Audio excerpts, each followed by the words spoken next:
I want you to get the red chair. No, yeah, well, you could watch it.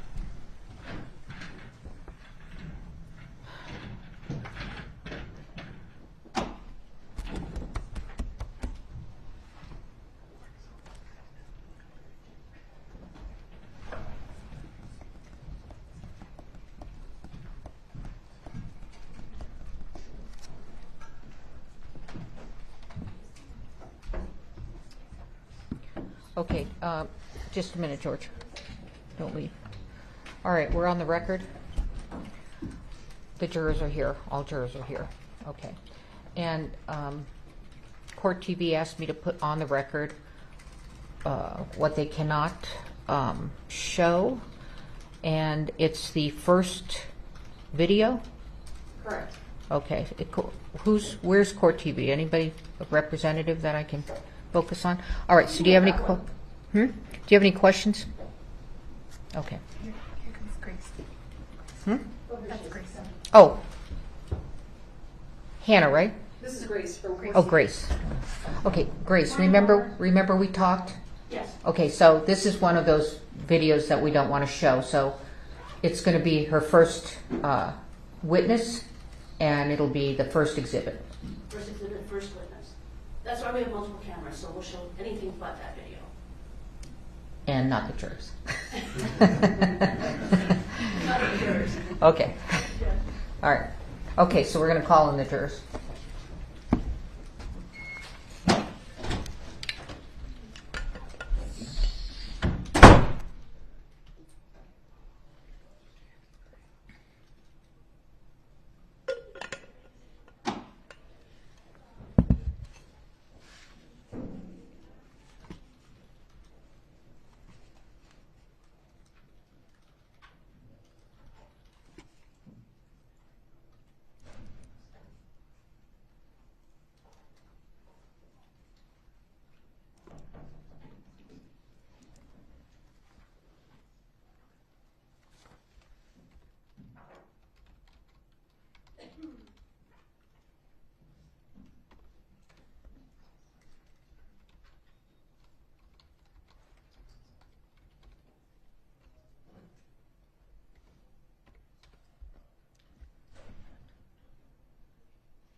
All right, you may be seated.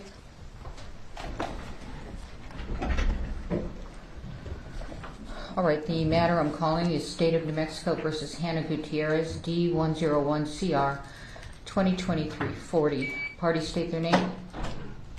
Good morning, Your Honor. Jason Willis and Karen Morrissey on behalf of the State of New Mexico. Good morning, Your Honor. Jason Bowles, Carmela Cisneros, and Todd Bullion are here for Hannah Gutierrez-Reed, who is present. All right, thank you very much. All right, jurors, so I, first of all, thank you for your patience. As they say, accidents happen. So thank you. All right, so I'm going to give you an explanation of trial procedure. Can you all hear me okay? Okay. And I already swore you in yesterday, okay? So, where'd George go? Just going to tell you you've met my bailiff. There he is. Okay, yeah, do we need, yeah, we'll wait. Say something in the mic. Hello. So you're gonna put these on, she said. Thank you.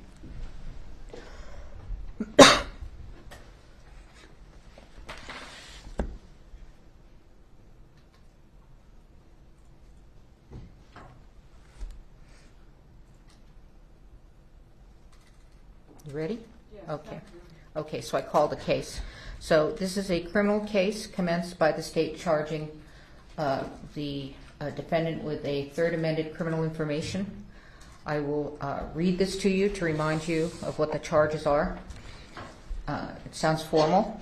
Count 1, involuntary manslaughter, in that on or about October 21, 2021, in Santa Fe County, New Mexico, at the Bonanza Creek Ranch, located at 545 Bonanza Creek Road, Santa Fe, New Mexico, 87508. The above named defendant did cause the death of Halyna Hutchins, committed in the commission of an unlawful act, to wit, negligent use of a deadly weapon. In the alternative, count 1, involuntary manslaughter, in that on or about October 21, 2021, in Santa Fe County, New Mexico, at the Bonanza Creek Ranch, located at 545 Bonanza Creek Road, Santa Fe, New Mexico, 87508. The above named defendant did cause the death of Halyna Hutchins, committed in the commission of a lawful act which might produce death in an unlawful manner or without due caution or circumspection. Count 2, tampering with evidence, in that on or about October 21, 2021, in Santa Fe County, New Mexico, the above named defendant did transfer narcotics to another person with the intent to prevent the apprehension, prosecution, or conviction of herself and the... Thank you. All right. So remember that Ms. Hannah Gutierrez is presumed innocent. The burden is on the state to prove guilt beyond a reasonable doubt. I have some instructions to give you. These are instructions that you'll follow throughout the trial. First of all, one of the most important is all of you must pay close attention to the evidence. After you've read all of the evidence, I will read the final instructions of law to you. You will also receive a written copy of all instructions. You must follow the final instructions in deciding the case. Again, the trial is expected to last possibly through May 8th, and we're here every day except the weekends, 8:30 to 5, okay? We'll take a morning break, we'll take a lunch break, we'll take an afternoon break. Let's see. Please report to where you've reported today at 8:30 so we can start. If you know you might be late for some reason, please leave early. Do not come into the courtroom unless you are accompanied by George, my bailiff. You may take water into the courtroom with you, but no hot liquid or coffee. We stand up out of respect for you because you are the ultimate decision makers as to the facts in this particular case. So when you come into court, go ahead, be seated, and after all of you are seated, we will be seated. It is so important to hear. Do not miss one word. Raise your hand, don't wait. Don't be shy, okay? This is a public proceeding, so people may go in and out. You may find yourself looking at who is going in and out, but after a while I think you'll get used to it. However, if there is anything distracting you from being able to listen and be involved in the case, please tell George and he'll let me know. Really can't do anything about the temperature, so as I said, layers. You are allowed but not required to take notes during trial. George will hand you each a notepad and a pen or pencil. Please put your name on the front of the page, on the front of the pad, and then take notes beginning on the second page. On breaks, leave them on your chair or follow what George says, leave or take back to the jury room. He'll collect them at the end of the day, and in the morning he'll return them. Please don't worry about your notes being read by anyone. They're locked up at night, and then at the end of the trial they're shredded immediately, okay? Don't let your notes take the place of your independent memory of the evidence. When taking notes, please don't forget to pay close attention to the witnesses during their testimony, because it will help you assess their appearance, behavior, memory, and whatever else bears on their credibility. Let's go through the order of trial for any of you that have not been through a criminal trial. A criminal trial generally begins with the lawyers telling you what they expect the evidence to show. This is called opening statements. These statements made by the lawyers during the course of trial can be of considerable assistance to you in understanding the evidence as it is presented at trial. Statements of the lawyers, however, are not themselves evidence. The evidence will be the testimony of the witnesses, exhibits, and any facts agreed to by the parties. After you have heard all of the evidence, I will then give you final instructions on the law. The lawyers will argue the case, that's called closing argument, and then you will retire to the jury room to arrive at a verdict. It is my duty to decide what evidence you may consider. Your job is to find and determine the facts in this case, which you must do solely upon the evidence received here in court. It is the duty of the lawyer to object to questions, testimony, or exhibits the lawyer believes may not be proper, and you must not hold such objection against the objecting party. I will sustain objections if the question or evidence sought is improper for you to consider. If I sustain an objection to evidence, you must not consider such evidence, nor may you consider any evidence that I have told you to disregard. By itself, a question is not evidence. You must not speculate about what would be the answer to a question that I rule cannot be answered. It is for you to decide whether the witnesses know what they are talking about and whether they are being truthful. You may give the testimony of any witness whatever weight you believe it merits.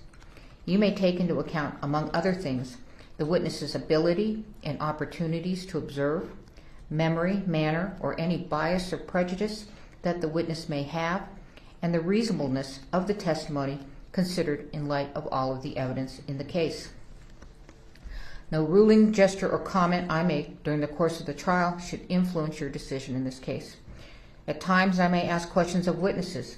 If I do, such questions do not in any way indicate my opinion about the facts or indicate the weight I feel you should give to the testimony of the witness. Questions by jurors. Ordinarily, the attorneys will develop all pertinent evidence.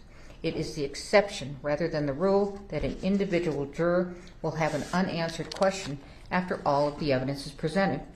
However, if you feel an important question has not been asked or answered, write it down on a piece of your note paper and give it to George before the witness leaves the stand. I will decide whether or when your question will be asked. Rules of evidence or other considerations apply to questions you submit and may prevent the question from being asked.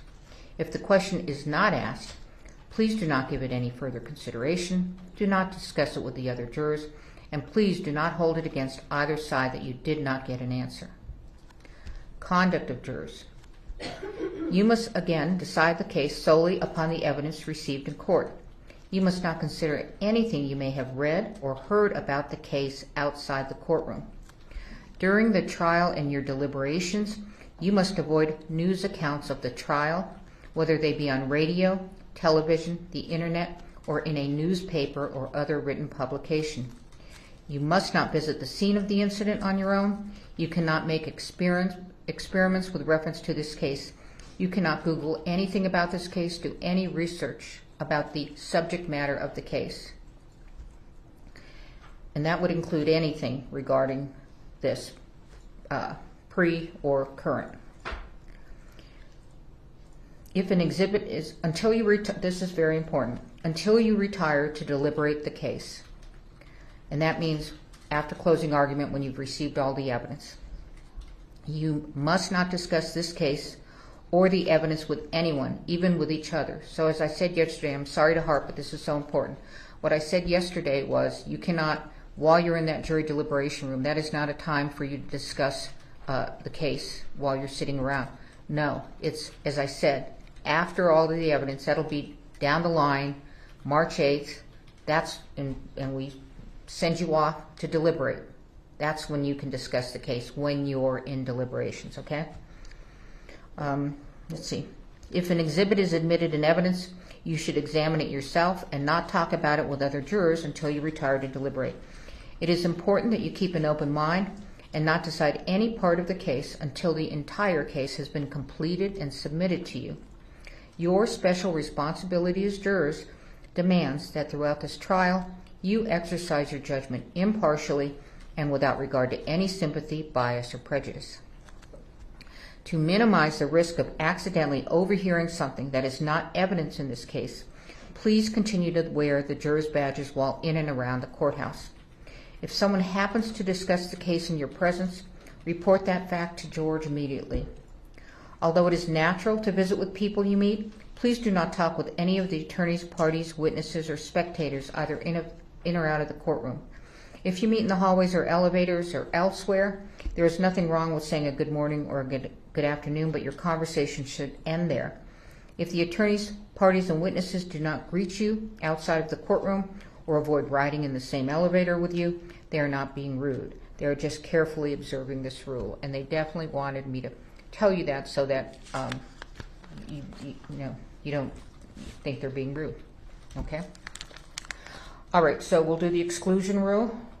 Yes, Your Honor. All right, and we will begin the evidence.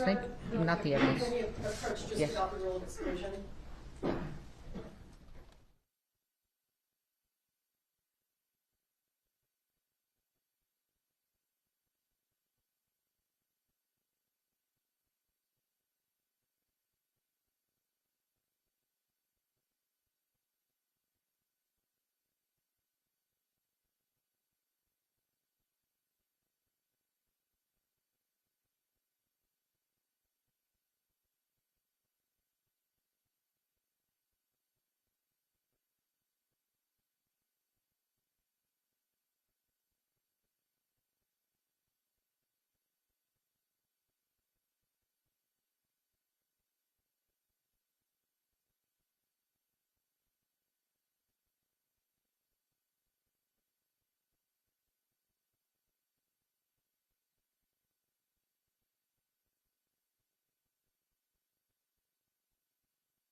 And have poker faces, but I said May 8th.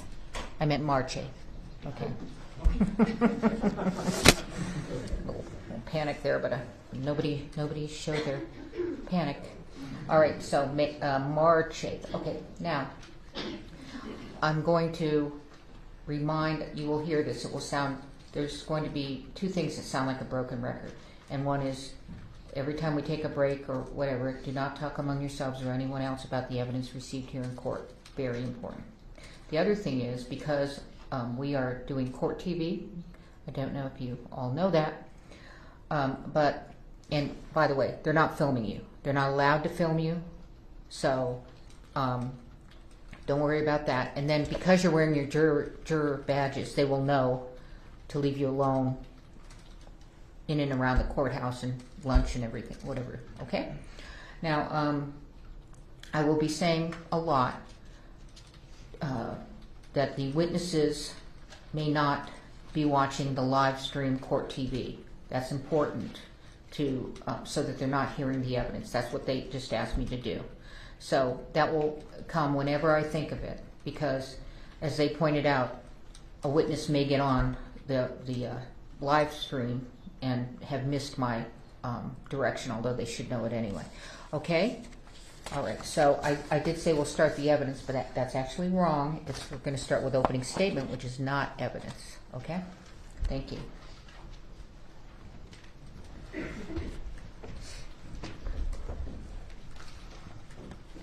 morning, ladies and gentlemen, Your Honor, counselors.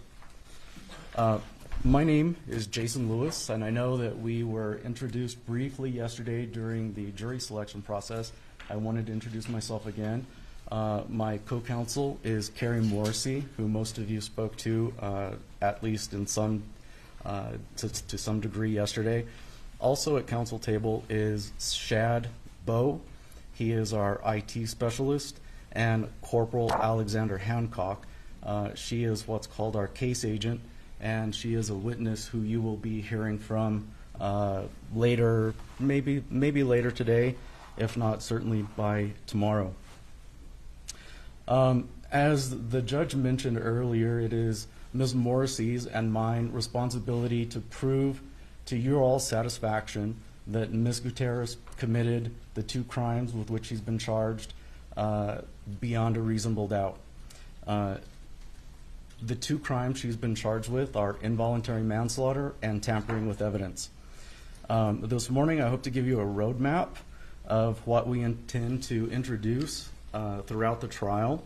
And although the statements that I'm making this morning aren't evidence and you can't consider what I'm saying for purposes of your deliberations, I hope to give you a preview of what the evidence is about, what witnesses you're going to be hearing from, and again, kind of highlight some of the key pieces of evidence that we think we're going to be showing you throughout the trial. But most importantly, what we want to do is give you the information that you need to answer two key questions. The first being, what are the events that happened on the set of Rust that led to the death of Halyna Hutchins? And the second question is, how did live ammunition end up on the set of the movie? As to both questions, we believe that it was the negligent acts and failures of the defendant, Ms. Gutierrez, that resulted in both the acts that contributed to Ms. Hutchins' death and to the live rounds being brought onto the set. A bit later on, I'm going to explain to you exactly how we believe that happened. Give me just a minute.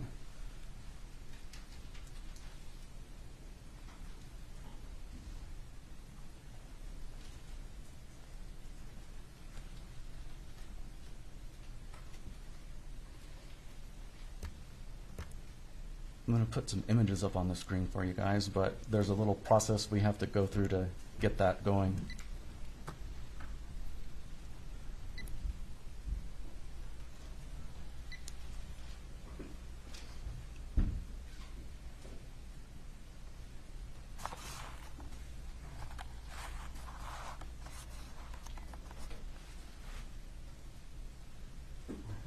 Thank you.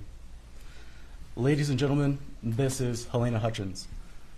This is the victim in the case that we're here to deal with this morning. Ms. Hutchins was born in Ukraine on April 9th, 1979. She was married. Her husband's name is Matthew, and she has one son who was 9 years old at the time of her death. As a child, Ms. Hutchins lived on a Russian military base located in the Arctic. She took an early and keen interest in film and journalism. She studied both economics and journalism at the Kiev National University, where she received a degree in international journalism. Ms. Hutchins met her husband, Matthew, when she was working in the United States in Los Angeles, California. They hit it off so well that they eventually got married.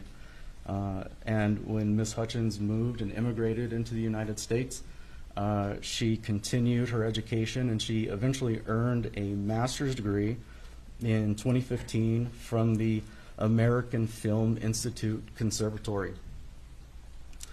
While in Los Angeles, Ms. Hutchins transitioned into the film and television industry working as a cinematographer. This was a job that she loved and she had a great passion for. For those of you, I'm sorry. No, just speak up. Okay, I apologize. My microphone has been off this whole time and I didn't know. For those of you who may not know, a cinematographer is a person who works behind the scenes on a film, and the cinematographer is responsible for creating the overall vision of the film. In very basic terms, the cinematographer decides how the movie will be lit and colored and how the final footage will appear on the screen when you watch the movie. And in fact, Ms. Hutchins was working as a cinematographer for the movie Rust, which when she was tragically shot and killed on October 21st, 2021. By all accounts, from the folks who knew her and worked with her, and many of those you will be hearing from, she was a gifted and talented artist, but above all, she was a loving wife and mother. And like Ms. Hutchins, the defendant, Hannah Gutierrez, was also a behind-the-scenes member of the Rust crew. Ms. Gutierrez was hired to perform a dual role on the movie. She was hired to be both an armorer and a props assistant. As a props assistant, it was Ms. Gutierrez's primary duty to essentially go out and source and bring back to the film set everything that the actors need to touch as part of making the movie. So for example, if they're doing a kitchen scene, then Ms. Gutierrez would have gone out, purchased plates, cups, glasses, forks, all of that sort of stuff, and then those would have been incorporated into the set. Ms. Gutierrez's other role was as the movie's armorer, and it's that role that really has brought us here today. The armorer has a few key responsibilities. The first responsibility is to source and bring to the set all of the firearms that are going to be used as part of the movie.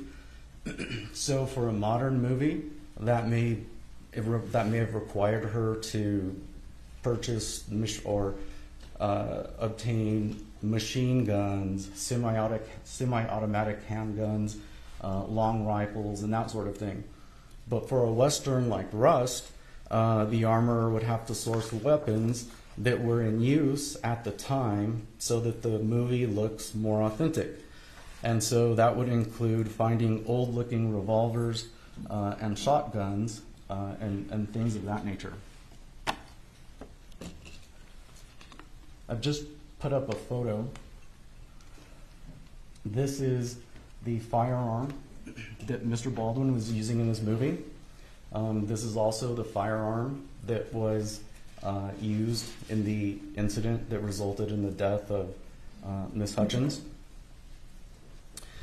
One of the things that I think it's important for you all to understand is that throughout this trial, we all may refer to these type of firearms as prop guns, but make no mistake, they are legitimate firearms.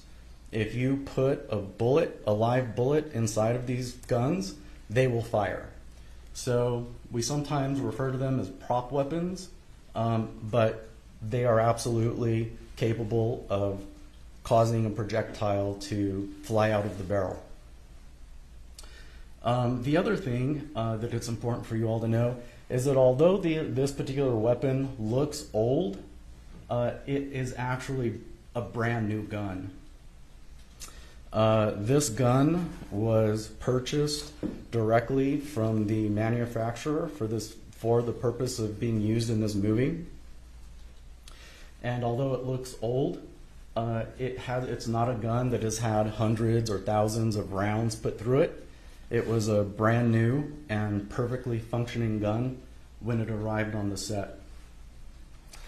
The second thing that the armorer is responsible for is sourcing and purchasing blank and dummy ammunition.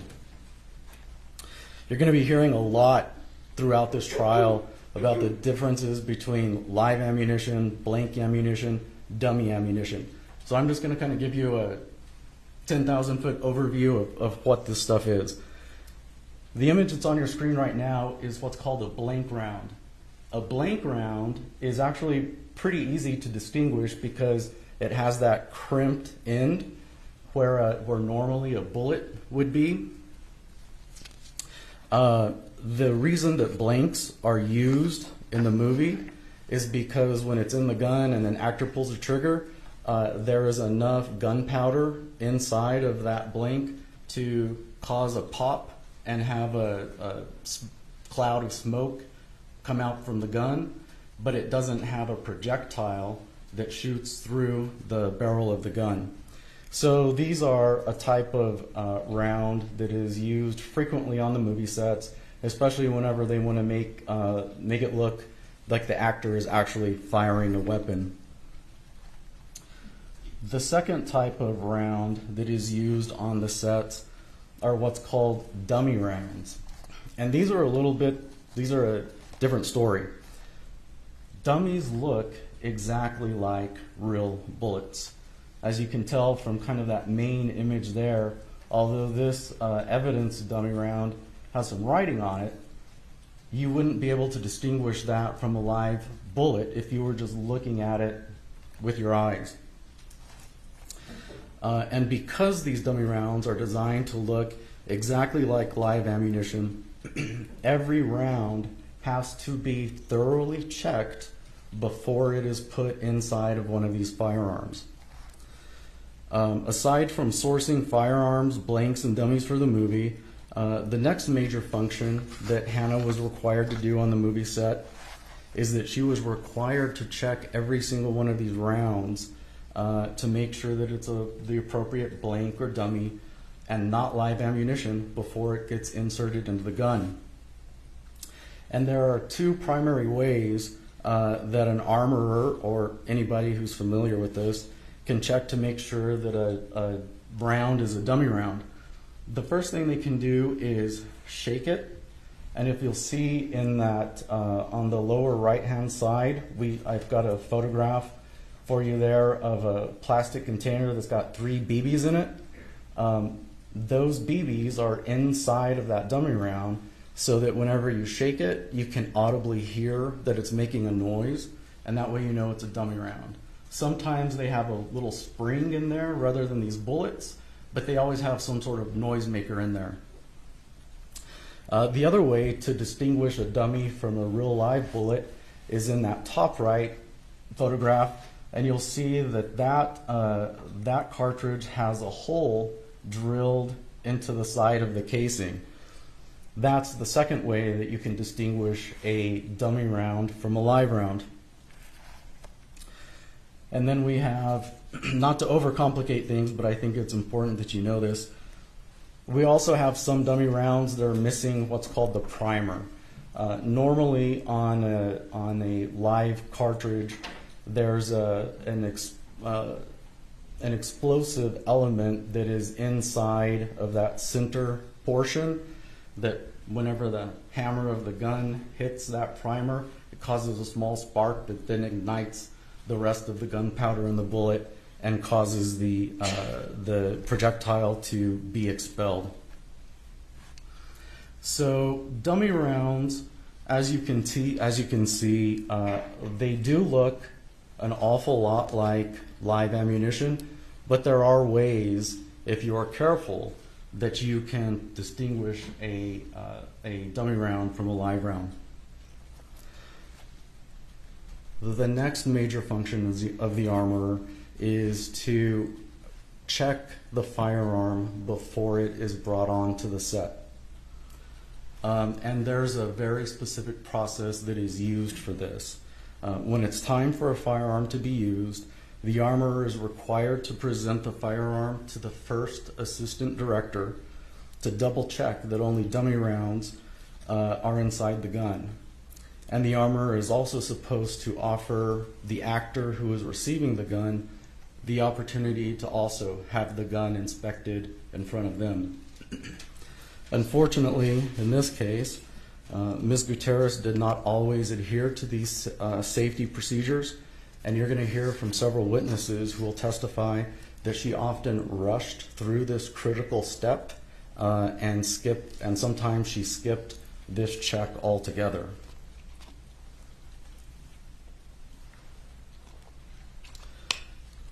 So let's turn to what happened on October 21st, 2021.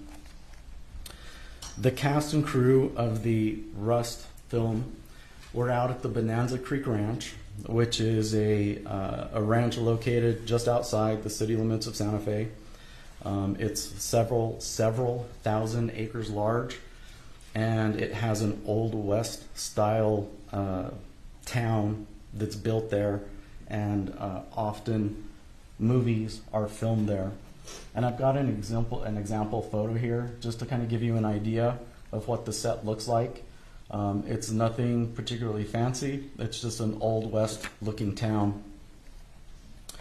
Part of the set, and this is located a little bit a ways from the town itself, is this church. And it was at this church that the incident resulting in Ms. Hutchins' death occurred.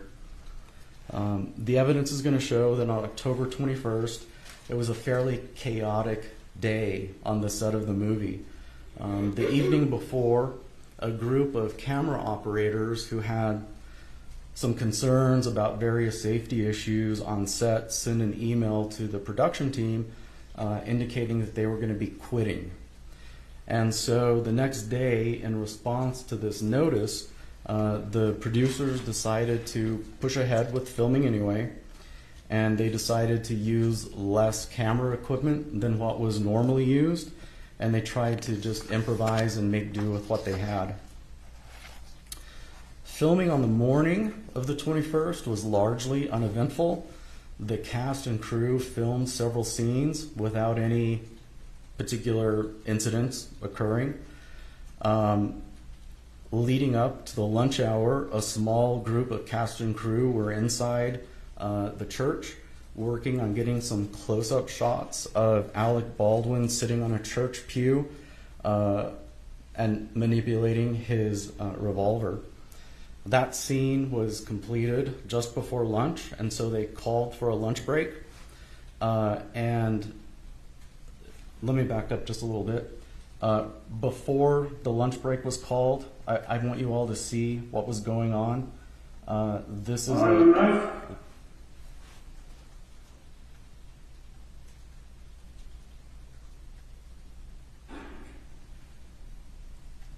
so that gives you an idea of what was going on that morning.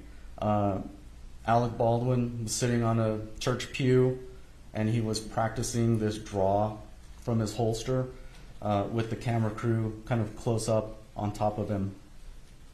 So they completed that scene, and they called for the lunch hour to occur.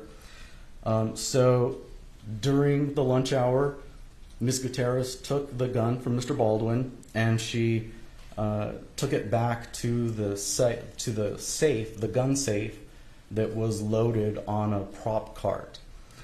Once lunch was over, the production decided that they wanted to continue working inside of the church.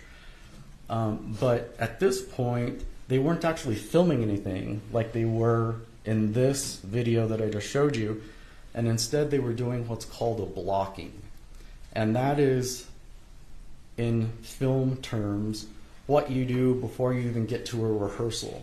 So it's like a very rough rehearsal where the lighting director, the camera operator, and all of the folks are trying to get things situated so that they can then move into a rehearsal.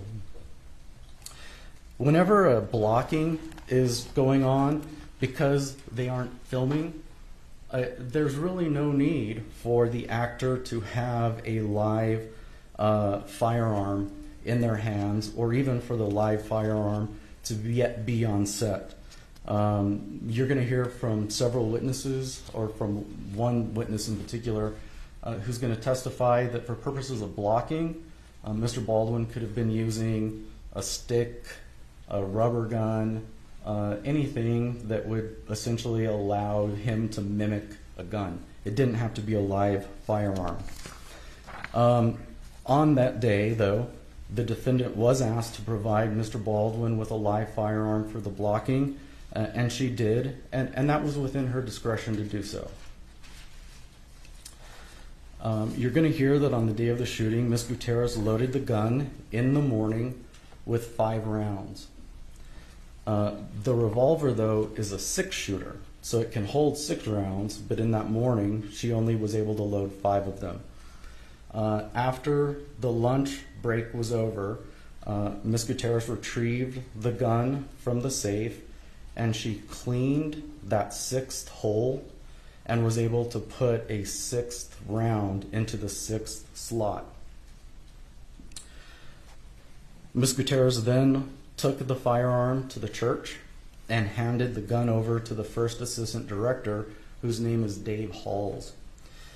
Ms. Gutierrez and Mr. Halls then did a sloppy and incomplete safety check of the gun, where the dummy rounds were not removed from the gun and rattled or checked to see if they had a hole drilled in it.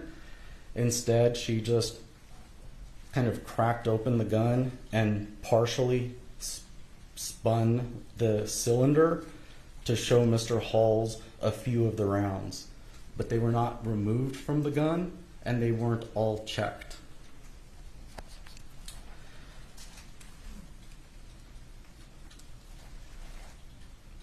After the incident happened, and when Ms. Gutierrez was being interviewed by the investigating officers, she stated that when she removed the gun from the safe to begin the filming for the afternoon session, she didn't recheck the ammunition.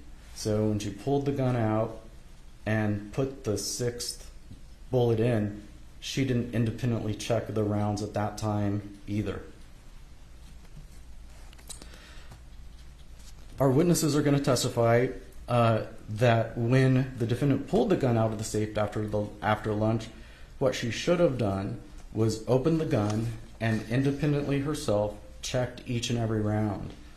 Then, when she took it to the church and handed it to Mr. Halls, she should have done a second complete ammo check with Mr. Halls, because this double redundancy is what helps prevent the kind of incidents that occurred to Ms. Hutchins from happening.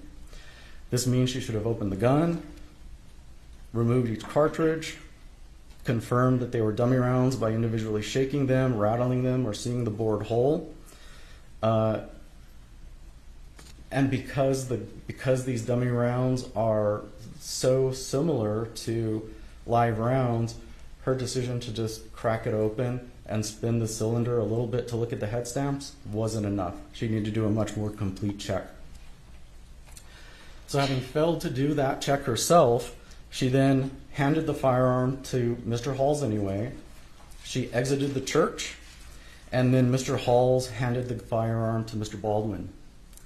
As the blocking session was underway, Ms. Hutchins and several of her crewmates were busily working, looking through and adjusting cameras, and Mr. Baldwin was sitting on that church pew practicing how he would hold the gun for the upcoming filming session. As Mr. Baldwin was manipulating the firearm, he caused it to discharge, and that unfortunately sent a projectile flying directly at Miss Hutchins. The projectile shot completely through Miss Hutchins and then struck the film's director, Joel Souza, in the shoulder.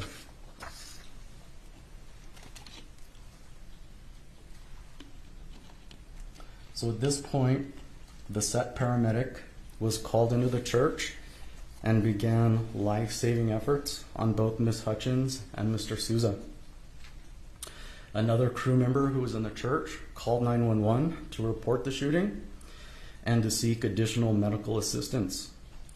But because of the ranch's remote location, it took some time before additional medical personnel arrived. And this additional support also included a life flight helicopter for Miss Hutchins. a team of medical personnel worked to stabilize her, and they placed her on the life flight to UNMH. But sadly, the personnel at UNMH were unable to overcome the injuries that she sustained, and she was pronounced deceased at UNMH. We will show you, ladies and gentlemen, but that by failing to make those vital safety checks, the defendant acted negligently and without due caution, and that the decisions she made that day ultimately contributed to Ms. Hutchins' death. So that's what happened on the 21st. But now I want to talk to you a little bit about what happened leading up to the 21st. There are some other ways that Ms. Gutierrez was negligent on the set. We intend to call several witnesses to give testimony that she regularly failed to properly carry out her duties as an armorer. These witnesses are going to describe the defendant's conduct as unprofessional and sloppy. You will hear testimony that she routinely left guns and ammunition lying around the set unattended, and that her gun safe and ammo cart were constantly disorganized. The second question that we want to answer for you is where these live bullets came from. The prospect of live ammunition landing up on a film set is incomprehensible. It's something that should never happen. It's a hard and fast industry rule that live ammunition should be miles away from a film set at all times because of the risk that it poses for being confused with the dummy rounds that are used on the set.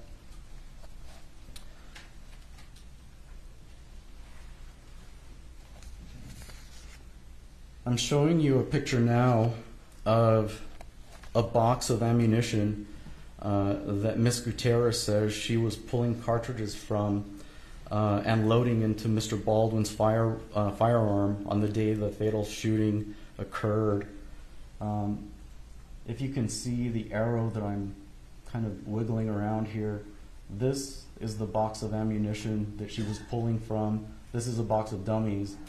This second box here is a box of blanks. So these are the kind of rounds that will pop and create smoke. These are the type of rounds that are just supposed to be completely inert.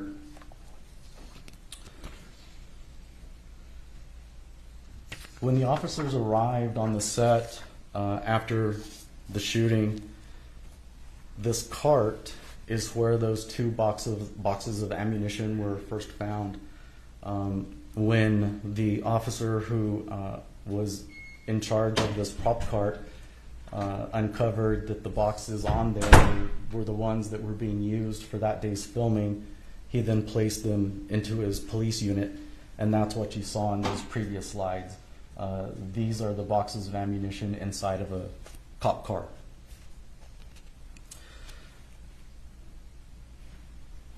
Eventually, the box of dummies was taken back to the Santa Fe Sheriff's Office, where it was inventoried and photographed by a crime scene technician whose name is Marissa Popple, and she's going to be a witness in this case. The first box of dummies that was opened up is what is on your monitors right now. This is a styrofoam container that has approximately 37 cartridges in it. According to the label on the outside of the box, these are supposed to be dummy cartridges. And I don't know if you've noticed yet, but there is one of these cartridges that doesn't look like the others. It's that one with the red square.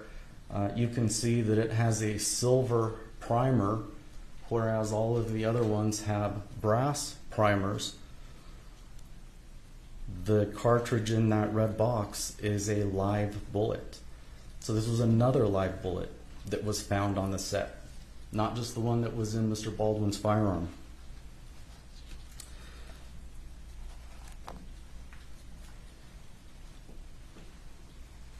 Ultimately, you're going to hear from us that there were not just these two, but a total of 6 live bullets that were found on the set. 6.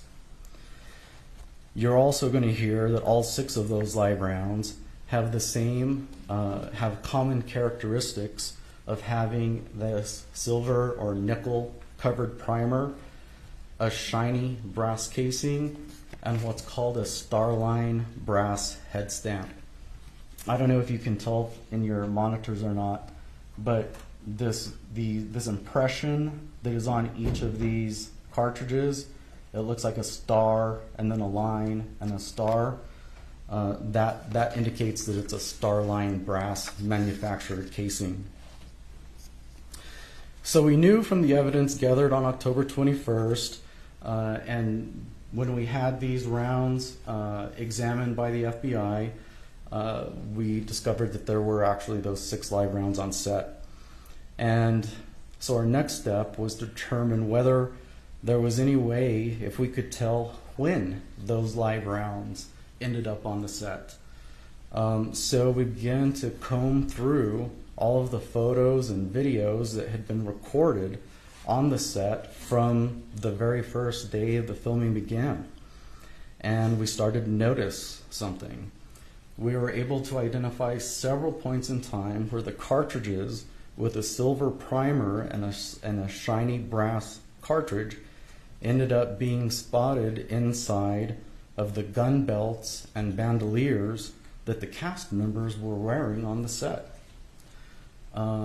In fact, we found a photograph where there was one occasion where a live round was sitting right on Miss Gutierrez's lap, and she failed to identify it. What you're looking at now is a photograph of Miss Gutierrez, and on her lap in the lower right-hand corner you can see that styrofoam casing holder.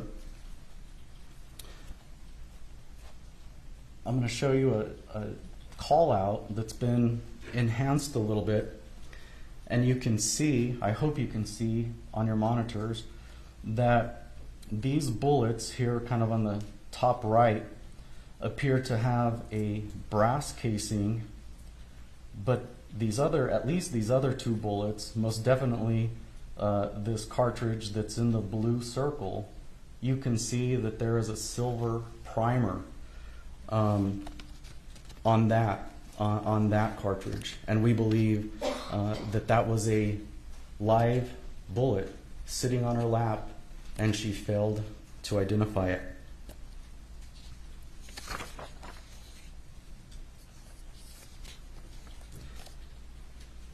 It's important that you know that this photograph was taken on October 10th. And the reason it's important for you to make note that this photograph was taken on October 10th is because the other dummy rounds that were purchased for this movie didn't even arrive to the set until October 12th. So this means that the live ammunition could not have been from the shipment that came in on October 12th and that belonged or that was supplied by somebody other than Ms. Gutierrez. This also will help you when you hear from the defendant's counsel, who are likely going to suggest to you that there was some kind of sabotage on afoot on the set, or that the live rounds came from someone other than Ms. Gutierrez.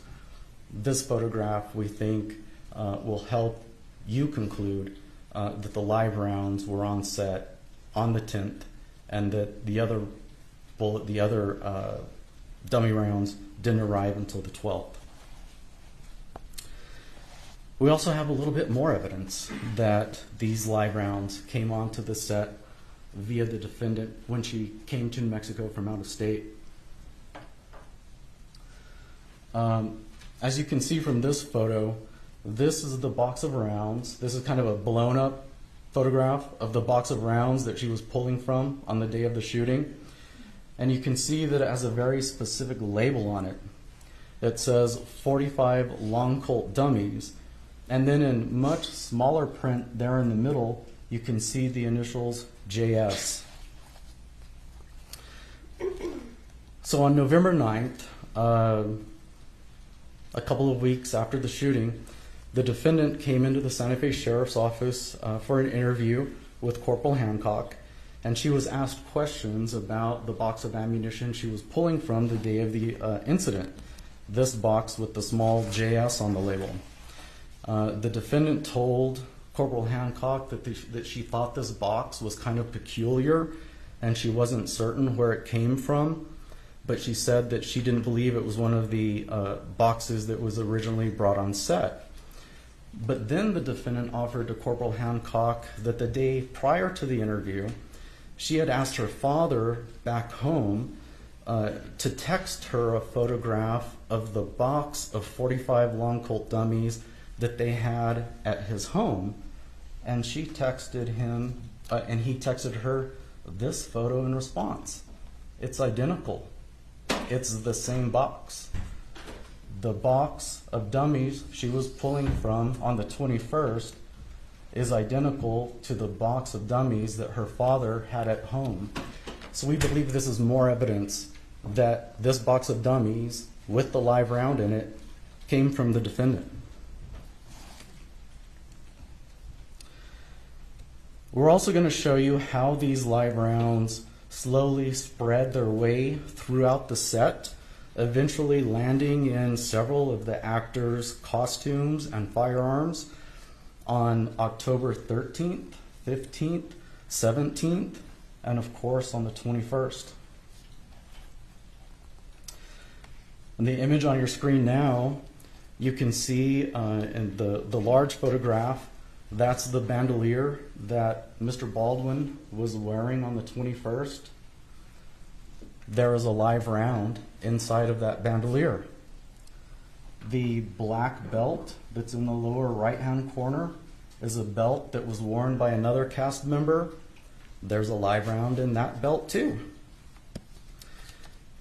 The evidence you're going to hear throughout this trial is that the defendant was unprofessional and that she failed to do the essential safety functions of her job, and that these failures resulted in live ammunition being spread throughout this entire set.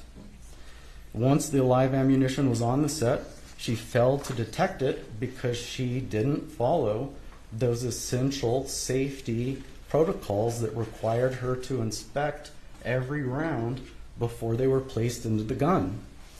The evidence will show that the defendant treated the safety protocols as if they were optional, rather than if people's lives counted on her doing her job correctly. We will show you that as a direct result of her failures, Ms. Gutierrez caused Ms. Hutchins' death. The last, or I should say the second crime that Ms. Gutierrez has been charged with is tampering with evidence. The evidence with regard to this charge is a lot simpler. You're going to hear testimony that on the day that Ms. Hutchins was killed, and after the defendant left her interview at the sheriff's office, she went back to her hotel. Knowing that the defendant had probably been through a lot that day, one of her crewmates went to her room to check on her to see how she was doing. And after they were done visiting, the crew member got up to leave, and as she was walking out of the room, the defendant handed her something and asked her to hang on to it for her.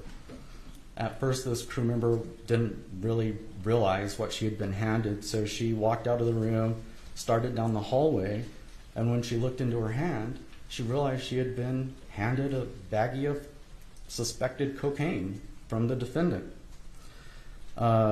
She will testify that she was surprised that the defendant, who was somebody she hardly knew, would hand her a bag of suspected cocaine to hang on to for her. The crew member is going to testify that she disposed of the cocaine. She didn't want to be caught with it, so she just threw it away. And you're going to hear that the defendant, over the next several weeks, texted this crew member several times asking her to return her stuff, which the crew member is going to testify is in reference to the baggie of cocaine. I know I've gone through a lot of information with you guys, and I hope you're not too overwhelmed, but that's why we're going to spend the next couple of weeks with you going over all of this evidence in a lot more detail. You're going to hear from a multitude of law enforcement officers. You're going to hear from firearms experts. You're going to hear from 4 FBI analysts covering the topics of fingerprints, DNA, explosives comparisons, and firearms testing. You're going to hear from an image enhancement expert. And most importantly, you're going to hear from witnesses who worked with Ms. Gutierrez every day on the movie set, including the film's director and several of the crew members who were inside the church on the day of this horrific incident. We're confident that after you hear from these witnesses and after you have an opportunity to look at the evidence for yourself in greater detail, you will agree with us that the defendant's actions were not only negligent on October 21st, but on many days leading up to the 21st. We hope that after you review this information, you will find her guilty of involuntary manslaughter. And after reviewing and hearing from the witness concerning the tampering charge, we believe that you will also convict her on the tampering with evidence charge as well. I'm about done, but I do want to leave you with one final statement, and this is a statement that Ms. Gutierrez made when she was being interviewed on the day of the shooting. She says at the end, I don't know. I wish I would have checked it more. And so do we. Thank you. Thank you, Mr. Lewis. Before we take yours, I think we'll take a bathroom break, okay? So please don't talk among yourselves or anyone else about the evidence received here in court. So go ahead, George. Stand. All rise.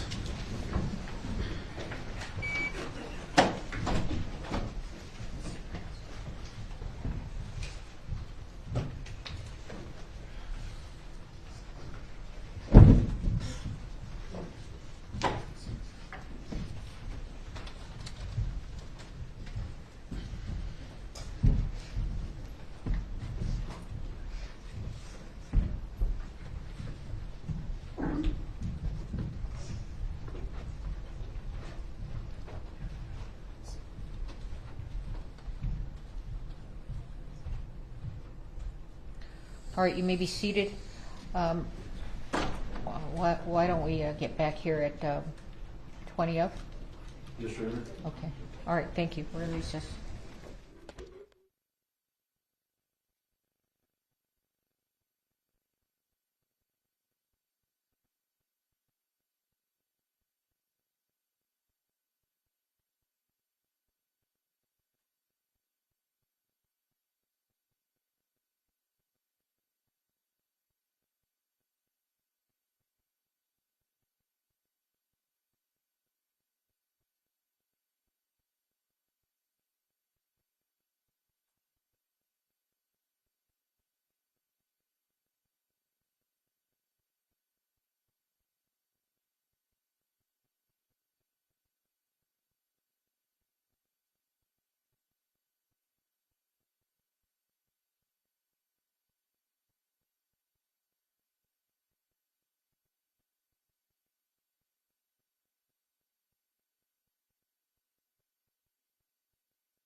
Counsel, will you approach?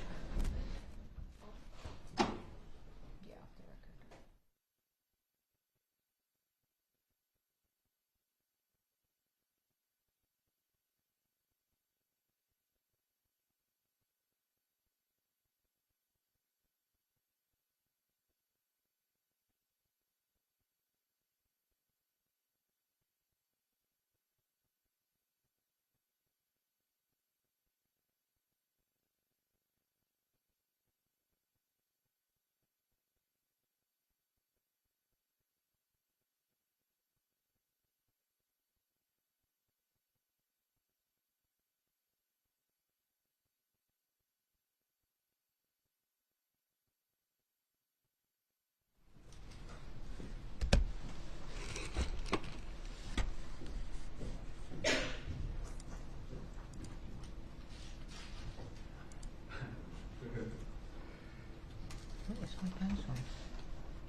You may be seated.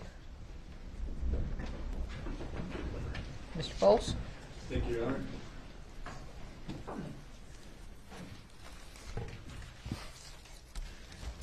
May it please the court, counsel. Ladies and gentlemen of the jury, we are privileged, our team, to represent Hannah Gutierrez-Reed, who's sitting over here. And we're here because of a tragedy. There's no doubt. There was a tragic occurrence on that movie set. But let me tell you something you already know.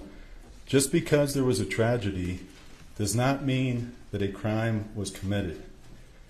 It does not mean that Hannah Gutierrez-Reed caused the crimes they have charged her with.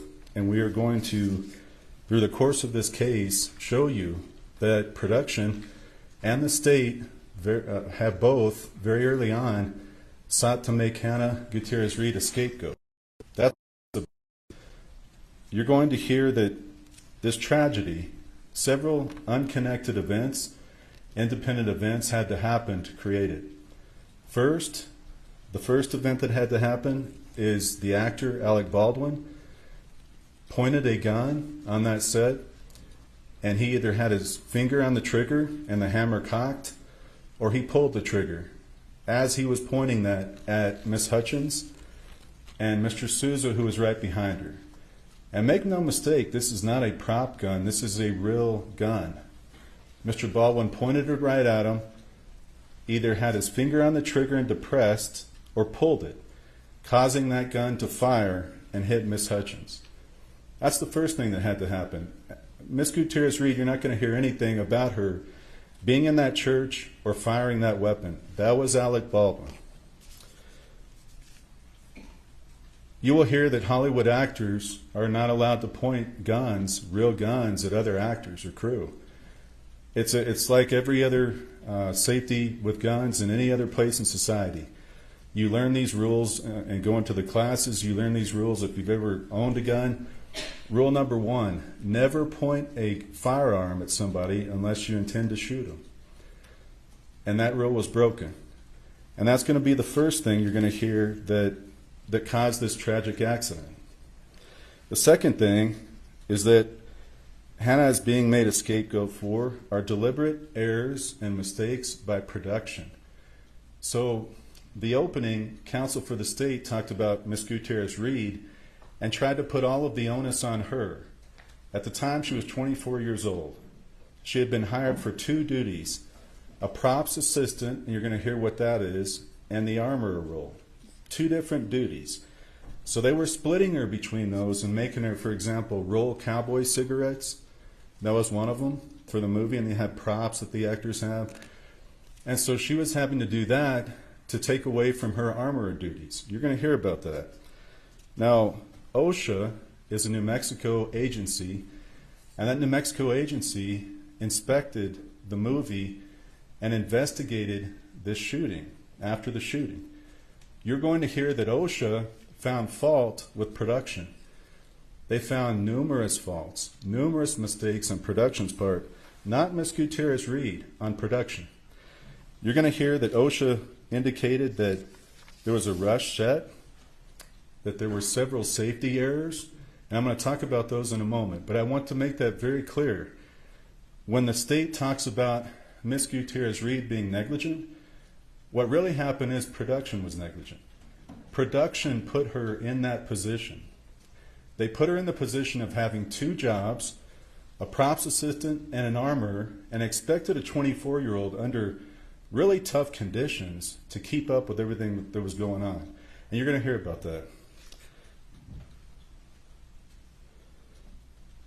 You're going to hear that Miss Gutierrez-Reed emailed the production manager, Gabrielle Pickle, who was on this set. You're going to hear Gabrielle Pickle.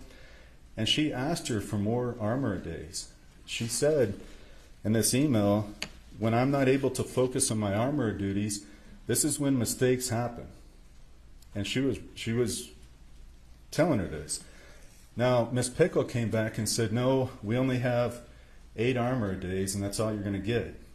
So out of the whole course of the movie, they didn't allow her to be an armorer and to perform those duties to the extent that she had to. And that's going to be a very important point, too. They moved her between two different things, props assistant and armor. Counsel for the state in his opening said that Ms. Gutierrez-Reed had the job of sourcing the ammo and sourcing the firearms on set.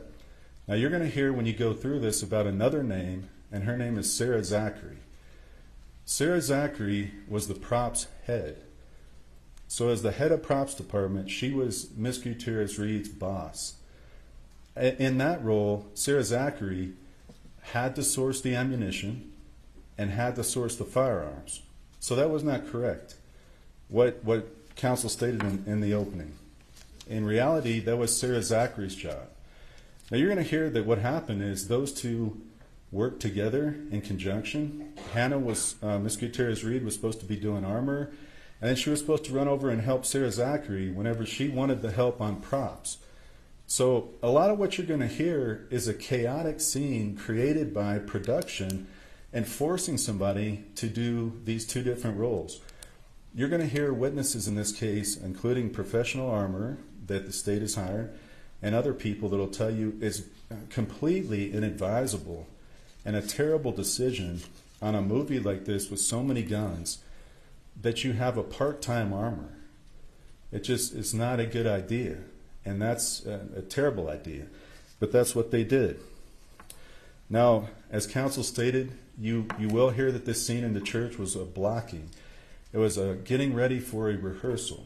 So you're going to hear that Ms. Gutierrez-Reed had brought the gun to Mr. Halls, that Mr. Halls never should have handled that weapon. And you're going to see he had a lot of experience in movies. He knew better. He had the weapon. He did not inspect that fully. And you're going to see that Mr. Baldwin didn't inspect it at all.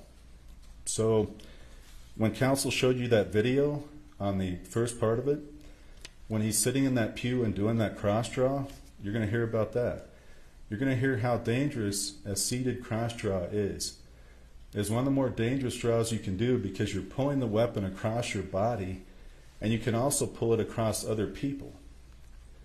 So you're going to hear that Ms. Gutierrez-Reed specifically requested to train Mr. Baldwin in a cross draw.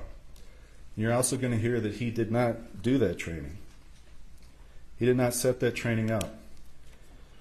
So when this tragic shooting occurred, it was in the very motion of a cross draw. You're also going to hear that this scene, this blocking, didn't even require him to draw that weapon. So it's just going to be an extreme close-up scene of his hand pulling out of his holster, and they were going to focus on that, create tension in the scene in the movie. Instead, for whatever reason, Mr. Baldwin pulled it out, and it ends up being pointed right at Ms. Hutchins, the camera, and Mr. Souza. You're also going to hear, we're going to talk about in the course of this case, there's Hollywood tricks. These guns should never be pointed at another person. That instead what should happen is there's camera tricks that you can use to make it look like it's pointed, but it's not. There's also things we're going to talk about that Mr. Baldwin did at that moment that he violated, and safety rules.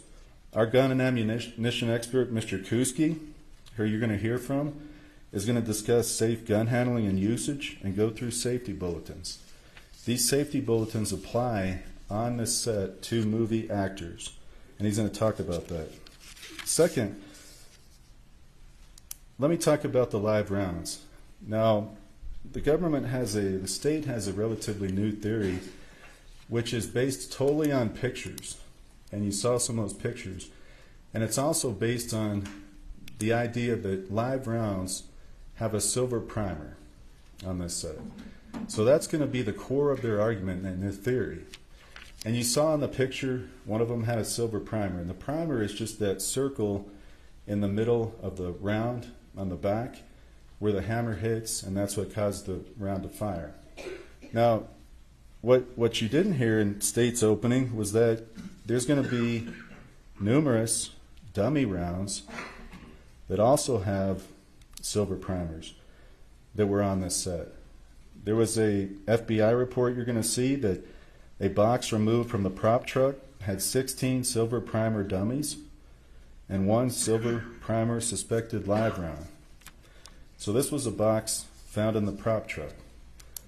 So the theory that all the silver primer rounds are live is not correct. It's just not true. So you're going to hear during the course of this evidence, because of these silver primer dummies, that theory does not work. Second, you're going to hear that Rust Production ordered all the dummies on set. Rust Production sourced these primarily from a man named Seth Kinney. Seth Kinney owned PDQ Props. PDQ Props was the primary supplier to the Rust set. Now you're going to hear that after the shooting, Seth Kinney was extremely active in contacting the sheriffs and trying to work with them and trying to point the finger away from himself. And you're going to hear about that. You're also going to hear that Sarah Zachary, who I told you about earlier, after the shooting, she sent a text to Seth Kinney and it said emergency. Now, Sarah Zachary works for Seth Kinney and PDQ Props. She worked on set, but she was under him. She sent a text to Seth Kinney saying emergency. You're then going to hear that they had a phone call very shortly after. This is just minutes after the shooting. Sarah and Seth are talking on the phone. Now, we don't have that actual phone call, but whatever was said, here's what happened the very next thing. Sarah Zachary goes over and removes rounds from 2 of the weapons, 2 of the actors' guns, and she throws them away. Now, that's absolute and complete scene tampering. And when she first was interviewed by the sheriff, Sarah Zachary said, "I was panicked, and that's all I can tell you." Now, I expect in the course of this case, you're going to hear that when she was interviewed, she's going to say something like, "I threw them away because that's what we do after scenes." And you're going to get to evaluate her credibility and determine, why would these be thrown away? If they're dummy rounds, they're rounds that can be reused. They cost money. It doesn't make sense. You would just throw them away. And what was the real reason Sarah Zachary threw those rounds away right after her call with Seth Kinney? Now, you're also going to hear that right after the shooting, Sarah Zachary went over and she shot some rounds and determined that they didn't shake, meaning she felt like they were live rounds. So then she throws these away. Now, they're thrown in trash. She tells law enforcement, but on that day, they don't find them. But she threw them in trash right by the prop truck, you're going to hear, but they didn't find them. So we don't have those rounds. And you're not going to be able to hear this in the course of this case or see what Sarah Zachary threw away. You're not going to be able to have that because they were never recovered. That's scene tampering. You're also going to hear another instance of scene tampering, that Sarah Zachary carried items from the prop cart. And I'll tell you a little bit more about that prop cart. Right after the shooting, she carried items to the prop truck. So she moved items from the cart, knowing there had been a shooting, knowing law enforcement's going to be here, to the prop truck. So the other problem with the state's theory now, and showing you that picture of those boxes in Benavides' truck and how they were kept on the seat, is that we don't know what was taken from the cart completely. What we do know is that one box, Seth Kinney's box, appeared and was found in the prop truck. And we know that Sarah Zachary transported items from the prop cart to the prop truck. We know that. But we're never going to know exactly what was on that cart at the time of the shooting because it was tampered with. We're also not going to know, because you're going to see on Officer Benavides' lapel video, that right after the shooting, Ms. Gutierrez-Reed was taken into his vehicle and segregated. She was segregated from all the other witnesses. She's sitting in his vehicle. Officer Benavides feels, Deputy Benavides feels like he has to stay with Miss Gutierrez-Reed because she's distraught. So he tells another person to go get the prop cart. The prop cart is over by the church. He tells somebody else to walk over and get it. Now, I think he's going to acknowledge that he should have gone and got that prop cart. Problem with that is this is just a random, this is not a law enforcement, not random, we know who it is, but this is law enforcement's job to secure the scene. After a shooting like this, you don't want evidence to go walking away. You don't want it to go missing. You don't want it, because we're here on a reasonable doubt standard. That standard is the highest standard under our law. That means you can't convict somebody in this country, no matter who they are, unless you prove the case beyond a reasonable doubt. And what we've got here is theories based on evidence that has already been tampered with. And you're going to hear that in this case. That's not even going to be questioned. So you're going to have to take the leap that whatever Sarah took to the prop truck, we don't know. And whatever she did with those rounds, we don't know. And you may not know why. But I can tell you, it occurred right after the call with Seth Kenney. And you're going to hear about that. You're going to hear about his contacts with a witness named Del Reed. Del Reed is the father of Miss Gutierrez-Reed. Del Reed is one of the most renowned armorers in the history of movies. You're going to hear that he's been doing this for over 50 years. He's trained Brad Pitt, Sharon Stone, Denzel Washington. He did Tombstone. Some of you might have seen that. He did 3:10 to Yuma. He's the real deal. And you're going to hear that he trained Miss Gutierrez-Reed. She was very well trained. She also went to film school, and she completed a bachelor's degree in that. So you're going to see that she was trained, she was educated, and she was ready for this job. Now, it was her second job as head armorer. You're going to hear that she had one prior, and then she had also worked as an assistant on another movie. But you're going to hear that from the time she was a little girl, her dad, Del Reed, had her on these movie sets, and he was training her. Now, Thel, the reason why I mention him is he and Seth Kenney, right before Russ started, were on another movie set called Yellowstone 1883, and that occurred in Texas. You're going to hear that Thel Reed brought live rounds. These were 45 Colt live rounds to Texas, and he and Seth Kenney were going to train the actors on a range, not on the set, but on a range. So they sometimes train these actors to fire the weapon and see how the recoil is and kind of get a feel for it for the movie scene. So he brought these live rounds. They did the training. They did Yellowstone 83. And then Seth Kenney kept these live rounds in an ammo can. He did not give them back to Thel Reed. And again, you're going to see these were 45 Colt live rounds. Fast forward. Wasn't that much longer, within months, that we have Russ set. And Seth Kenney is the primary supplier of ammunition to the Russ set.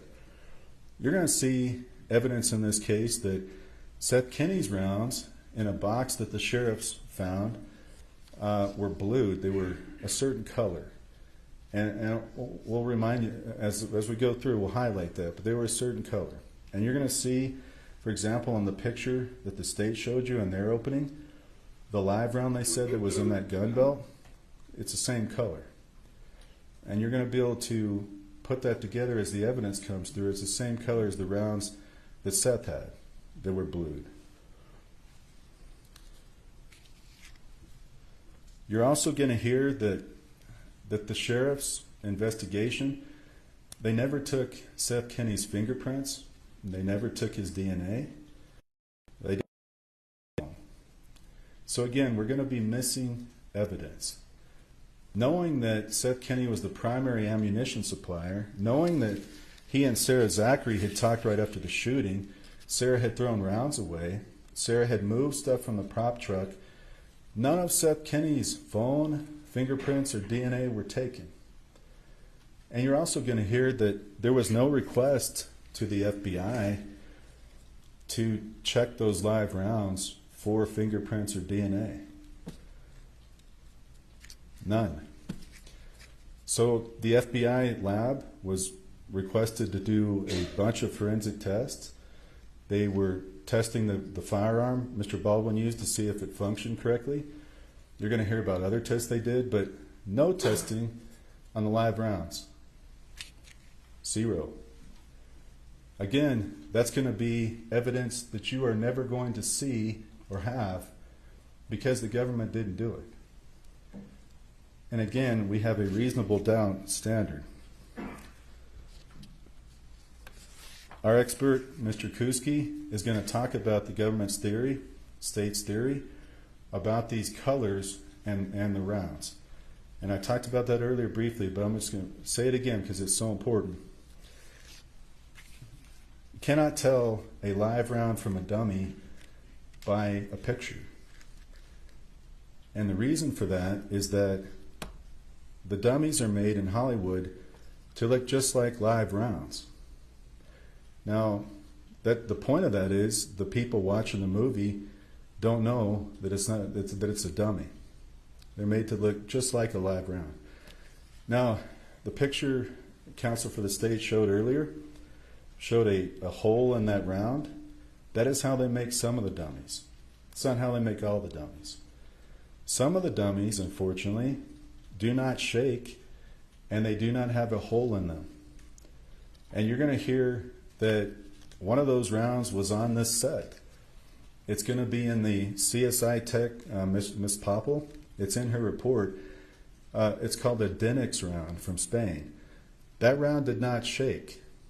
So that's a dummy that looks like a live round, and it does not shake with the BB, so you can tell. Mr. Kuski is going to talk about how this is highly dangerous and how Ms. Gutierrez-Reed was faced with the situation on this set of dealing with a mixed match of dummies, cheap dummies, he's going to call garbage, that were just thrown together that she had to deal with. Again, while OSHA's going to tell you she's being rushed, she's having to perform 2 jobs, she's asking for more resources and help from her manager, and she's not getting it. Third, you're going to hear that David Halls, the first assistant director, that he's going to say Ms. Gutierrez-Reed was doing a good job. Now he's going to, and she did good with safety on set. He was the first assistant director. He was the one that took the firearm and handed it to Baldwin. You're going to hear testimony that he never should have had that firearm, never. You're going to hear from a director, P.J. Pesh, who's done movies for over 30 years. P.J. Pesh has done, you're going to hear about all his credits. He's worked on all kinds of movies. He's going to tell you that he's never seen a first assistant director in all those movies ever handle a weapon and hand it to the actor. This was a highly, highly unusual setup and management created by production. That was their fault. And what they've tried to do, and what you're seeing in this courtroom today, is trying to blame it all on Hannah, the 24-year-old, because why? Because she's an easy target. She's the least powerful person on that set. So what do we do? And you're going to see the evidence. They target her.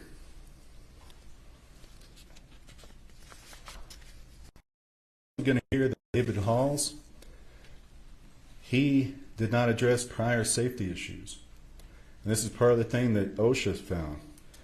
David Halls, there were 2 accidental or negligent discharges on set. And what that is Sarah Zachary had one of them, and a stunt double for Baldwin had another one. What those are, you have a firearm with a blank in it, and you don't either decock it, it's called, where you put the hammer down slowly so it doesn't fire. You don't do that right, and then it goes off unexpectedly. Sarah Zachary did that.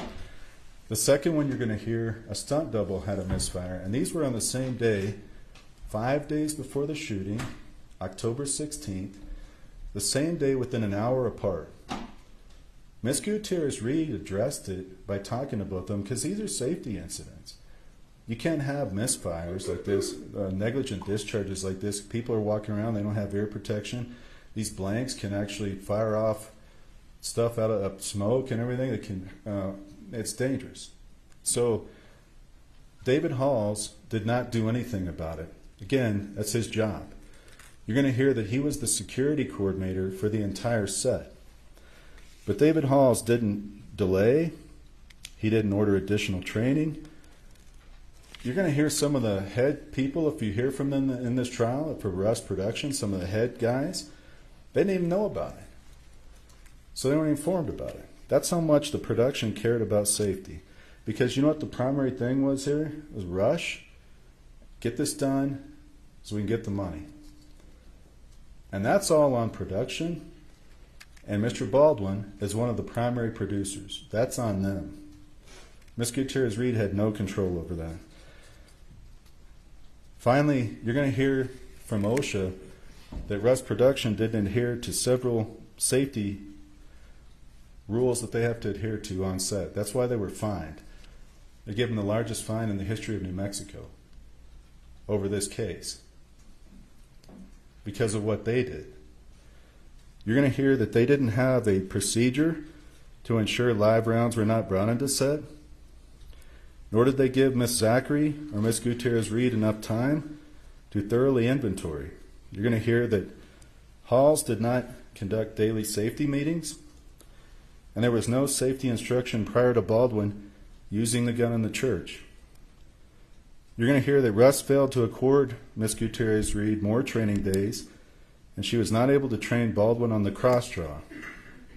And you're going to hear again that Mr. Baldwin, one of the lead producers, head actor in the movie, who really controlled the set, you're going to hear that he violated some of the most basic gun safety rules you can ever learn. From a young age, we all learn you don't point a gun at somebody ever unless you want to shoot them. You treat all guns as loaded, and you keep your finger out of the trigger until you're ready to shoot. He violated all those.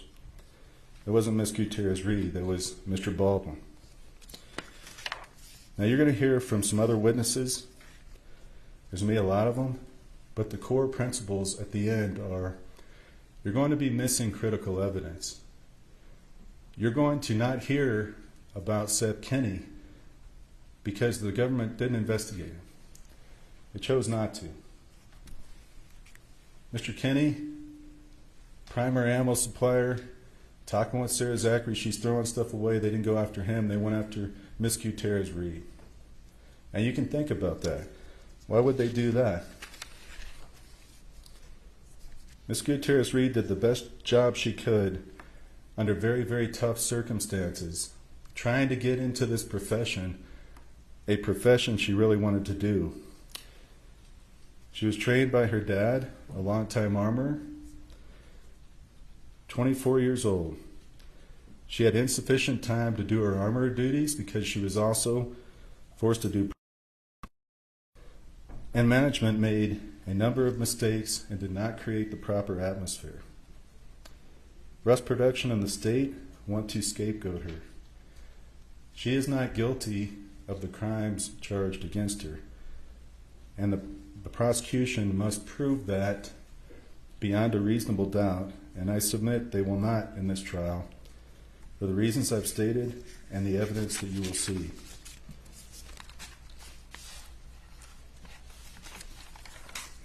All right, thank you. As requested by the council, I'm directing any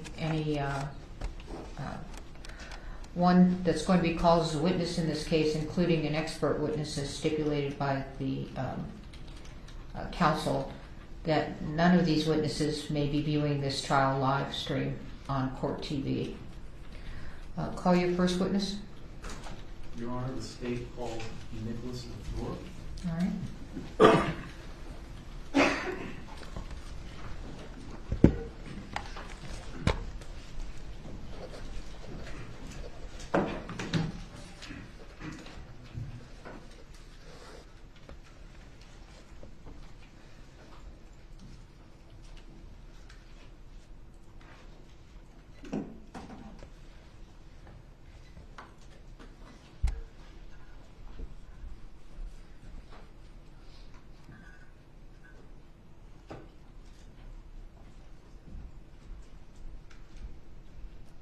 Have you advised Grace, I'll use that word, I'll take care of it. thank you, We did previously, but I'll but, remind her. yeah.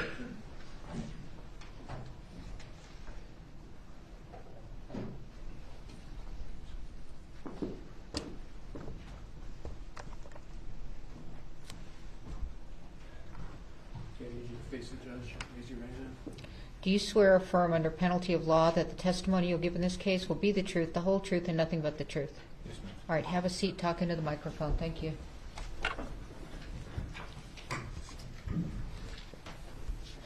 Good morning. Good morning. How are you today? Good. Would you please state your name for the record and spell your last name? Officer Nicholas LaFleur, and then the last name is spelled Lefleur. Officer LaFleur, how are you currently employed? I'm currently employed with the city of Santa Fe, And how long have you worked for the city of Santa Fe? going on 2 years. And what is your role at the city of Santa Fe? I'm a police officer. All right. Prior to working at the Santa Fe Police Department, where were you employed? With the Santa Fe County Sheriff's Department. All right. And is that where you were employed on October 21st, 2021? Yes, sir. All right. And on October 21st, 2021, were you called out to the Ruston movie set? Yes, sir. How did you receive that call? It came over the radio as I was in close proximity. Did you receive any information as part of that call? That someone had been shot on a movie set. All right. And what did you do in response to that call? Got there as safely and as quickly as I could. And when you arrived to the set, were there any other law enforcement personnel there? I was the first one there. I believe there was a volunteer firefighter unit in front of me. Okay. And when you arrived on the set, where did you arrive? Right in front of the church they had set up as a prop piece. Okay. And on that day, were you wearing a lapel camera or a body-worn camera? Yes, sir. Okay. Your Honor, at this time, I'd like to move for admission of State's Exhibit 1 that's been stipulated to by counsel. All right. May I have permission to publish it to the jury? Yes, And do we want to do a reminder to cut the live stream? This is I that just video. did it. You did. this is the Okay. one you need to cut the live stream, thank you.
get out of this?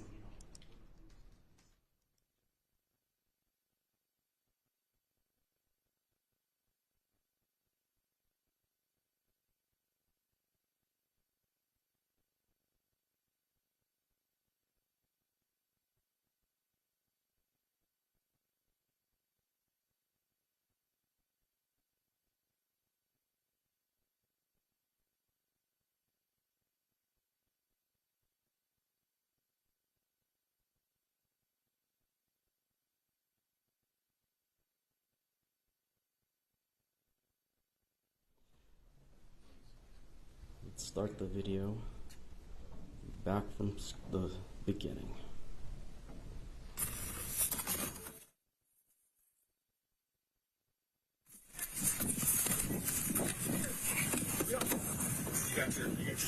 Yeah, I'm trying to get it out. Stupid new truck. Are we inside with the BBMs?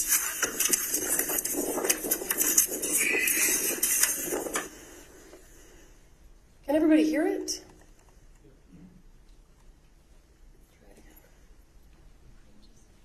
Because in the back of the room you can't hear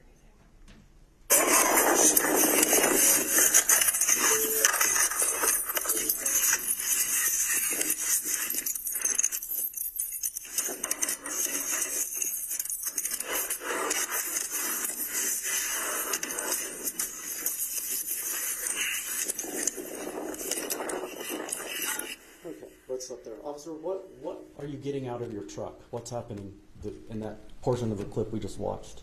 So I arrive on scene, go around to my passenger seat where I keep the shooting trauma kit, hand it to what I believe was one of the volunteer firefighters, and then have some trouble with everything that's locked because it was a new unit and everything, which wasn't used to pulling it out as fast. And then I go retrieve a BVM kit. It's a bag valve mask for airway purposes, to help an individual get oxygen. Okay, thank you.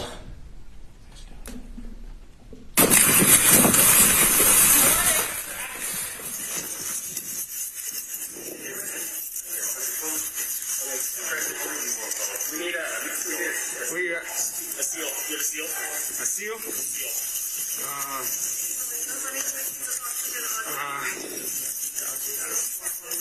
I got a sterile glove, packing gloves. Okay.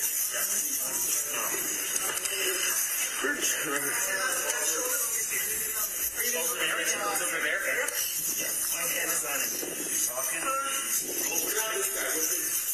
Where's that?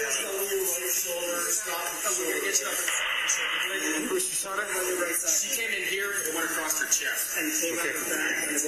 You want air flight? Yeah, Rio and route. Okay.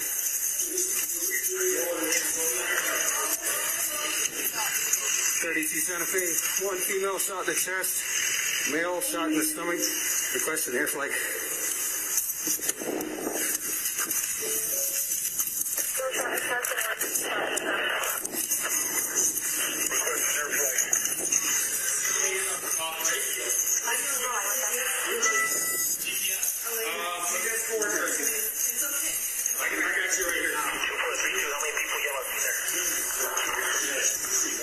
I got just Santa Fe medics.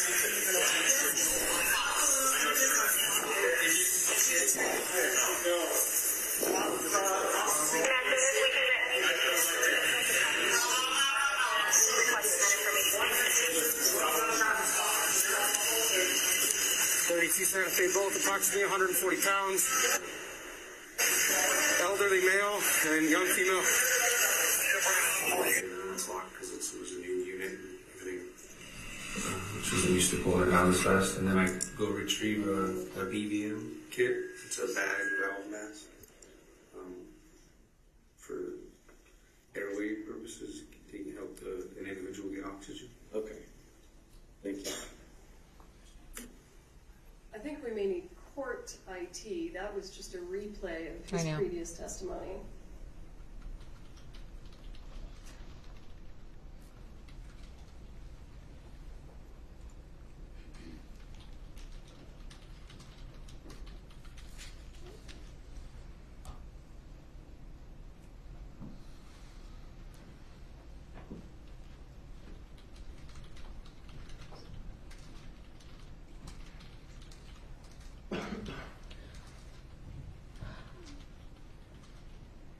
please,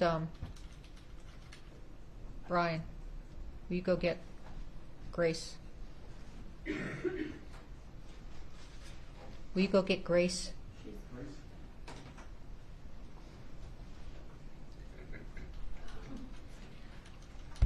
Approach the bench with counsel.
Break.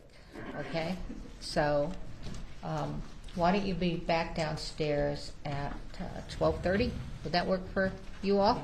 Okay, so follow George's directions, but you know where to go on the first floor and wait for George, okay? Thank you. Please don't talk among yourselves or anyone else about the evidence received here in court. Thank you very much.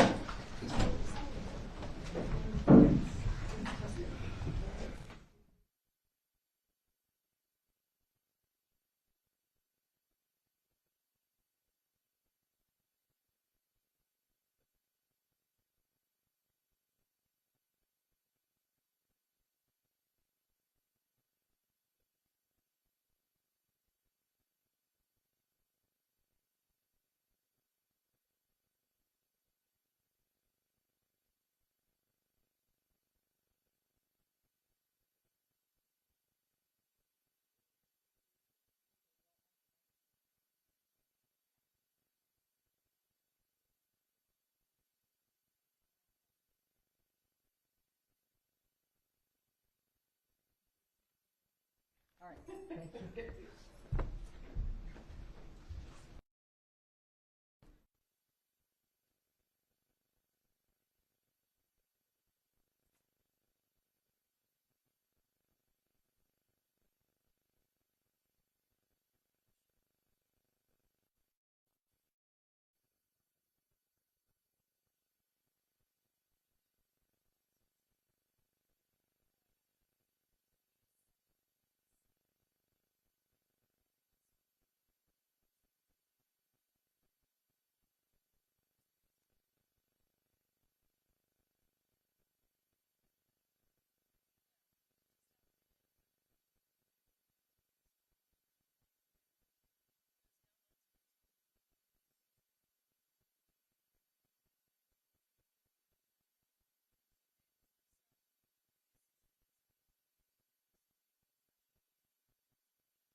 Bailiffs have asked me to remind you to wear your badges so that they know whether you're press or public.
Are we ready?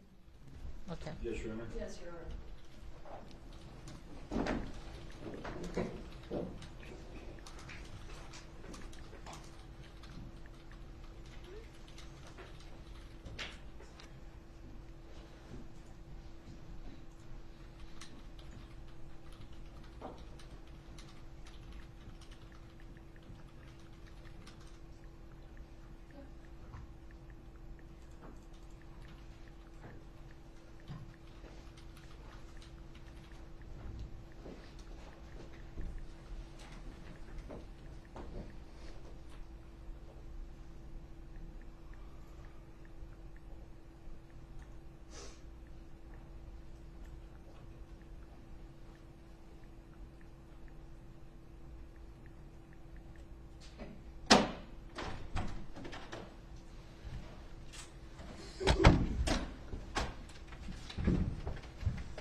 All right, you may be seated. Thank you. I will, as a request from counsel, I remind anyone that's going to be called as a witness in this case is not to be viewing this trial live stream on Court TV. Thank you. Shall we continue? Yes, Your Honor. All right, thank you.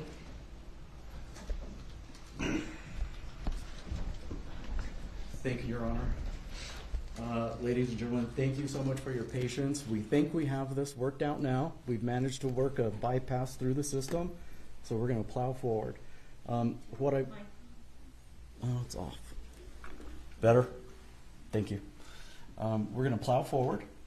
I'm going to start the video from the beginning. We only got about a couple of minutes in, and I know there was a lot of start and stops, so I'm going to start from square one with you all. Officer LaFleur is back, and we're going to pick up with the video. You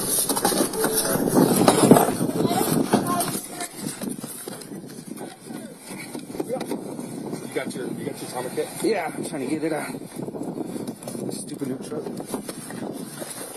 Are we inside with the BDMs?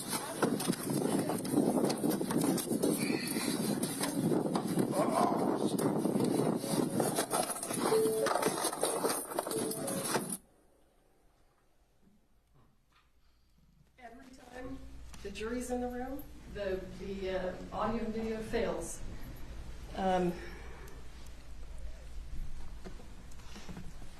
Where's your IT guy? We sent him to get another Bluetooth speaker so that this one doesn't run out.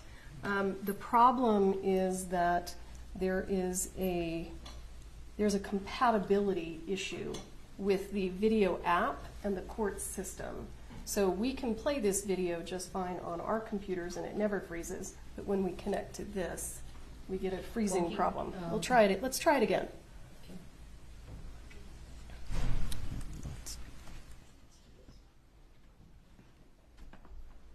Oh, I did that.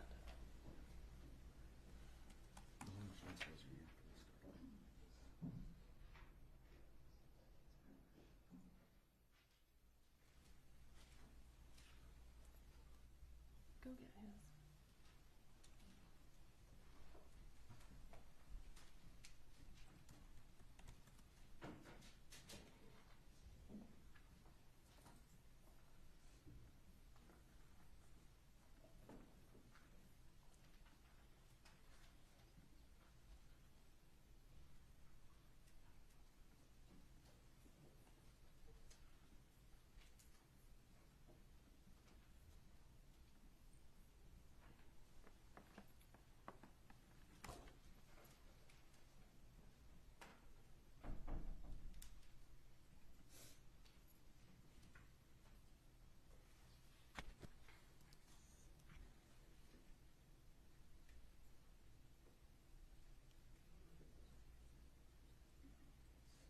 Jason, come up here. We're going to try it again.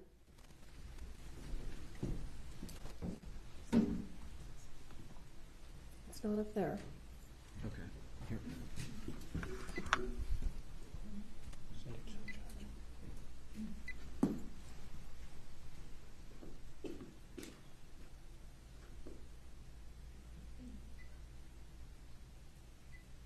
Did you talk?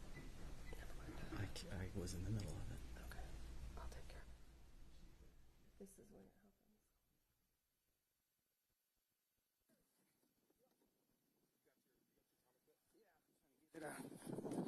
happens. This stupid new truck.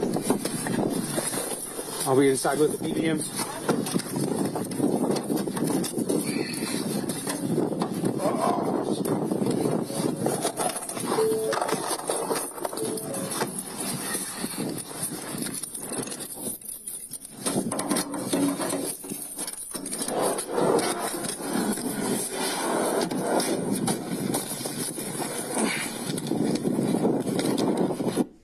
All right, officer. Explain to us what you're getting out of your truck. In the beginning, from the passenger seat, it's a trauma kit, and then from the back of the truck, it's a bag full of other medical supplies, to include a BBM, the bag valve mask, system and to help with CPR. Okay, thank you.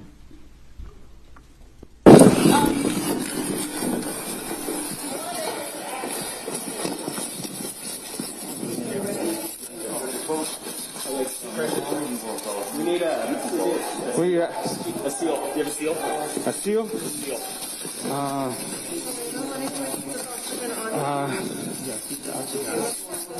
I got a sterile glove and a packing glove. Okay.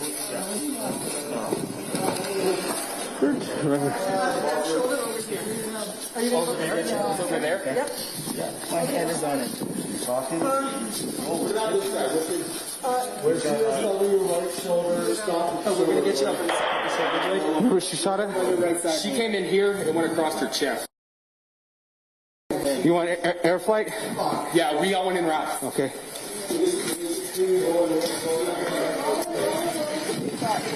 32 Santa Fe, one female shot in the chest, male shot in the stomach, requesting air flight.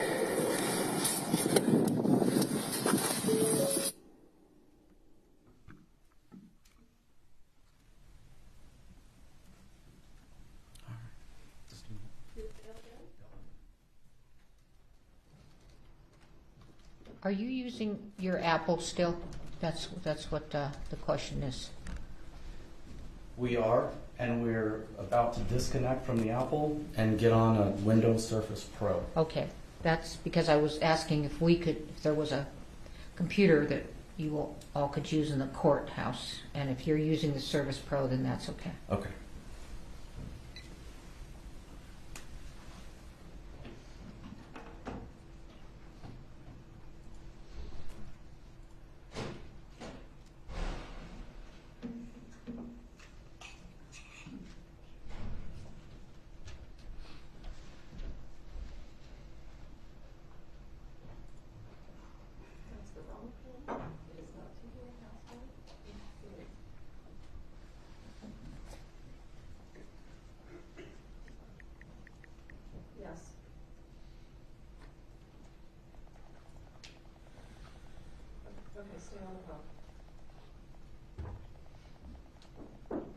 Do you want me to try to find a computer? No, we got it. Thank you. Mm-hmm.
You seeing it?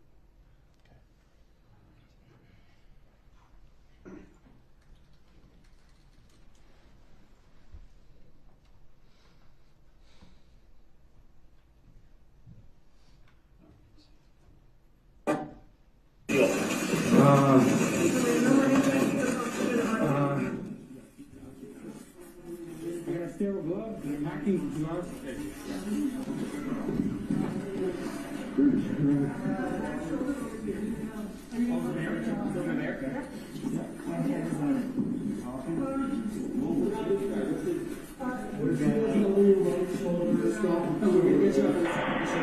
Where was she shot at?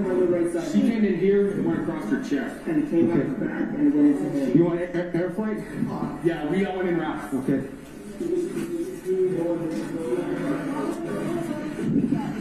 32 Santa Fe, one female shot in the chest, male shot in the stomach, requesting air flight.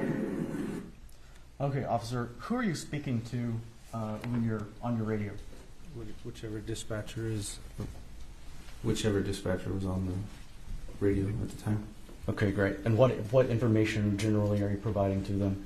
Patient update and any additional services I'm in need of. Okay, thank you.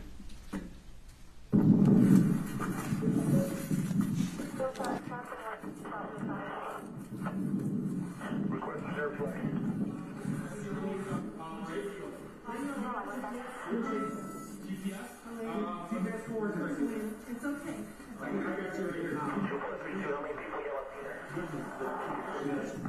32, I got just identified medics.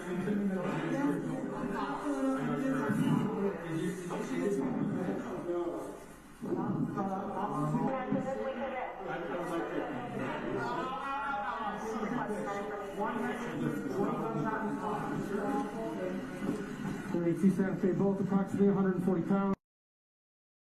Male and young female.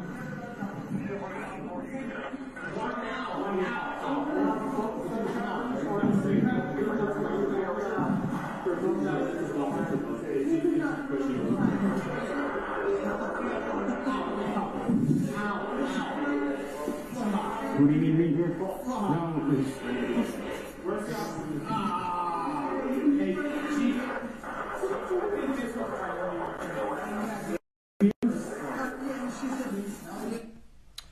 All right, officer, I believe I heard you ask here, do you need a BPM?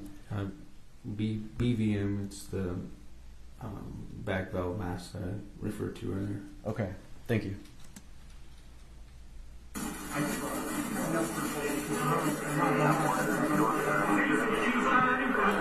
He's good. He's got a building somewhere.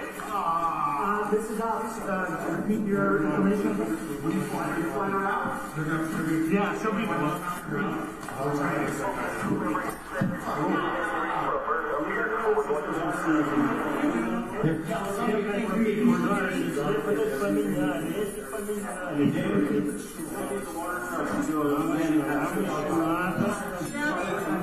Gabby, will you just make sure nobody else comes in? Do you have ears, man? Do you have a stethoscope? Yes, they're in that bag. Right there at the top. Purple? Nope, that's the top.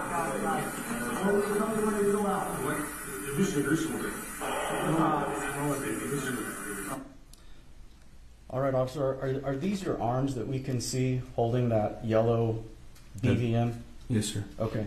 And can you explain to the jury exactly what you're doing here? Well, in the beginning, you can see I'm making sure that there's airflow coming through, and then I orientate it to correctly fit over her nose and mouth. And at this point, the bag isn't needed because there's an oxygen supply going through. So I'm just holding it there so she gets accurate oxygen levels. Okay, thank you. Is anybody allowed to go with her in the helicopter? No. Halyna, deep breath. Deep breath, Halyna. There you go. Deep breath, Halyna. Deep breath. Good girl. There you go, good girl.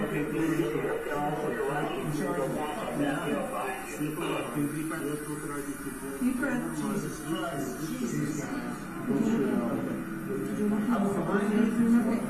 Entrance is here. Exit's back here. You guys back it? No. What do you guys need? I just need another dog tag. Something for pressure. I'll take a big one. This one? This one? No. This one? Underneath the right shoulder blade, keep the muscle area coming through.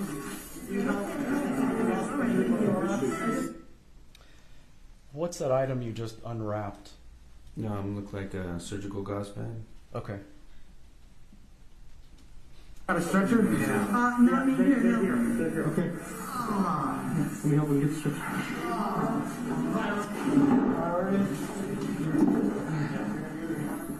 Stretcher. Pay attention. So here's priority number one. Let's clear all this stuff out of here. Bring in here. We got air flight in now. No phone in here. We need to keep on. Halyna? This is Halyna Hutchins. What side? Gunshot wound here. On this side.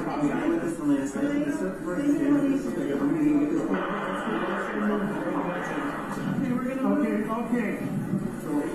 I got that air. Thank you. I'm gonna slide that thing down. Get all that out. Alright, chief, what do you need? So we're gonna need to get the rolling right away. We got it through and through on her. We went through and through. Who is the gentleman that just walked into the frame? That would be Lieutenant Benavides. Okay, and was he your supervisor? He was a supervisor that day, yes, sir. Okay, thank you. To the chest, and then you got one in the arm over there.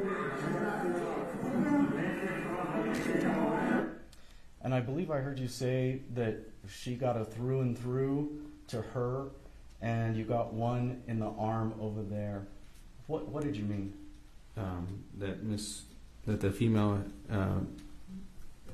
had been shot and it had gone through her, and the male who was laying there had been hit in the arm, shoulder area. Okay, thank you.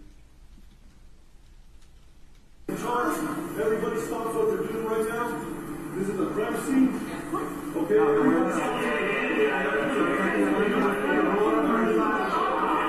Okay, roll back. Roll over to the other side. Pull it through. Number 2. Stay moving. Roll back.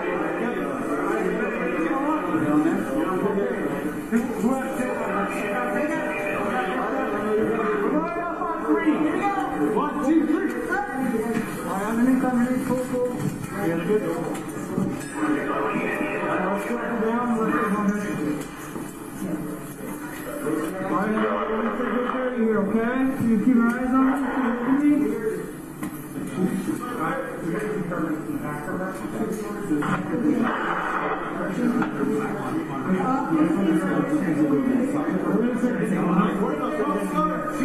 See the blood? You know where the hurt is right now. Can you find out? Yeah.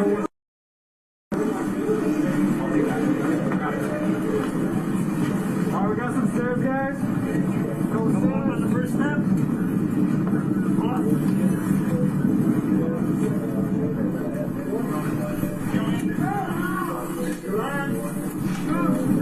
Disconnect there. You got it? Hey, you take over that?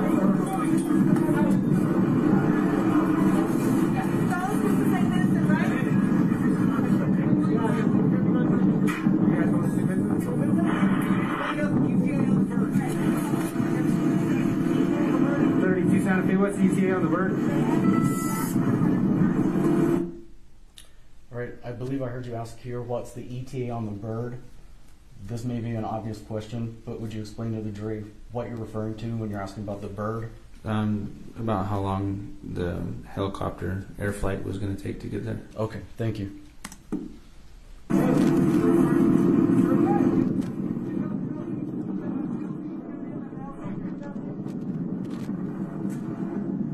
We got the bird right here.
right there, that's...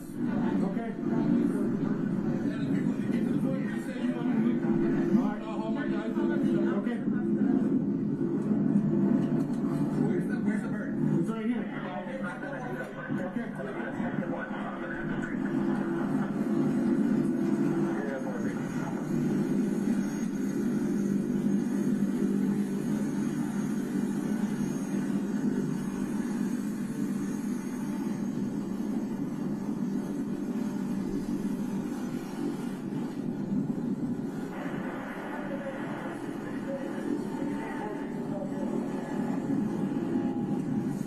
We got approximately 23-year-old female in the back of the ambulance right now.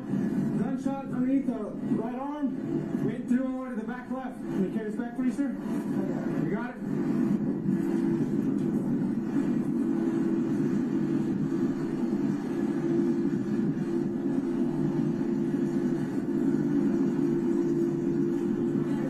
This one's priority.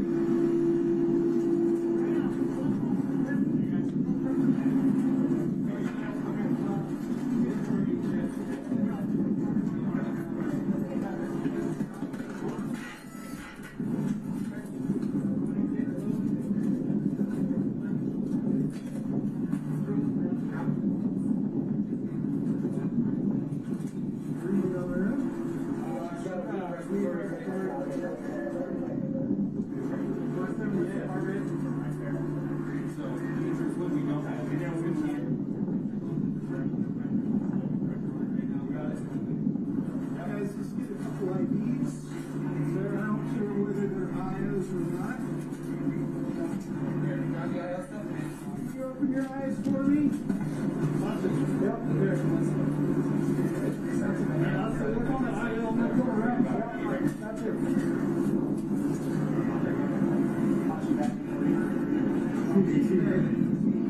If I can just have you guys step over there for us, okay? Can I have you guys get over there for us? We're going to have to gather everybody up, get everybody's names, everybody who's on scene, okay? Can you explain to us a little bit about what you're doing here?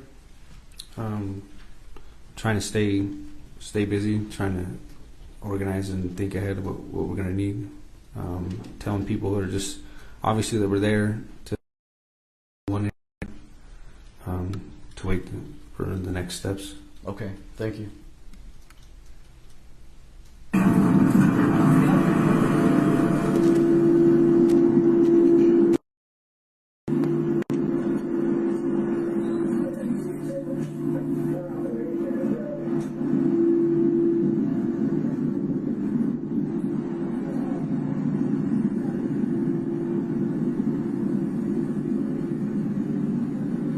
How's it going, sir? I believe you guys be taking this one. Did she go in the bird? No, not yet. They did IVs, did an IO, and then they're going to take in the bird. They're coming out, watch us out. They're moving it from this one? Yeah. Yeah. They couple of months ago.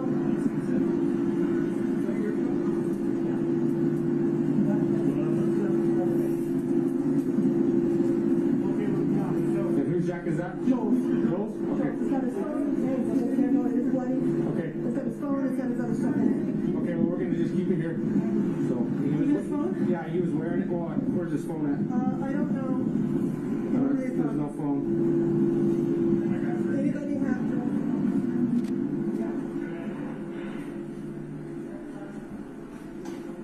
All right, gentlemen. I just need your IDs, and then have you guys step outside and wait for the investigators to get here. Okay? Okay, cool.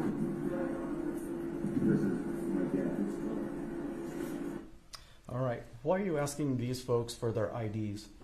Because it was apparent they were in there when I got there, and they were still in there when I went back in. They could have been possible witnesses and people I need to, or not myself, but people who need to be talked to. Okay, thank you. Outside, wait for the investigators to get here. Okay? Okay, cool. And who's the props guy? Who's in charge of props? She has green and purple hair. You can't miss her. Okay. All right. you hear them mention the props guy being a female with green and purple hair? Yes. Okay, were you able to identify who that was? Not me personally, no. Okay. Not at the time. Okay, thank you. I was here when it happened. You were here when it happened? Yes, sir. Who else was here when it happened? The camera operator. How many people do you think were in here when it happened? 3, maybe 4. 4? Okay. So 2 more other than you two? Reed, as soon as I see him, he was the camera operator. Reed, yes, sir. Okay, who else? Reed Russell was here. Alec Baldwin was the actor on set that pulled the trigger. Alec Baldwin? Yes, sir. Where's he at? Yeah, can you help me find him? On the cell phone with the cowboy hat. Okay.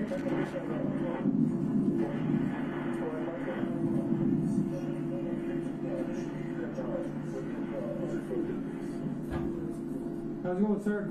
So my understanding, you were in the room when the lady, when someone was shot? Holding the gun, yeah. Okay, alrighty. What do you need? Well, I know your name, so it's Jenny. Call you back, okay? Let me give a... All right, you indicated you already knew what his name was. Can you identify this man for us? Alec Baldwin. Thank you. I want you to hang out, okay? Whatever you want to do. Yes, sir. All right, give me just a sec. All right. Thankfully, that's where the video ends. At least the portion we're going to watch today. So after you spoke to Mr. Baldwin, what did you do next? I believe one of the people I named in my report, I can't remember which, who was able to give me names and people who were in the room during the incident. And I did my best to find those individuals and kind of corral them all into one area with the resources we had. Okay. Talk about that a little bit. What resources did you have on hand at this point in time? At this point in time, there was only 3 deputies, to include myself, lieutenant, and a corporal. Okay. And approximately how many people were you needing to corral? At that time, it was unknown, but there was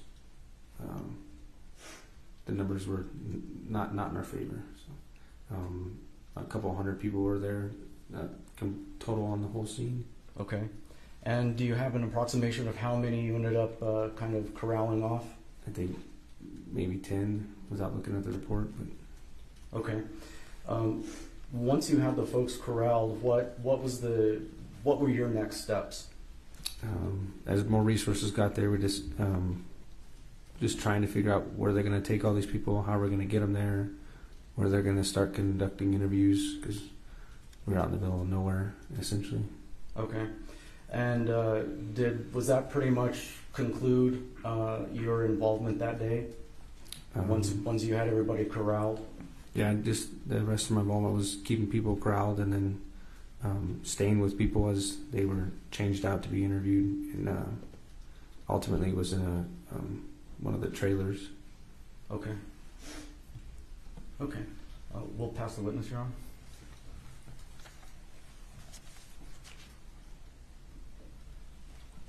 Cross-exam. Yeah, I'm Okay. Thank you. Of course. There you go. Good afternoon, sir. How long have you been working as a law enforcement officer when this happened? Going on 4 years. 4 years. Had you ever been to a homicide scene before? Nothing as complex as that one, no. Okay. And you've received some additional law enforcement training since this incident, after you went to work at the Santa Fe Police Department, right? Yes. Would you agree with me that a primary goal for you as the first responding investigator would be to identify and preserve evidence? I would have to disagree. Okay. Explain your disagreement, please. My primary role is life before evidence, to preserve life, and then investigate and preserve evidence. Okay, and we saw you helping with that. Thank you for your efforts there. After that was done, what steps, if any, did you take to identify and preserve evidence? What limited capabilities I had at the time, judging that it was only 3 of us on scene. Tried to gather information as to who was in there, and keep them all in one area. Okay, and you would agree with me that in the initial stages of a criminal investigation, it's important to identify and preserve evidence? Yes. Okay. And we heard on your lapel video, as life-saving efforts for Miss Hutchins were being made, that your lieutenant very loudly declared that this is a crime scene. Yes. You heard that, right? So at that time... You need to say yes or no. Yes. Okay. So at that time, you guys should be thinking also about identifying and preserving evidence, right? To a point, yes. Okay. Now, would you also agree with me that it is important to identify witnesses to a crime or potential crimes and take steps to preserve the value of their testimony? Yes. Okay. And one of the ways that you do that is by avoiding what's called witness taint. Would you agree with that? If you're referring to separating the witnesses, yes. Okay. And that's one way that you make sure the witness's memory and perception of the event doesn't become influenced by someone else's, right? You can Yes. make sure that they're not able to talk to anyone else. Yes. Okay. And as part of your training in investigations, you're aware that taint can sometimes be accidental or incidental. People are sharing their recollections about an event. Have you been taught that? Yes. Have you also been taught that sometimes witness taint can be purposeful? For instance, if people were to talk and say, okay, we're going to get details X, Y, and Z correct. And I'm not talking about this case in particular, just in general, your training. Have you been taught that? It's a possibility. Okay. You've been instructed it's a possibility. Yeah. And that's one of the reasons why it's important to separate witnesses, so that can't happen. Yes. Okay. So, in your testimony, you indicated that you were corralling the witnesses. What exactly does that mean? With limited space and area where it happened, I was trying to keep everybody in one area. It was a one building surrounded by a bunch of movie set equipment. We were very limited on back seats. There's only 3 units there. So. Okay. You didn't corral them in the church, did you? No. Okay. It looked like there's a lot of open space there. Would you agree with that? Yes. All right. Could you have told the people just to go stand, somewhere under some shade apart from one another? I did have them stand in the shade, which is where they were at. I guess what I'm getting at is, why didn't you have them separate? Why did you have them stay together? Again, there's only 3 officers on scene at that time. Trying to keep them all in my sight and in close proximity. Okay. Did you tell them not to speak to one another? I did ask them several times to stop talking. And okay. Did you hear that on the video that we just watched? No, that video is redacted. It doesn't show the whole length of the body camera. Okay.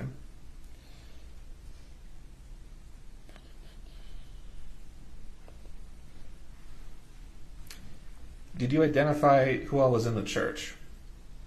To my recollection from the report, I did. Okay. Based off of the script writer who's in charge of who's in the room, camera wise and actor wise. All right. What individuals were inside the church when the shooting happened? My memory's not that great to name everybody individually.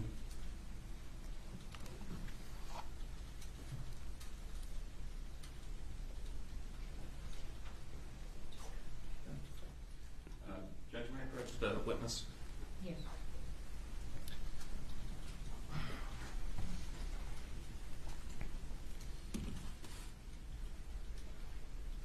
Officer, you read a report in this case, right? Yes. Would looking at your report refresh your recollection as to who was in the church? Yes. All right, I provided you a copy of your report. Let me know if that refreshes your recollection. Yeah, I'm reading 12 different names. But All right, who all was in the church? I'm going to butcher these names, but Sergio Cinto, labeled as a chief lighting technician. Duran Curtin as a costume. Ross, I don't know how to say the last name, but I guess his title would be Dolly Grip. Mamie Mitchell, which script supervisor. Matthew Himmer, assistant chief lighting technician. Joseph Zelo, key rigging. David Halls, first assistant director. Reese Price, key grip. Thomas Gaddy, special effects coordinator. Roman Gaddy, special effects key. Lucas Husak, special effects technician. And Alec Baldwin, actor. Thanks. Judge, can I retrieve mine? Yes. Thank you. Thank you, sir. If you need to look at the report again, let me know.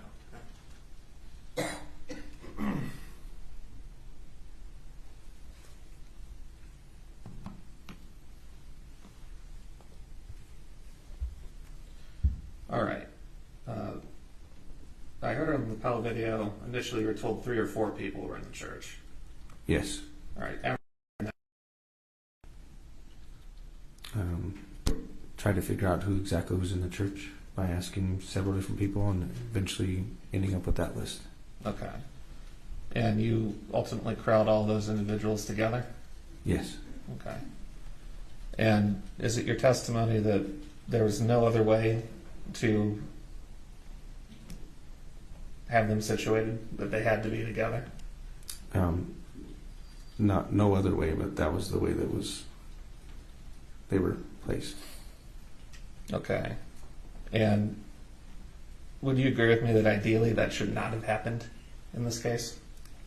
I mean, if you're Monday morning quarterbacking it, ideally we'll be able to place handcuffs on everybody and separate them individually in each car. But with limited resources and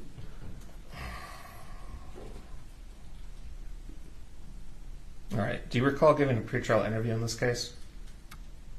yes. Okay.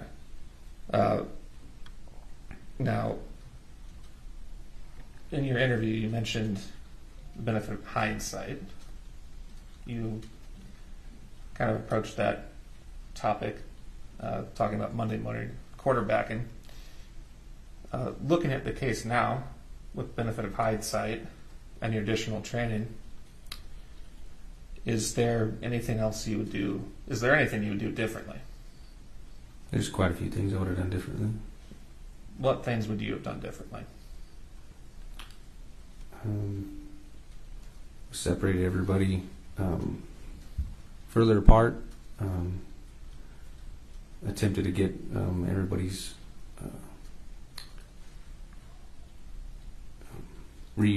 disposable cuffs, collect phones, stuff like that.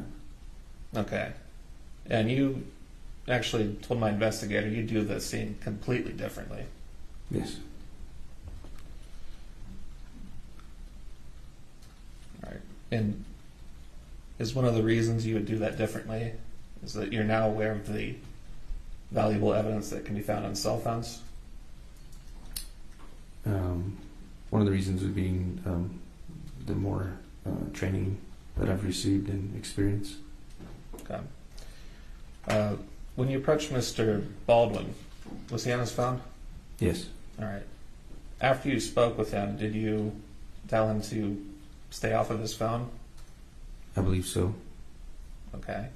Not in that video, no. But did you take his phone from him? No, I did not. Why didn't you take his phone? during that portion of my career, I wasn't, I guess, knowledgeable in the fact of what cell phones provided and the availability to detain and secure people's cell phone devices. Okay. Aside from the witnesses speaking to one another, was there anything else that was happening on this movie set that could have affected what they told investigators later about what they saw? I'm not too sure. Could you rephrase that? Yeah. As we sit here today, and having looked at your video, and hopefully having done some prep for this trial, is there any other thing that you can think of, aside from the witnesses being corralled together, that could affect the statements that they gave to investigators? Other than being placed apart and separate, I don't think. Okay. Do you recall an attorney who was present at this movie set? I do remember somebody claiming to be an attorney for the movie set. I don't remember her name. And she specifically identified herself as an attorney for the production company? Yes. All right. And what was she telling people? I can't remember at the time. Yes. Judge, it goes to, do you want to argue here or approach? It doesn't matter, whichever you all are more comfortable with. Judge, goes to the effect on the listener and what he did, and it's highly relevant, but it's not offered literally for the truth of the matter asserted. See what it is. Approach.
What was the attorney on the movie set doing? Speaking to people who were potentially involved or asking them what they seen, I believe. I didn't really hear all the conversations she was having. Okay. Have you ever been to a crime scene where an attorney shows up and starts talking to witnesses before the police do? No. Okay. And would you agree with me that talking to a legal representative of some entity, in this case the movie production, could that have affected the statements that the witnesses gave later to police?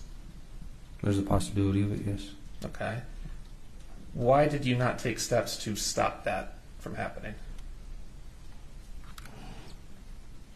Because I wasn't the one investigating them individually, right, reading them the Miranda rights at the time.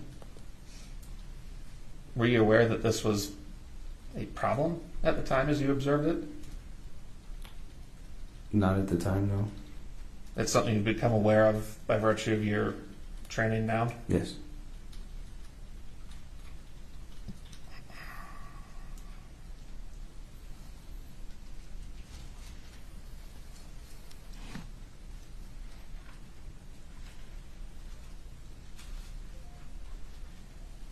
Nothing further. Thank you.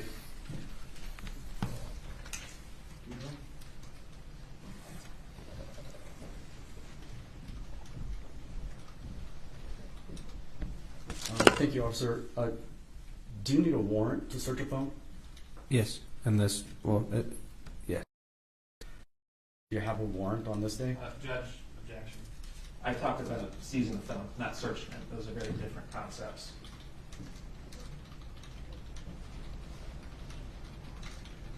I can rephrase.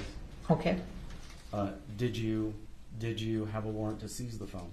No, I did not have a warrant to seize the phone. Okay, and was it your job to get a warrant? Not at that time, no. Okay. Have you ever been to a crime scene with 200 witnesses before? No. Okay.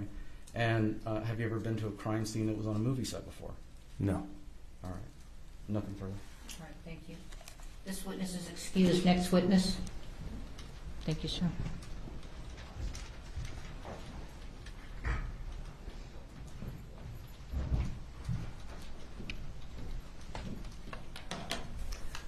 The next witness the state calls is Tim Benavides. He should be on his way in.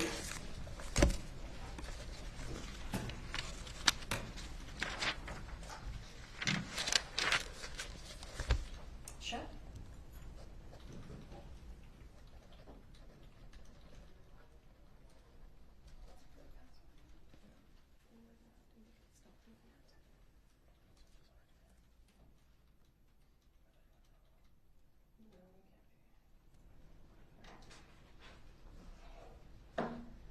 Let's see.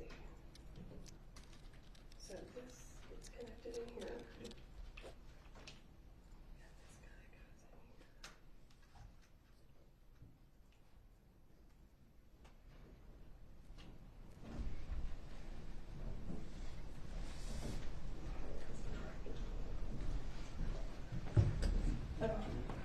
Face the judge, raise your hand.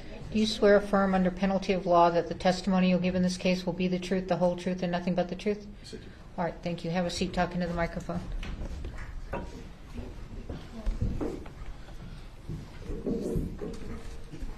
on just 1 second.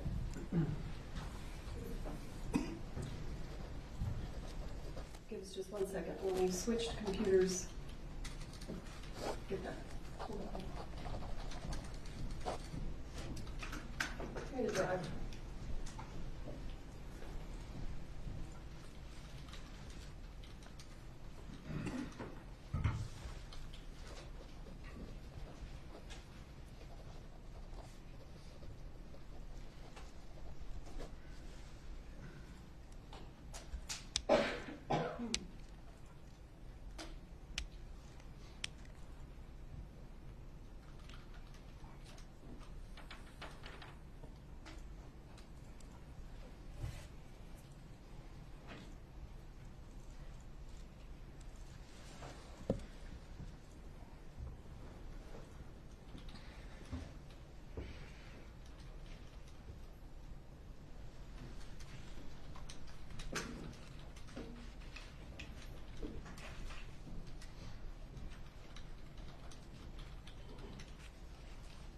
Sir, how are you currently employed? I am not. Congratulations. Why are you not employed? I retired from the Santa Fe County Sheriff's Office in July. In July, okay. And how are you employed on October 21st of 2021? I was a lieutenant with the Santa Fe County Sheriff's Office, day shift commander. Give us an idea of your background and experience in terms of your law enforcement experience. I did 20 years with the Santa Fe County Sheriff's Office, going through the ranks from deputy to lieutenant. How many years? 20 years. And did you have any law enforcement experience before going to the Santa Fe County Sheriff's Department? I did not. Okay. And how did you become involved in the incident on October 21st, 2021 at Bonanza Creek Ranch? I was a day shift commander. We had gotten dispatched to the Bonanza Creek Ranch. What did you think you were being dispatched to? Dispatch advised that there was a accidental shooting with a prop gun. And what did you do when you received that information? Due to the nature of the call, I activated my lights and sirens, and I proceeded to the movie ranch. And tell us what you saw when you arrived. What was going on? Describe the scene to us. Coming upon the movie ranch, there is security. The movie ranch is quite large. One of the security guards at the time told us that to follow him in because it was quite large, the movie set. As soon as we got to the movie set itself, it was chaos. There was people everywhere. Deputy LaFleur was already on scene. I didn't know where he was, and I was being directed to the makeshift church. And sir, did you also have a body-worn camera? Yes, I did. And did you run your body-worn camera? From the time I activated my lights to head to the movie ranch, it was activated. So, is there a fair portion of your body-worn camera that is you driving your car? Yes, there is. I was on the other side of the county, of Santa Fe County, when the call came in, so it took me, I believe, 16 minutes to get to the call. And after you arrived on scene, did you make contact with anyone? With the security guard, and then myself and the corporal at the time, Corporal Alderete, we made contact at the church. And was Corporal Alderete there before you? I believe me and him went in at the same time. So prior to you and Corporal Alderete arriving, was it just Deputy LaFleur? Yes, it was. So, was there a way to effectively separate the witnesses at that point in time?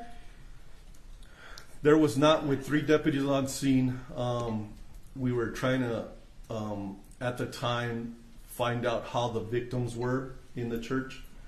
And fire personnel was telling us for help to land the helicopter. So there was no way at the time. We were trying to corral everybody and keep everybody corralled as much as possible to as witnesses.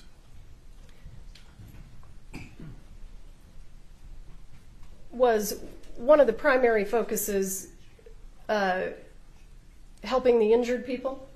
That was our main focus. As soon as we found out that we had enough fire personnel working on the victims, our next thing is to find out where the gun's at. And is that what you tried to do? Yes.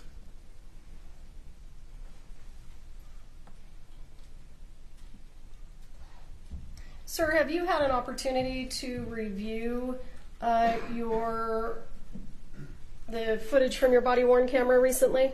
Yes, I have. And I would like to move for the admission of State's Exhibit 2. No objection. And permission to publish. States 2 is admitted. You may publish. And we are going to start this video at 16 minutes and 5 seconds so that we don't spend 16 minutes watching him drive to the scene. We're going to secure the film and all the crew members. Okay. Cool. Thanks. I have like 200 people out here, so. Alrighty. Let's see if. Yes, I already called for them.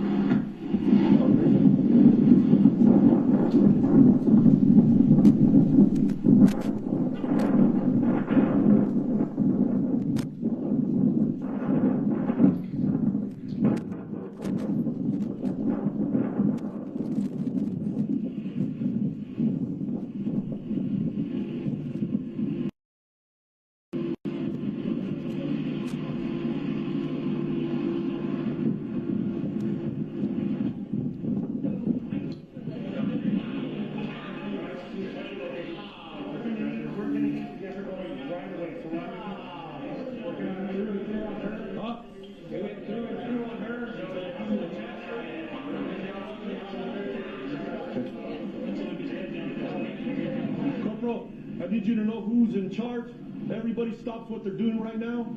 This is a crime scene. Okay, everybody stops what they're doing, and I need the film secured by whoever's in charge of it. Mr. Benavides, we heard you give some instructions to that lady. Do you remember who that lady was? I do not remember who she was. Did you get an impression of whether she was someone in charge or not in charge? I did. She was talking to Corporal Alderete. I figured that she had to be somebody important, a director or something. And why were you telling her to do all these things?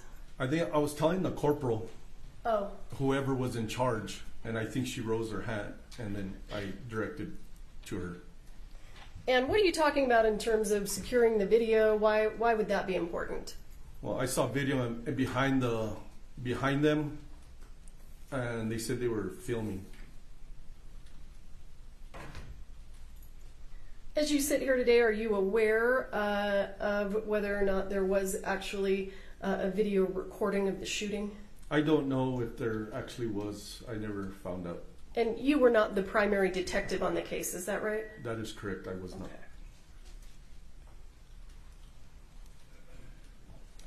At this point in time, other than providing aid to the people who've been shot, what's the most important piece of evidence that you're concerned about? In my head at that time, I was thinking about where the gun was.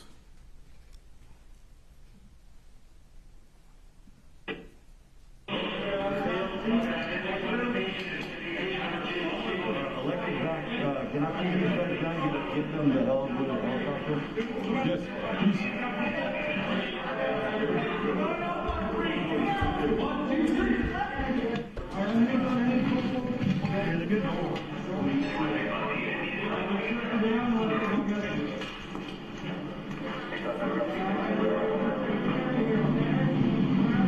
Hey, I need pictures right away. Why are you asking for pictures? Trying to preserve the scene as much as possible. I know I'm wearing my body camera, but I'm trying to preserve everything I can. On this particular scene, was that easy? It was not.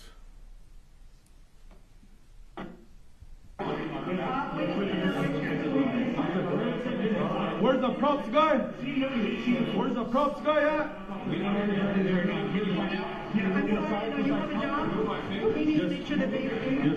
they're taking care of business.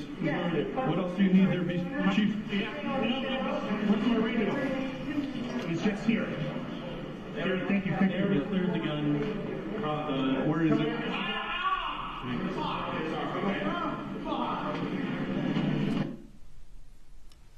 Why are you asking for the props guy? I think it was more of a guess to find out where the gun was. Okay. I'm just trying to find the gun. And did you hear that person screaming in the background? Yes, I did. Do you know who that person was? Joel. And why was Joel screaming? Because he was shot from what I saw. And the gentleman who is standing right in front of you on the video screen there, do you recall your interaction with him? I don't, other than the video. He just offered his services trying to find the props guy. Okay, he's a guy there that tried to help you? Yes. Okay.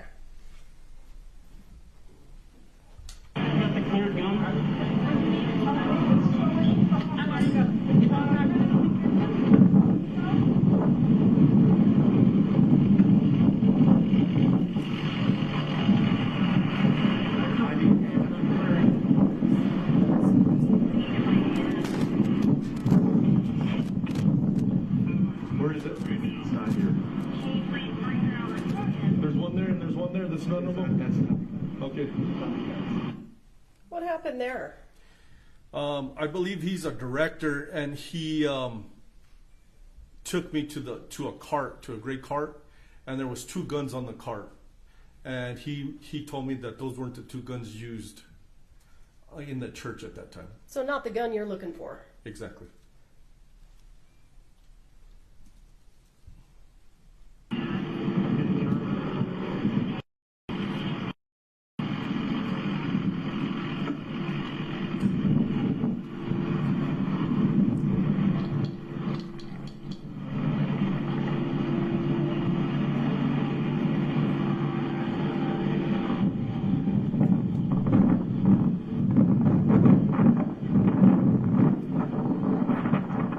You're in charge, ma'am?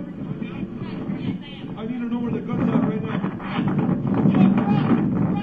Armor, I need to know where the guns are at.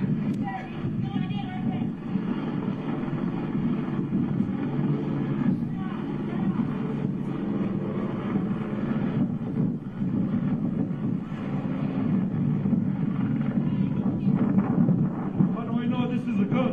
That's the gun. Okay.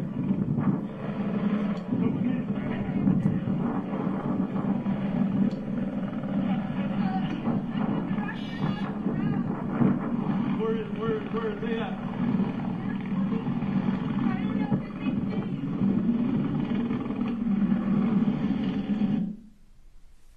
Do you know what discussion you're having? What are you asking about? I'm asking about the gun, if that was the right gun used, she told me yes. And then she's talking about the ammunition. Okay. Was the ammunition readily available right there? It was not. Do you have those rounds I gave you? They're on the cart. Are they? I don't know. Who did you give them to? I gave them back to you. I did. I'll get them.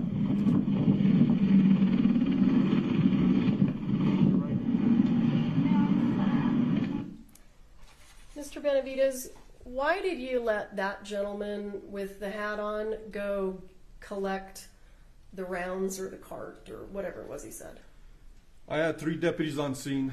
I was taking care of the gun at the time and the props person. I had 2 other deputies trying to control their part of the scene. I was keeping my eye as much as I can on the person going for the ammunition. Did he bring something back to you? He brought me the gray cart that we had gone and we were looking for the gun that was used. That was the gray cart that he brought back. And you saw that cart previously because the other gentleman walked you up to it, right? That is correct. So when this gentleman brings you the cart, does it appear to have been... Objection, leading. Sorry. Sustained. Did it seem different when the gentleman brought it back to you? Leading. Sustained. How did the cart look when it was brought to you? The cart looked the same to me. It was in disorder. There was still 2 guns on top of it.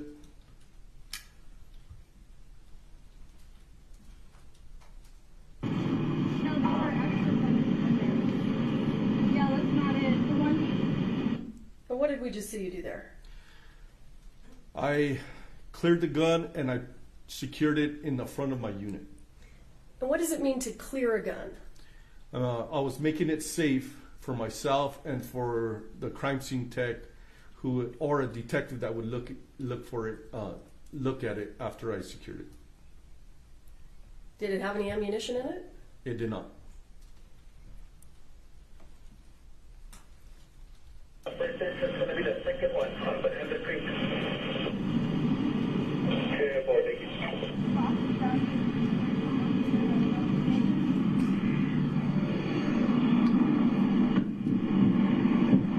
What did you do with that gun? I secured it in the front of my unit and I locked the door. Oh my God, fuck. Are they okay? Hey, Santa Fe, we need more units out here. I've never been inside a gun. Oh my God.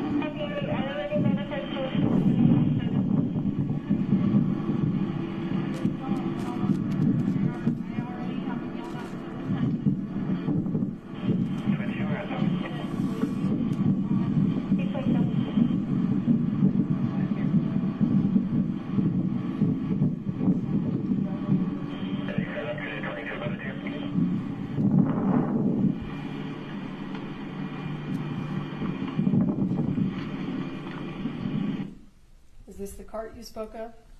That is the cart that I originally was taken to by the other gentleman. Same cart. Okay, We got Browns here. okay, no, so this is the one I'm pretty sure. That's the one.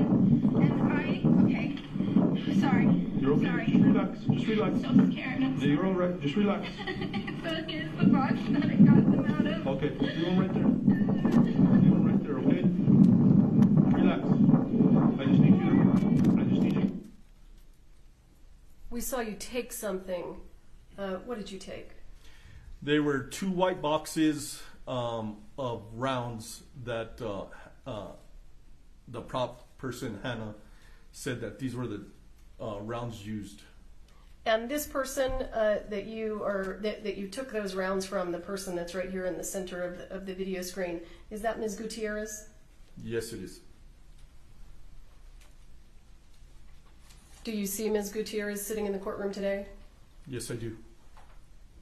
Can you just go ahead and point her out and tell us what she's wearing for the record?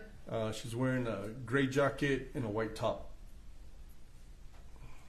And also, just for the record, where is Bonanza Creek Ranch located? Bonanza Creek Ranch is on the southern end of Santa Fe County. It's off the frontage road, I-25 frontage road. For the record, state of New Mexico. In the state of New Mexico. Thank you, sir. Just relax, okay? I just need you to relax. Just please relax, okay? Just take deep breaths and relax. Can somebody get water for her?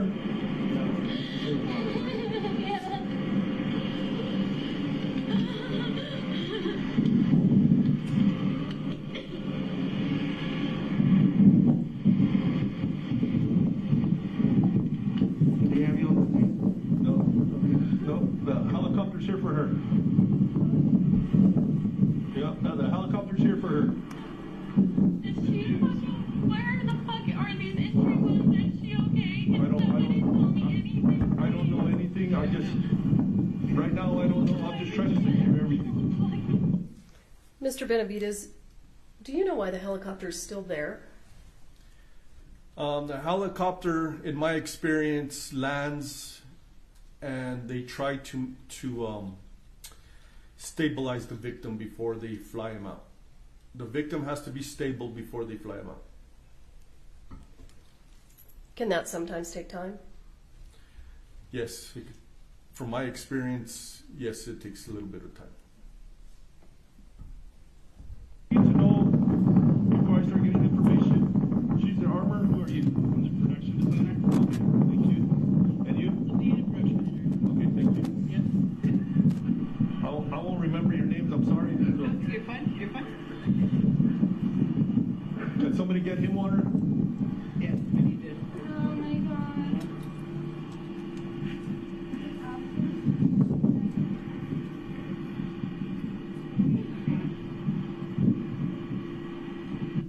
Do you remember where those boxes of ammunition are right now? Yes, they're on the left side of the cart on a piece of paper. And are you keeping an eye on them? I am.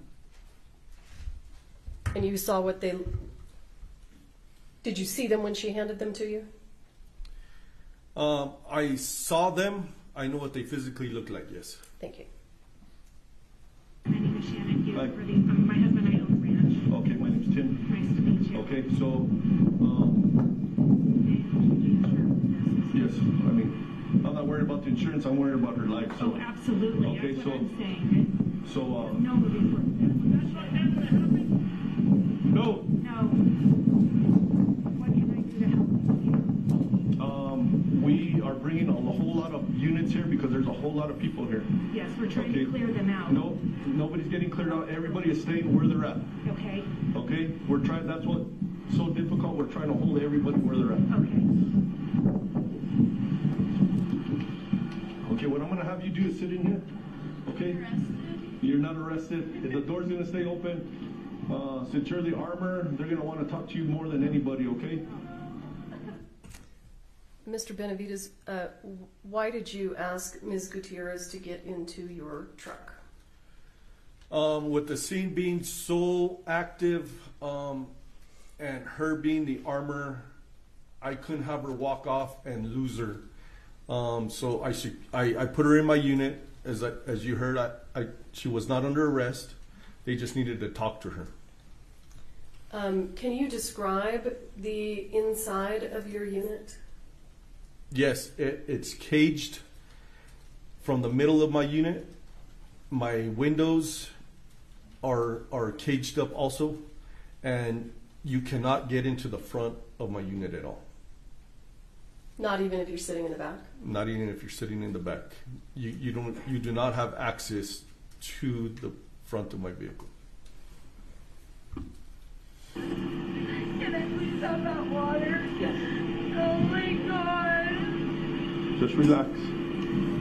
Okay? I'm just trying to, there's a whole lot of people here, so I'm trying to secure everybody. Do you want me to come with you? You can stay right here with us. We'll stay right here with you. I'm not going. You can leave the door open. You don't have to do anything, okay?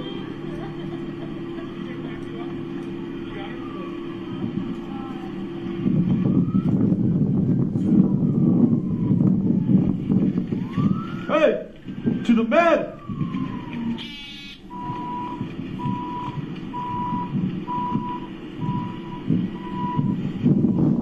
Do you remember what you're saying there? I believe I was telling Corporal Derete to put the yellow tape to the med truck, I think, or I was asking for a med unit to come and check on Hannah. Understood. And why would you ask for a medical unit to come check on Hannah? The way she was pretty much hyperventilating, and I didn't want her to pass out, and then we have a bigger problem. Okay. Santa Fe. If I could have a unit head to St. B's, we got one shot in the shoulder. That one's going to St. B's. The helo just landed, and they are trying to get that other 41 stable. So if I could have somebody go to St. B's and with this other subject. What is St. V's for people who don't know that short name? That's St. Vincent's Hospital here in Santa Fe. And why are you sending a unit to St. V's? For logistics, to help the detectives find out how the victims are doing.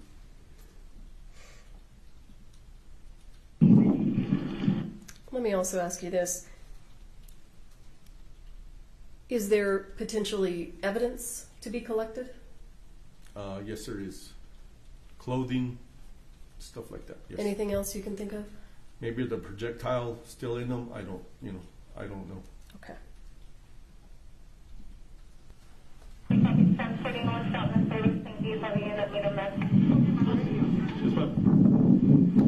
Yes, ma'am. Turn the radio in the truck down. No, not at all. I'm sorry. I didn't even step up.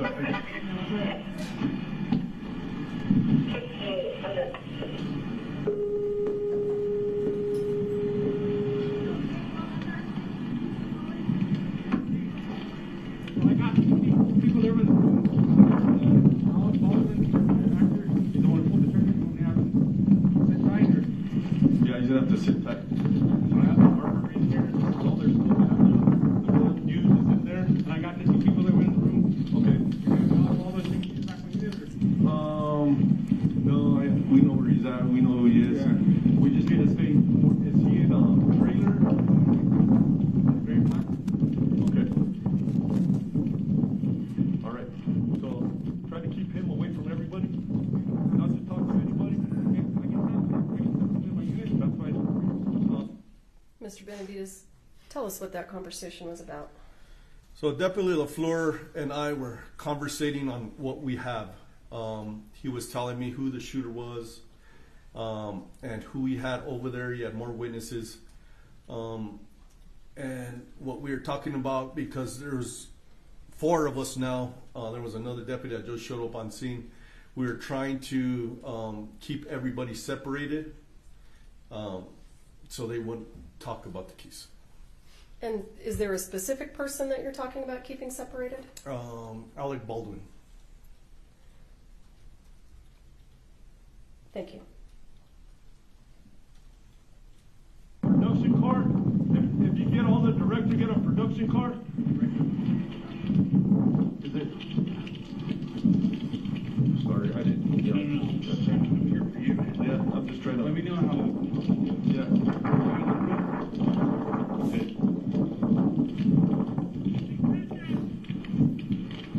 Ryan.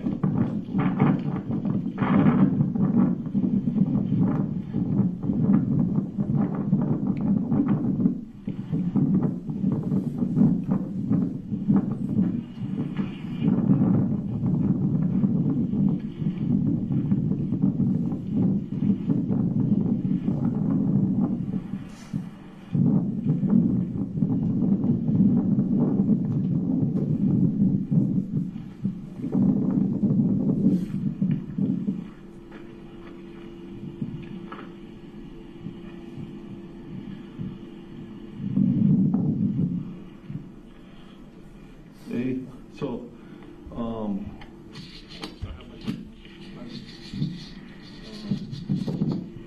Alec Baldwin, who pulled the trigger. I have the weapon, I have the ammo, and I have the armor. Pretty much, they don't touch it until the armor gives it to them. And the director was going over the shot, going over what was going to happen on the set, and she got shot in the chest. And then that's what it sounds. I don't know. But we do have pictures, but there, like I said, there's like 200 people here. There was 4 people in the room. There was 4 people in the room. And 2 of them were shot. Okay. 2 shots. 141 in the chest.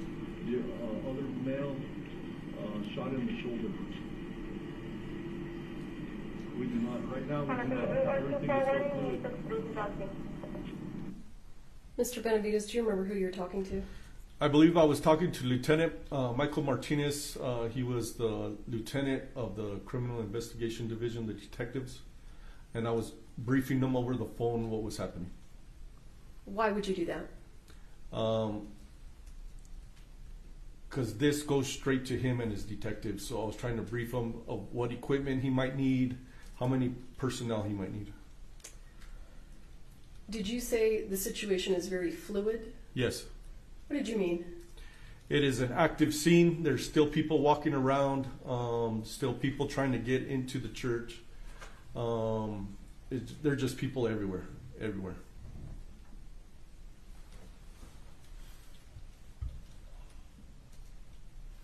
But it is I'm sending you a file with Alec Baldwin. I think this is what you want. All right.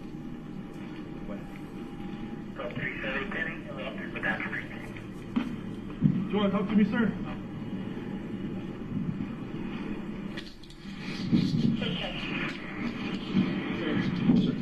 Alec is he's gonna smoke a cigarette and he'll sit in his own car. That's his vehicle. Alec Baldwin? Yes, sir. Okay, thank you. I'm good, thank you.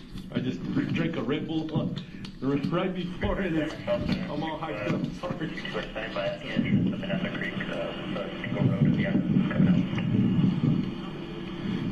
Okay. I'm gonna stand by, so if you need to... Yes, please.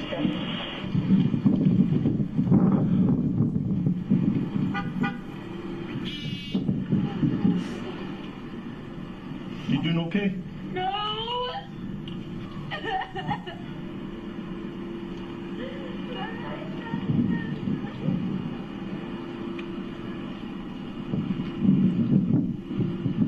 Read at 6-5, start rolling towards the direction until we hear from him.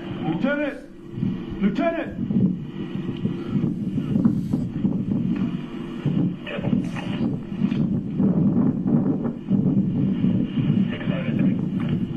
Oh, I thought you were the lieutenant. I need somebody to check that 41, the armor. She's having a panic attack. I need somebody to check for her. Okay. Okay. The armor? Yeah, she's the armor. She's hyperventilating. She's having a... Hey, man! Can you drive your... I gotta go get that guy. He was here. Can I come back in? What's that? I gotta go get that guy over there and bring him back here. Where is he? He's right there next to the guy with the cowboy hat. He's wearing the black. The one on the right. I'll go get him. Okay, yes, sir. Thank you. Thank you for helping.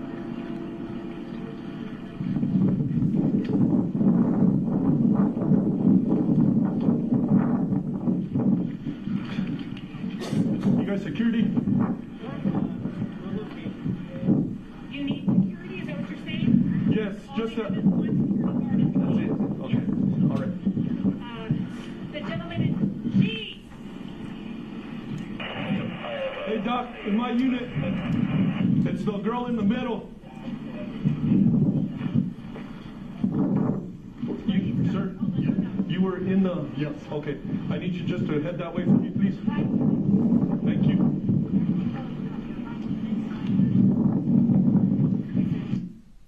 Where are you telling that guy to go? So I was told that he was in the church, so I was directing him towards either Corporal Alderete or Deputy LaFleur. And for what purpose? He was possibly a witness. The house enters. We were told by the priest. Okay, hold on. All right, let me see who you guys are. I don't want too many people here. Okay, hold on. What's up? I don't have any additional security guards. I got one. I got a gate. Okay. I've got my two guys right here. You can post them wherever you want. Okay, thank you. I'll figure that out. Let me go see what's going on with these guys, and I'll be right back. These guys are standing by.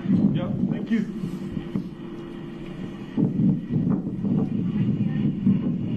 Oh, okay.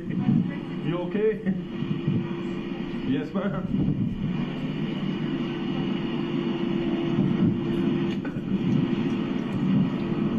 Hey, where's that lady that was in charge? Guys, I need you guys.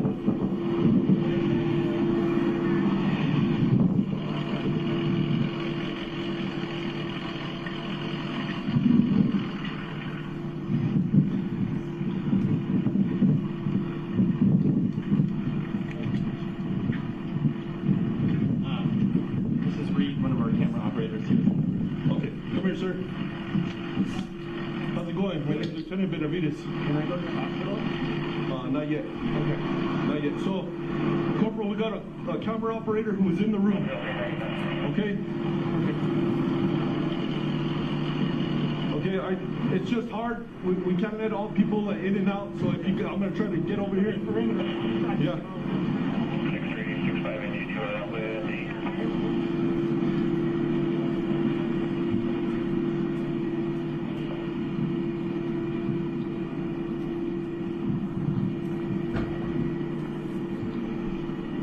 Okay, I'm trying to find the director, whoever directed us on who was in the room. I'm trying to find her so she could help me out and make sure we have everybody. Okay? I can do that. Okay. I'm the UPM. This is, if it's not her set, it's mine. Okay. So I can help you. Tell me how I can. Okay, who is this? This is our lawyer. Okay. Lieutenant Benavides, I didn't mean to be rude to you, ma'am. I'm sorry. I'm just trying to secure. I'm just trying to secure everybody. And who is that? Benavides. No, you're fine. So I have a whole lot of people coming this way. So Yeah. okay. So you're getting one of our co-producers. Okay. These two gentlemen right here are Lucas and Marcos. They're my location speeps. Yes. A little farther down in the white is Shannon. She's the owner of the ranch. The Okay. gentleman who I was talking to earlier in the brown hat is Brian, the production designer. Yes, I met him. Yeah. Okay. I'll be with you in a little bit, ma'am. Okay. Let me talk to my guys to secure this area.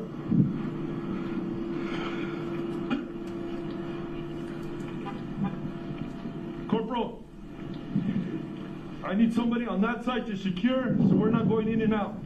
We're trying. Everybody, pretty much that's in, is staying in. Who are these officers? What's happening here? More deputies coming, like I was asking for. So this makes 6 deputies on scene right now. I'm just trying to direct them to try to secure as much of the scene as I can. The crime scene law, because it's still fluid. We still have that still on deck. Okay, our home patient's still here. Do we have somebody going to the hospital? Yes, 6 Okay. If you could stand on that side and make sure people aren't coming in and out. Everybody that's in stays in. Did I hear you say that one of the injured people was still there? Yes, that's correct. And do you know why? They were trying to get the female stable so they could fly her out.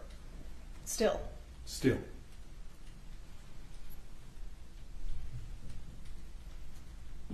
Here, I have the corporal on that side with Sanchez. He's still trying to get the information. It looks like we have all the people that were in the room. Okay, come here. If you could go see that gentleman. Sanchez! I need you to stay by my unit. I have the weapon in my truck, and all the ammunition on that tray. Okay. Okay. So it's an actual crime? It was Alec Baldwin. He's sitting over there. He shot, and then he shot. He got the gun from the armor who I have in my car. She's not under arrest. She just the armor. So she's there, so he could help with that. And this would be your entry point right here. Okay. Yep. What's an entry point? It's a check-in point for whoever comes into the scene right now. From now on, as detectives, crime scene techs, medical personnel, whoever else is coming on board. So is there a break in the crime scene tape right there? I believe Deputy, I don't remember if Deputy Puentes put a break or he's just lifting up the tape. I don't remember which. Where is the tape at this point in time? It is, the yellow tape is connected to my vehicle, and it's pretty much connected to all the sheriff's personnel vehicles that are on scene. And is it, what is it cordoning off? It's cordoning off the makeshift church. Thank you.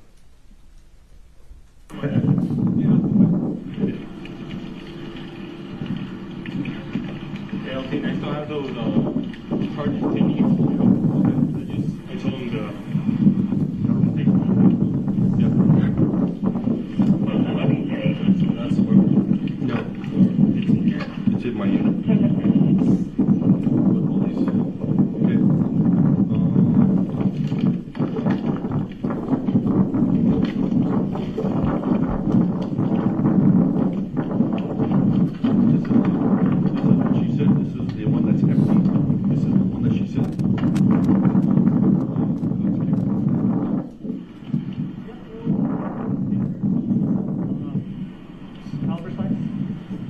It's a 45. I have the dummy rounds right here. It's a 45. Okay. Okay, and we will. Let me back that up. Why are you giving this information to this gentleman? Tell us what's happening. So the med unit is asking what kind of weapon was used, and I'm letting them know what Hannah told me. Is it was a .45. She pointed to the two white ammo boxes, and I was reading out the ammo boxes, 45 dummy rounds.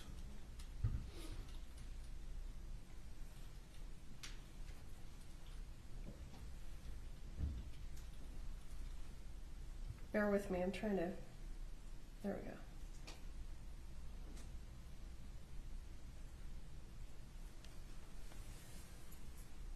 What did those boxes look like? Two white ammo boxes. They were white and it had a label on the flap end. Did you recognize them? Recognize as it how? Had you seen them previously? Oh yes, they're the ones that Hannah told me that these were the rounds used for that day. Did they look different? They did not. Did the prop cart look different? It did not.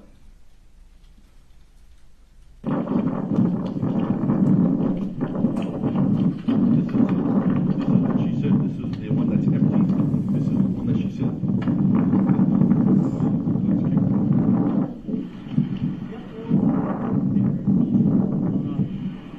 Caliber size?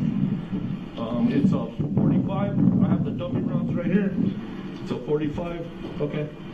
Okay, and we will. Let's go this way. I have a lawyer here already. Okay.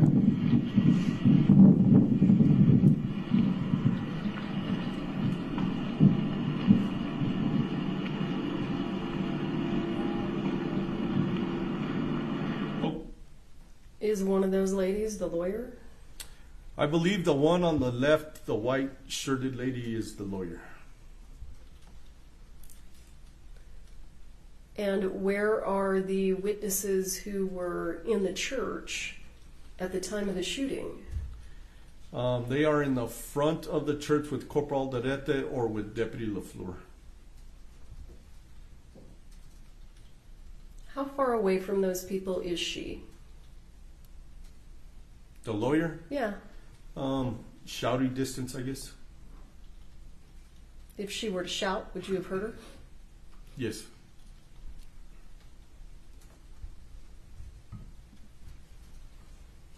Birth for the med. Date of birth and social. For me or for her? For her. Would anybody have that? Yeah, give me 2 seconds. Thank you. And the name of Halyna Hutchins? Halyna Hutchins, Hylena. Here, I get it for you. You got it, Doc? Yep.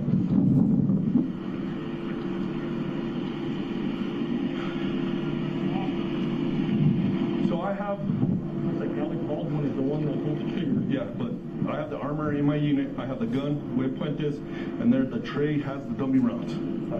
Okay. I have Frederick on that side. Puentes is taking care of here. He's going to start taking care of the log. I got this down until they get the patient's still behind there until they Roger that. finish P-Dog and then I'll put it up. Okay. And then make sure everybody goes to Sanchez. All the personnel that were in there. Yeah. Make sure he has everybody. Okay?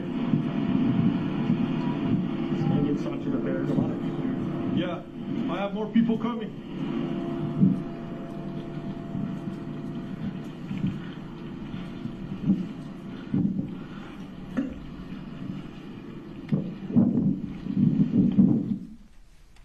Did we hear you say you have more people coming? I was hoping I had more people coming, but I kept asking for more people. Let me ask you, how big is the Santa Fe County Sheriff's Department? When I left, we had 100 officers. And if you can estimate for us, on a day like October 21st, 2021, how many officers would have been available to respond to this call out? 3 deputies. All I had. That's all I had. We are stationed all over the county. So I was a rover. I believe the corporal was north of Santa Fe County, And then I had a deputy that was assigned to Santa Fe. But in this case, Deputy LaFleur was coming in for overtime, and he happened to hear the call and he helped out. Thank you. She okay? She okay? She's shaking out. I know, that's why I called the meds for her. Yeah. I want her checked to make sure she's not, you know. I think they're testing the sugar level right now. Okay. We just need her to. I'll bring it back. All right. Okay. Careful of your questions. Well, as long as she's okay. She's already dealing with all this. Yeah. She needs to be good. Okay.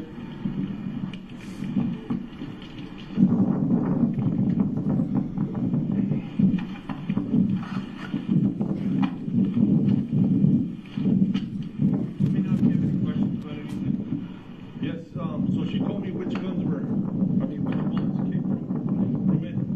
What do you have in your hand right now? I have the 2 ammo boxes in my hand from the cart that Hannah pointed out that were used. We keep everything else the same. I'm gonna keep these, like these here. Those are dummies. Okay. Well, I'm pretty sure somebody will be asking about those. What did that guy just do? He reached over the yellow tape and he grabbed a bullet and he shook it to show that it was a dummy round, and then he put it back. And where did he grab it from? One of the boxes? No, he did not. There was like a little cubby on the tray. He just reached over, grabbed it, and put it back. And you saw that? Yes.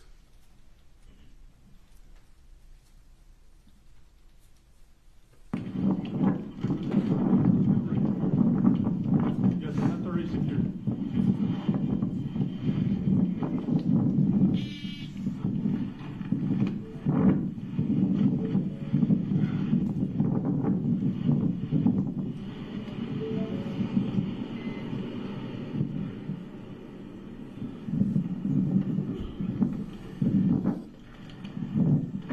Somebody get it.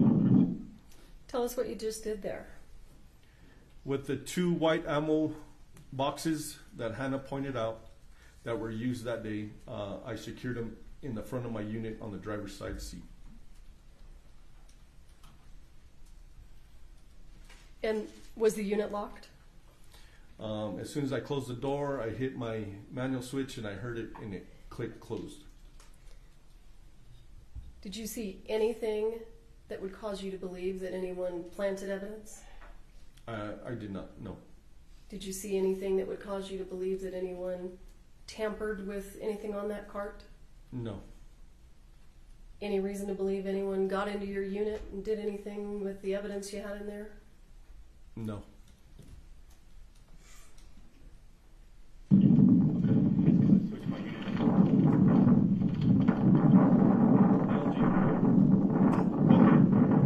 I got 2 extra people which help me out, help me secure this area.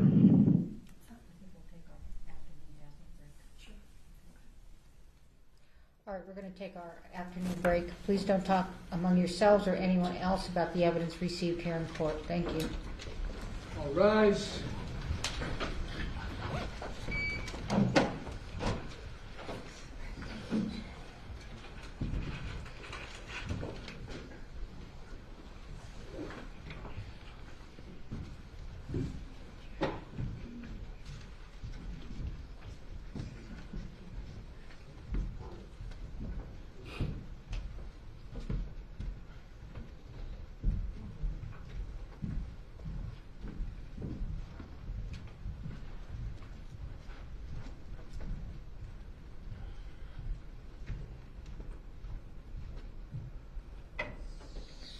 All right, thank you. We're in recess. We'll beginning at be here in 20 of. Jury will be back probably at quarter of.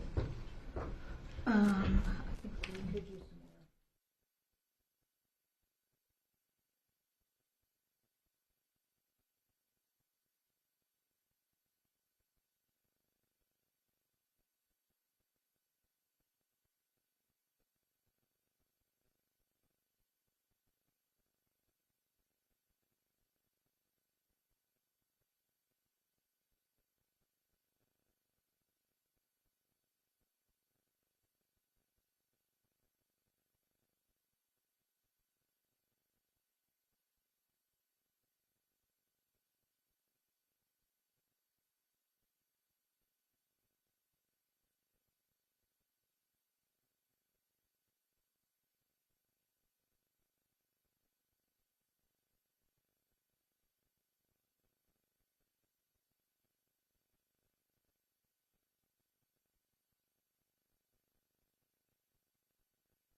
good.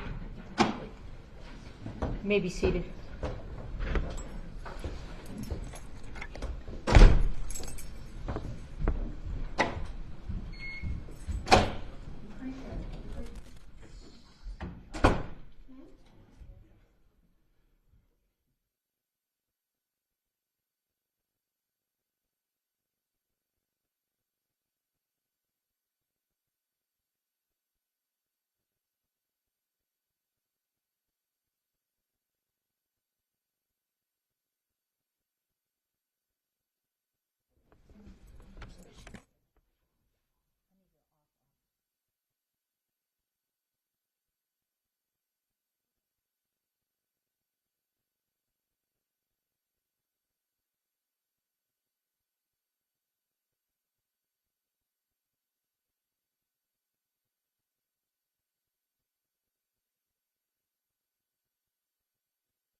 You may be seated.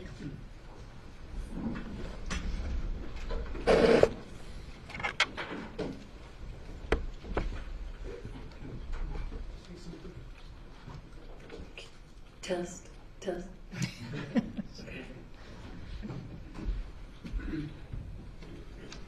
All right. Are we back on? Yes, we are on the record. All right. Mr. Benavides, let's go ahead and just watch the last few minutes of this video for completeness, okay?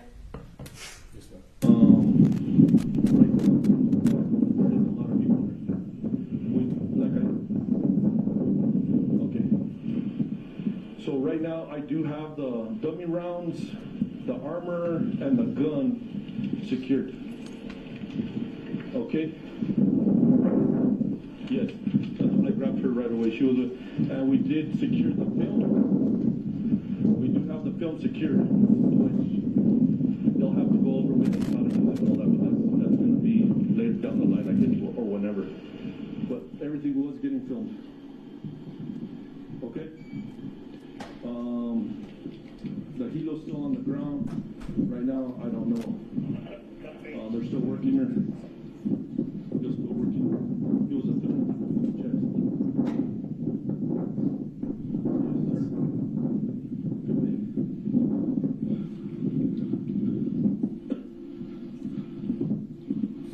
Did we get a crime scene lock for Fuentes? Did we get a crime scene lock for Fuentes? I can find it.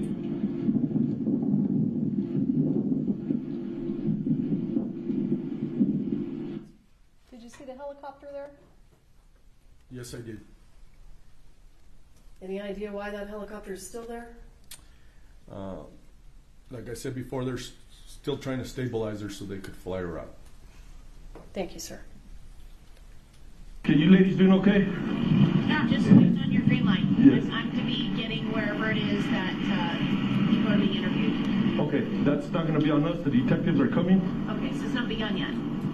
What's that? The interviews have not yet begun. No, I have nothing. We just secured the armor. Okay. We secured the gun Okay. and the ammunition. Okay. That's the only thing we've done. That's the only thing that's happening right now. Yes, and then we are getting all the information, all the people that were in the room. Okay. Okay, I'm gonna go check on the victim. And then I thought you went to the hospital. no, she's still here. They're trying to stabilize her. I will let you know how she's doing. Thanks. I know you guys are concerned, so I'm gonna let you guys know. Okay? Yes, thank you. I appreciate that. Yes, ma'am.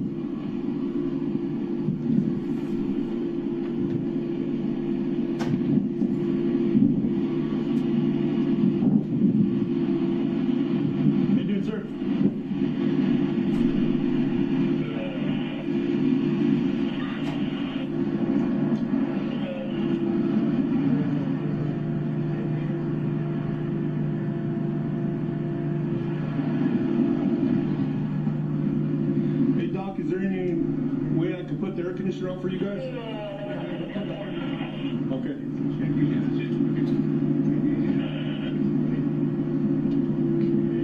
You guys have any directives?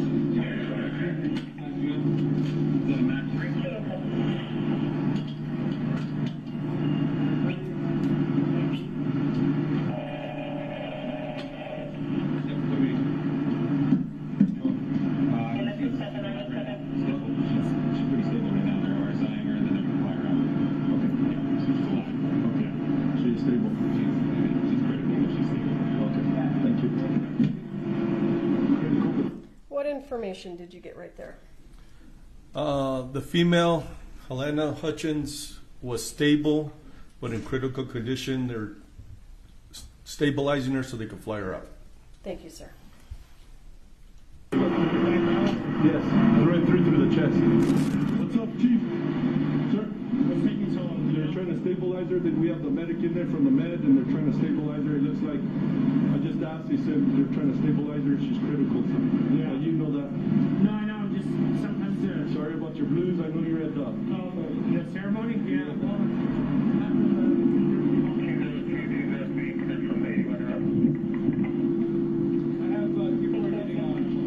Thank you. Yes. Sanchez! Where is everybody?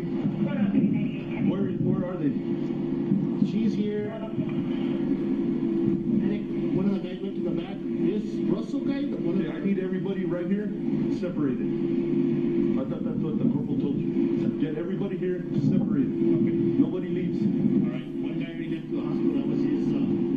That was his best friend. I don't know what. See the one that's falling? Yeah. No, he was here. Who's your supervisor? You see? Get with her. I had his name and his number. Nobody, get everybody here. Nobody else leaves. Sanchez. Okay. Those people in the back, any questions? Yes, everybody. Yes. Yeah, that's why I was calling for more units because we have people everywhere. Was that discussion regarding a witness who left? Yes, it was. Do you know if that was a person who was inside the church or just a person who was working on set? I don't remember, but like I said, the scene was active, and we're trying to keep people together. But this one person did get out. Thank you.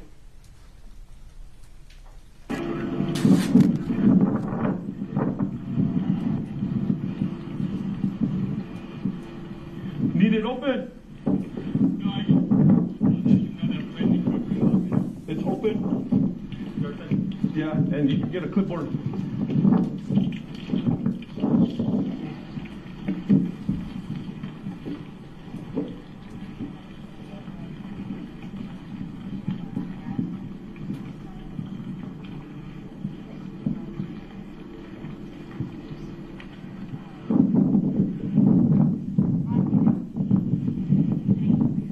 Okay, so she's stable but critical. They're trying to stabilize her so she can get on that helo. Okay, so that she is alive but critical condition, and they're trying to stabilize her so they could be comfortable when they get on that helo. Okay. Thank you for that. Okay, but I will give you, if you see them taking up to the helo, that's a good sign. They stabilize her, and they're gonna fly her out. Yes. Okay.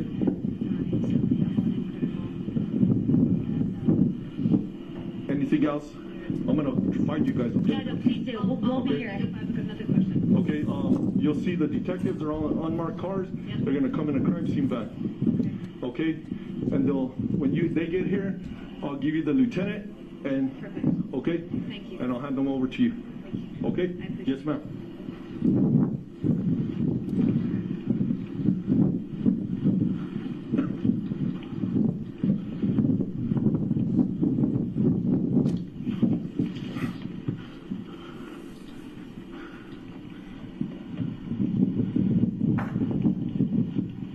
She doing okay?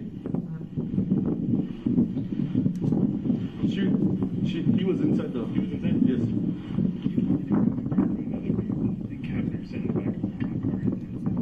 What kind of car? If you get a car right here, where watch her, because as soon as the detectives get here, they're okay. So if you get another car, I asked her. That's why I asked her here. Okay. I just wanted her in one place. I didn't want her to pass out and get small down. No, I understand. Okay. If you get another car, all right. Do you remember what that conversation was about? I believe that gentleman was asking if they could move Hannah from the back of my unit to a vehicle.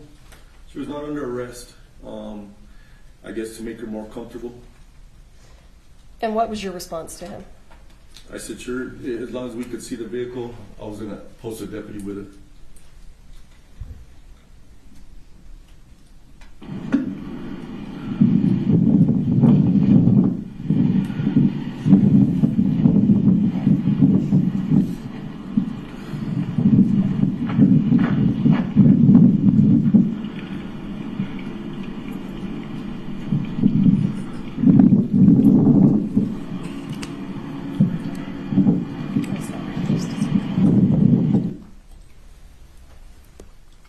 that the end of your video? This video, anyway? Yes, ma'am. All right, thank you.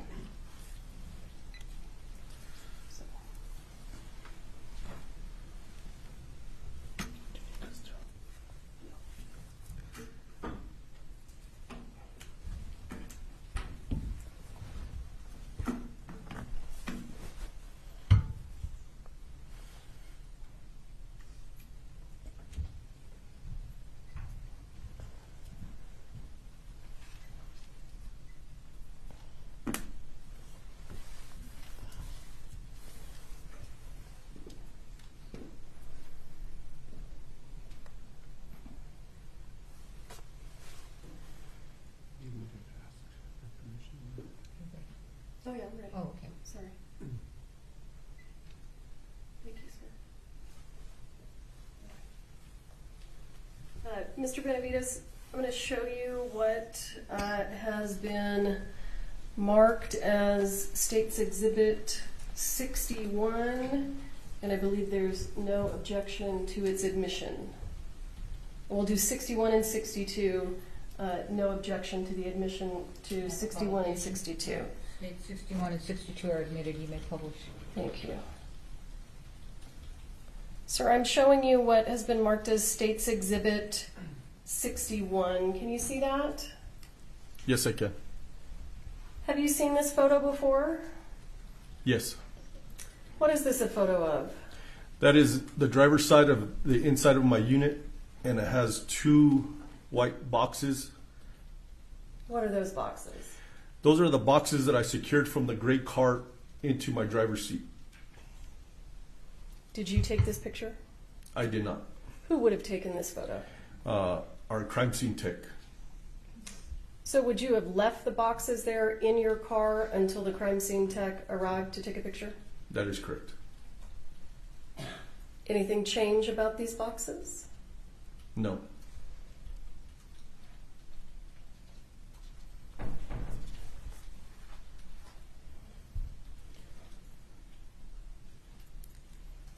I just zoomed in. Can you tell us what you see there on the label? Yes, it says 45 long Colt dummies. Do you see something there in the middle? It looks like it's initials. Okay, and it's okay if you can't make them out, but you see what I'm. Yes, right under the N. Right there. Yes. Okay.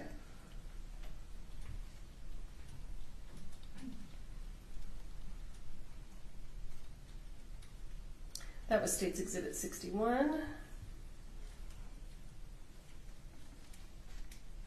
Oh, it was the zoomed in, sorry. This is State's Exhibit 62, what we just looked at.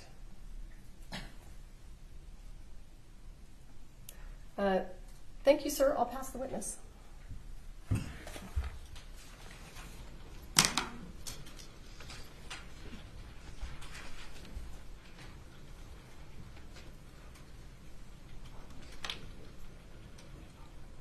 Sorry, I just unplugged it.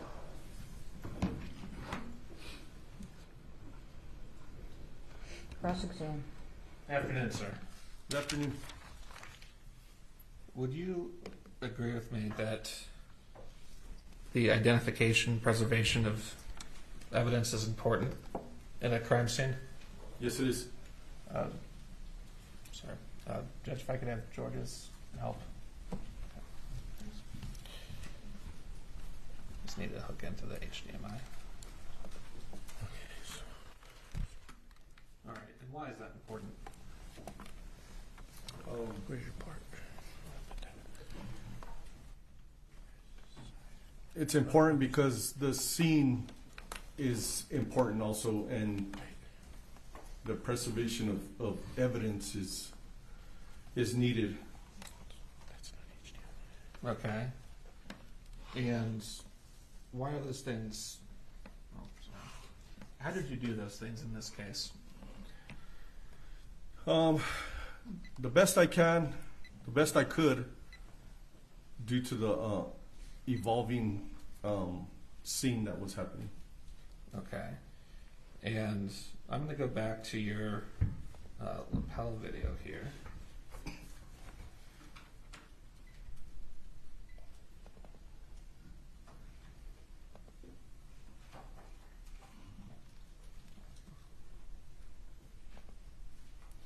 You had testified, sir, that you had 3 deputies to work with?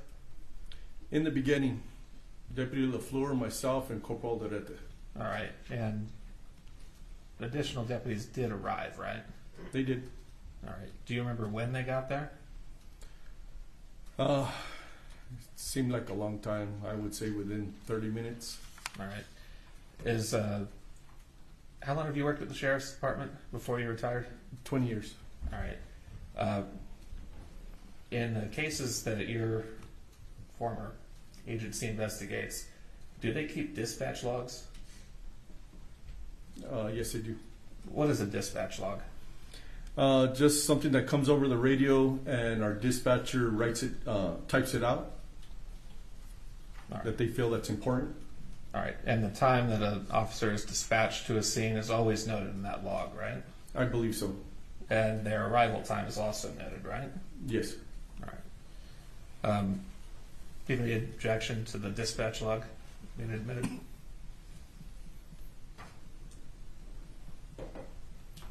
Let me visit with you about it real quick. Sure.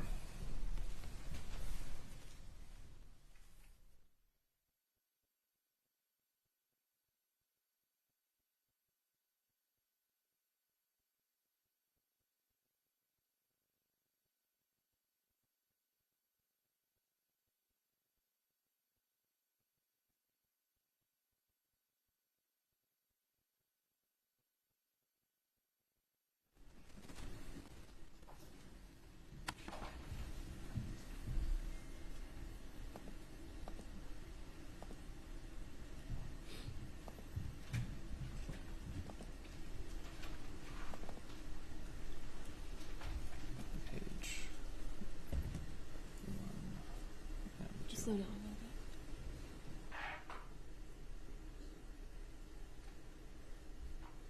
Okay. All right, yeah, no objection. No objection.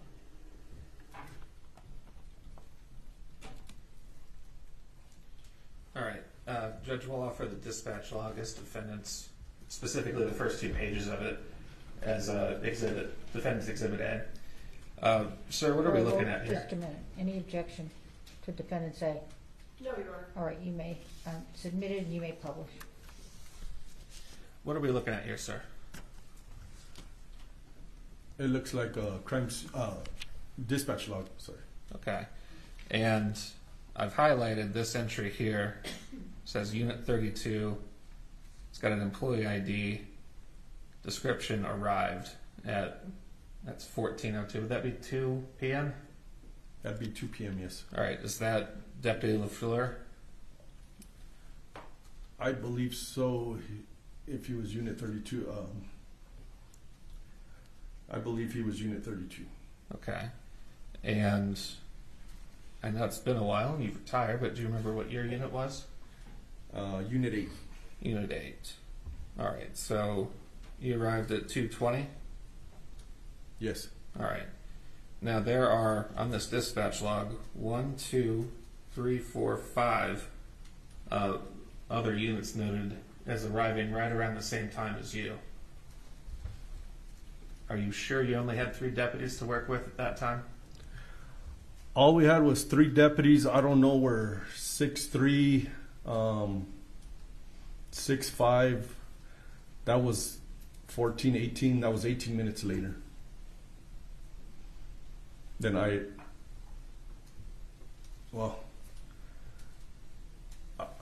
couldn't tell you about the misprints, but I know when I got there. Okay. I couldn't tell you. There was only 3 deputies, and you could see by my body-worn camera that I only had 3 deputies. Okay.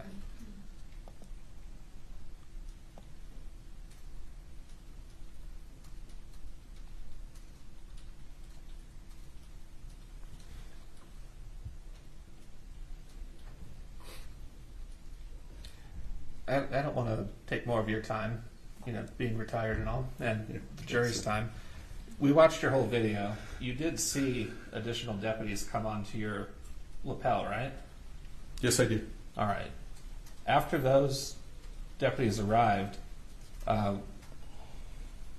why couldn't you have separated those witnesses with the extra manpower that you had?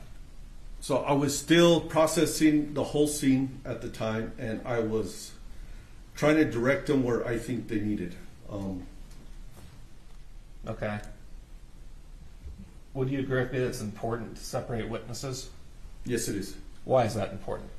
Because you get witnesses telling stories what they saw and then they start getting mixed up when the witnesses start talking. So it can affect the integrity of their observations. That is correct. Okay. And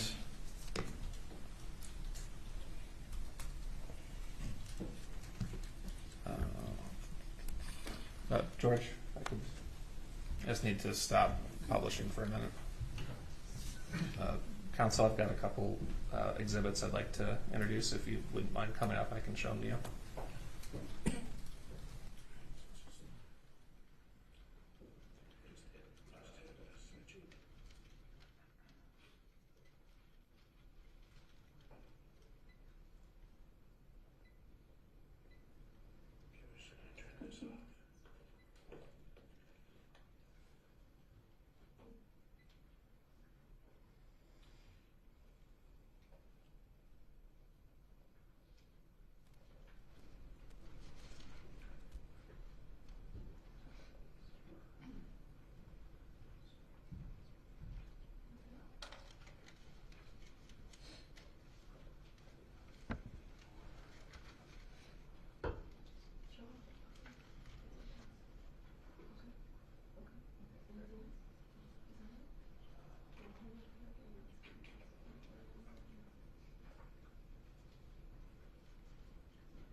No objection, Your Honor. Judge, I'll move to admit photographs as defendants exhibits B, C, D, E, and F. Defendants B through F are admitted. You may publish.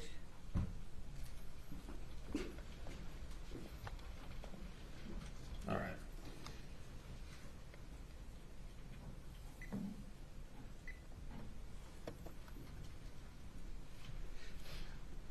So what's as part of securing the scene, you use crime scene tape, right? Yellow crime scene tape that's issued to us, yes. All right, and that's this tape here? Yes. All right. Why do you guys use crime scene tape? We use crime scene tape to secure a perimeter. Why is that important? The integrity of the scene. All right. If the perimeter is not secure, why is that a problem? People could go in and out. They could take evidence, bring evidence. Okay. Who figured out where to put this crime scene tape? I believe it was Copa Alderete and Deputy LaFleur. Did you give them instruction on how to do that? I don't believe I did. I think we were just trying to secure as much as we could at the time, trying to have people go in and out of the scene. Okay. And how did you determine, I guess, what the scene was? Well, we knew the scene was inside the church where the Joel and Halyna were. Okay. And one of the things you want to do when you're establishing a crime scene, when you put up the tape, the perimeter, you want to make sure that all the important evidence is within that perimeter, right? Yes, we tried to, yes. Okay. Do you see that black tent in the background? Yes, I do. All right. Do you remember walking up to that black tent on your lapel video? If I do, I don't remember, but I do remember seeing a black tent up there. All right. Judge, I've discussed this with counsel. I'll admit two excerpts of the lieutenant's lapel as defendants exhibits G and H. No objection. All right. Defendants G and H are admitted. You may publish.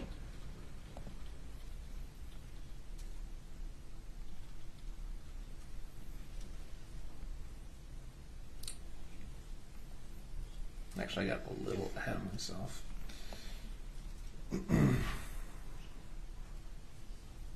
All right, this is back to State's Exhibit 1 here. Where's the gun? Where is it?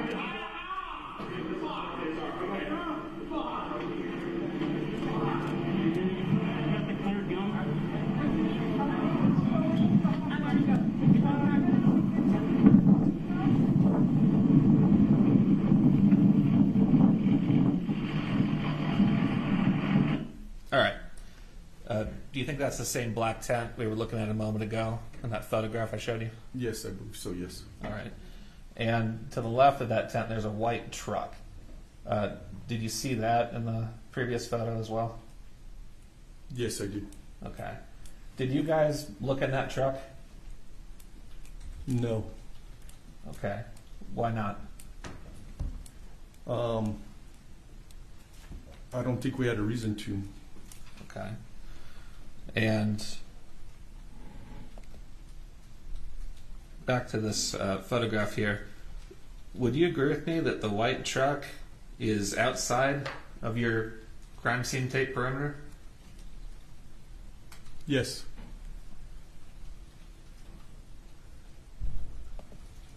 All right. And here is another photograph of Mr. Baldwin. Can you see on the left-hand side here? Is this the same white truck we were looking at before, or is this something else? I'm not sure. Okay, but do you have any doubt at all that the white truck was outside of the crime scene tape? Yes. You have doubt about it? No, I mean, it was outside of the crime scene tape. Okay. All right. And if evidence was in that truck, its integrity would be compromised, right? I don't know if it would be. Well, if access to it isn't cut off, the things that you described earlier in cross-examination could happen. People could be putting things in there, people could be taking things out of there, right? It could happen, yes. Okay. And how long did it take you to get to this scene? Like, after you were dispatched, about how long did it take you to get there? I believe 16 minutes. Okay. And this is in a fairly remote area, right? Yes. Okay. Would you or any other sheriff's deputy be able to attest as to what's going on here at this movie set before you actually arrived? No. All right. And that's because just you weren't there and you don't know. That's correct. Right?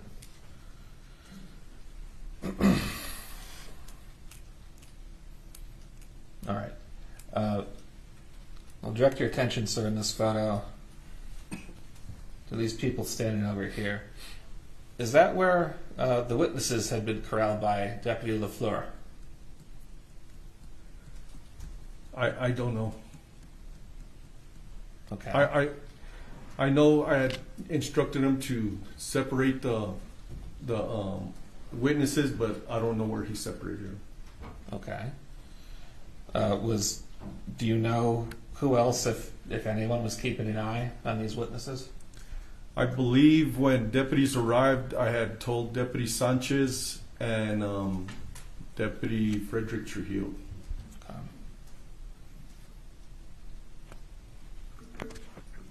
Now, we've been talking about the importance of evidence.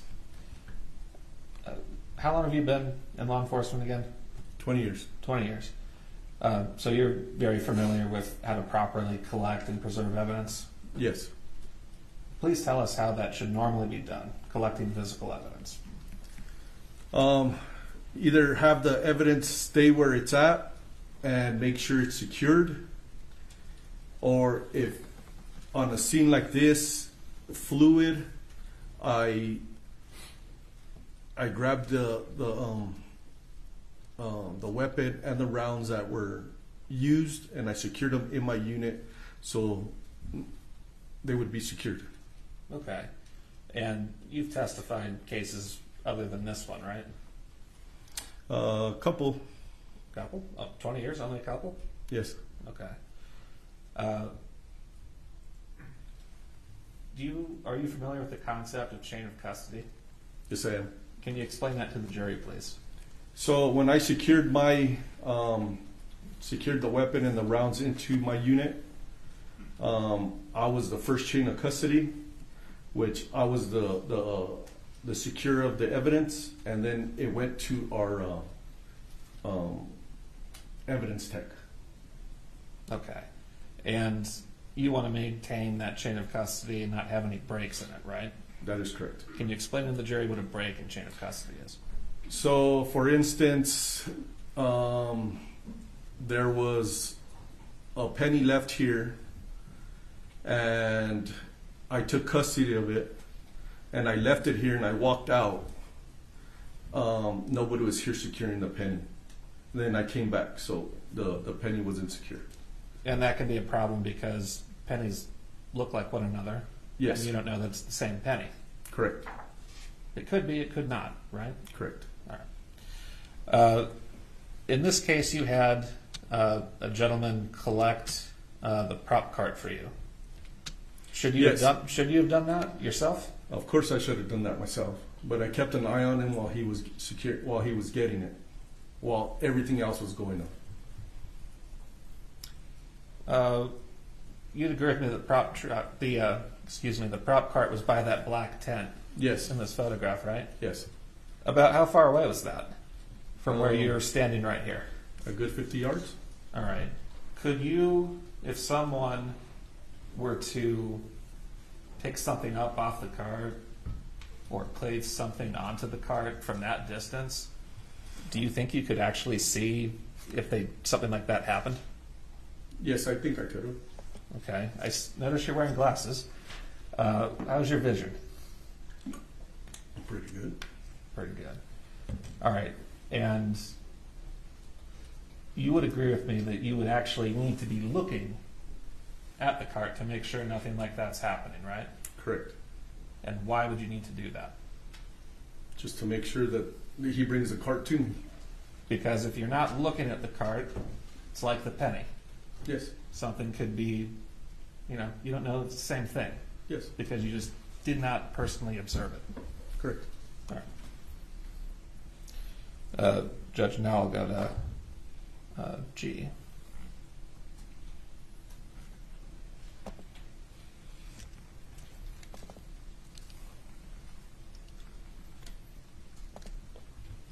All right, so this is an excerpt from your lapel video, about 90 seconds. And at the start of this video, you're talking with this gentleman here and my client about the gun. I'm just going to play this for you, and then I'm going to ask you some questions, okay? Good.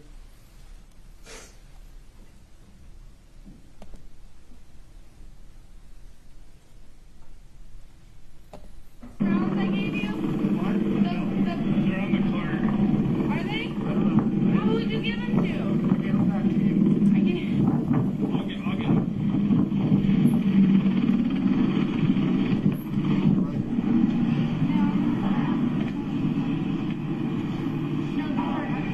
from there. Yeah, that's not it. The one. That's fine. It's not going to be the first entrance. It's going to be the second one. But have the creek. Okay, boarding.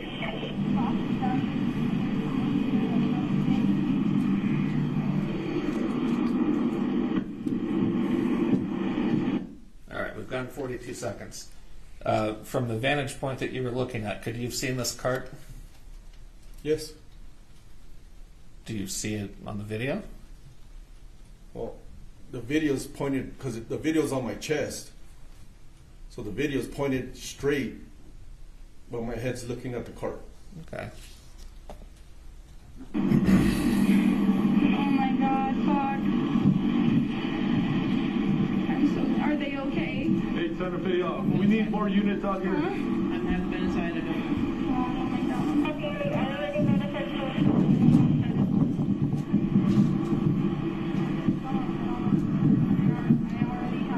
All right. right, so now your torso would be pointing, if the cart's over there, It's maybe pointed east. in that direction, about 180 degrees from the cart. Yes.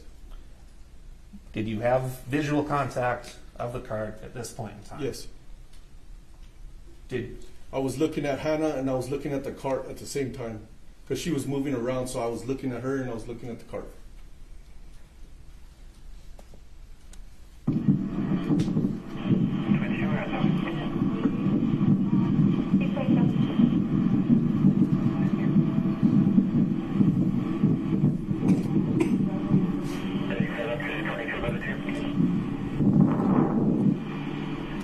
All right. It looks like you turned around there. Yes. Were you looking at the cart before you turned around? Yes. I was looking back and forth, back and forth. My video's pointed straight because it's on my chest.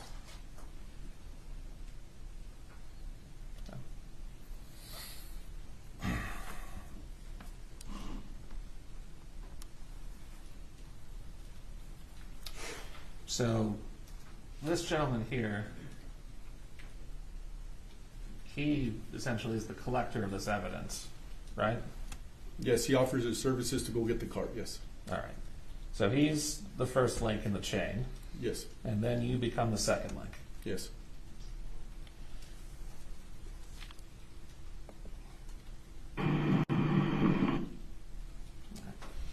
And Judge, I'll publish little mark as Exhibit H. Yes, so she told me which guns were, I mean, where the bullets came from it. All right.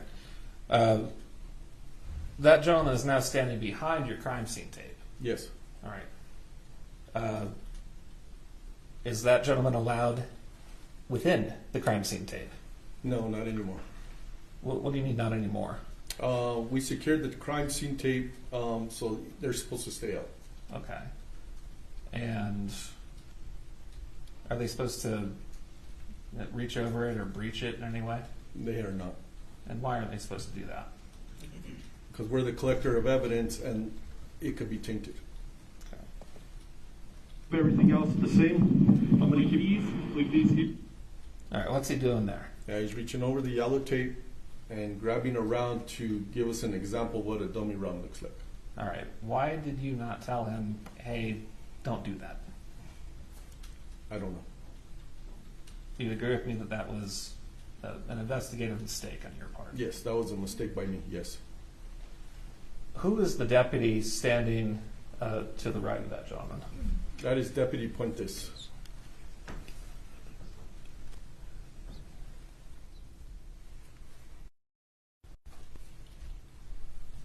All right, and he's one of the deputies that arrived at the scene after you did?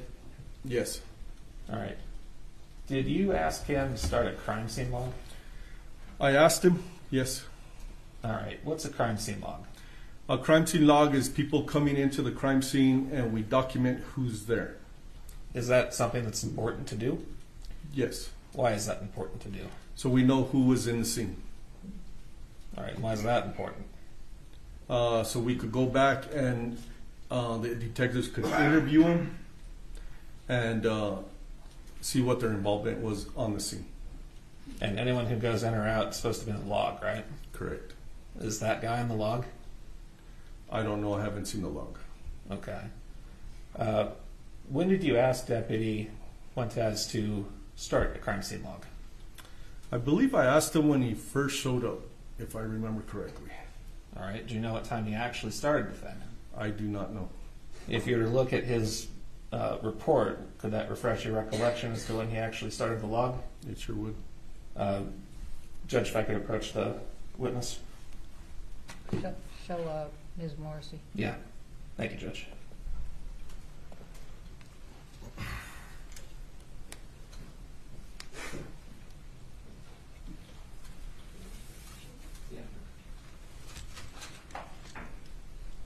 Is that his report?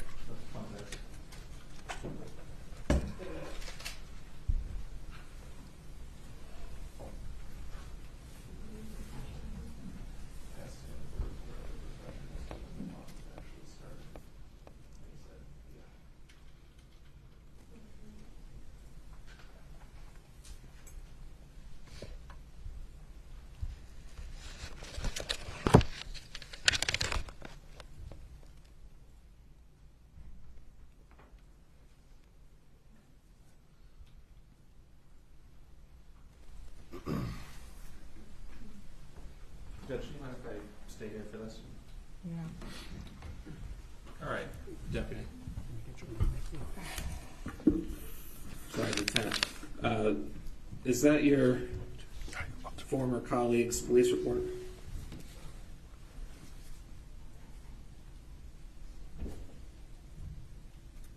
Yes. All right. Having looked at it, has it refreshed your recollection as to when the log was started?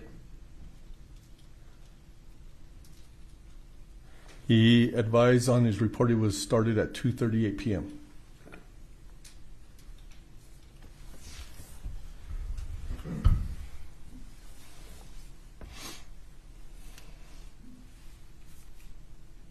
All right, that was maybe about a half hour after you arrived? Yes, approximately, yes. Okay. Should that log have been started earlier?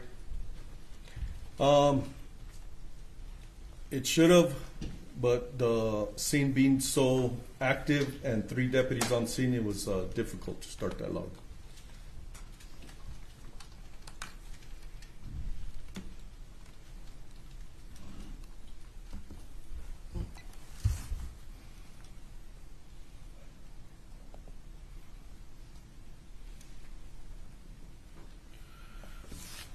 So I play this for you again.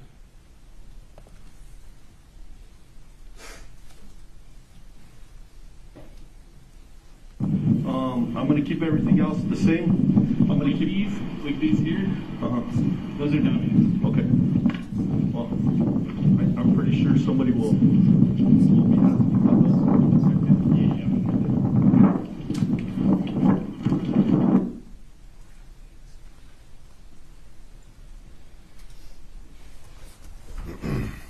Should Deputy Puentes have said something to this guy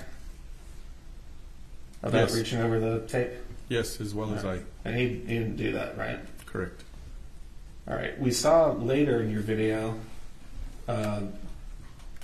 this gentleman also standing next to Deputy Puentes, and he was actually within the tape. Do you remember that? I believe I do, yes. Okay.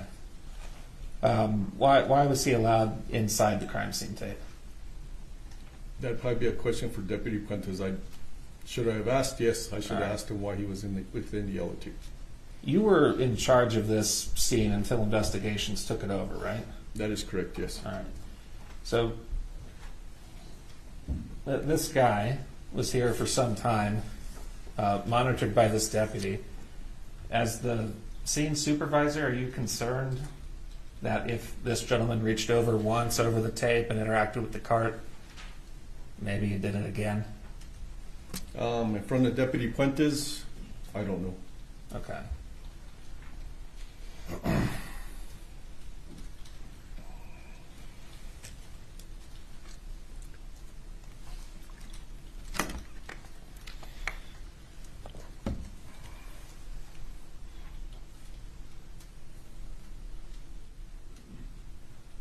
Let's talk a bit about the gun. You said when you got the gun, you made it safe. What does that mean? I looked in the cylinders to make sure there was no ammunition inside the cylinder. All right. And the shooting had just occurred, right? Yes. So the ammunition that was within the gun would be... It should have been still in there because it's a revolver. Yes. And it would be highly relevant evidence in this case, right? Correct. All right. Now, on the video we listened to, you can hear my client Hannah talking to Mr. Dave Halls, the first assistant director, and they're talking about where that ammo is, right? I don't know what ammo they're talking about. What's your understanding as to where the ammunition inside of the .45 caliber gun you collected went? I never asked that question. I do not know. You have no idea where that ammunition is? The one that was in the cylinder, no. What about the other 5? I do not know.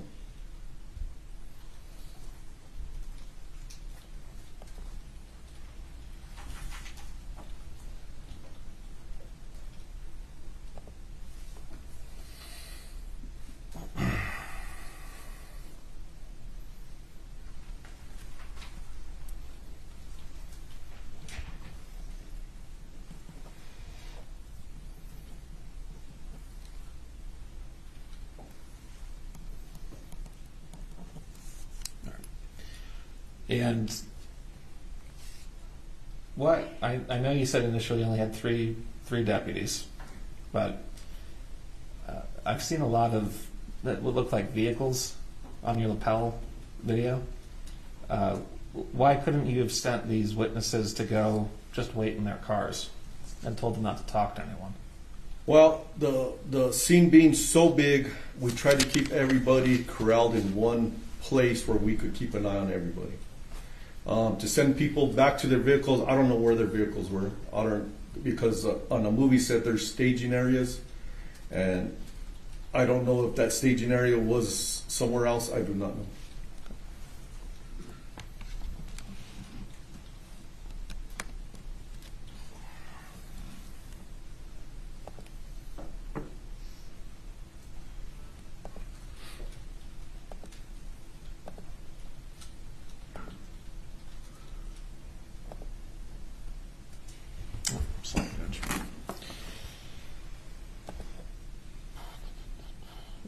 Just a minute. I've got just a couple more questions and I'll be wrapped up.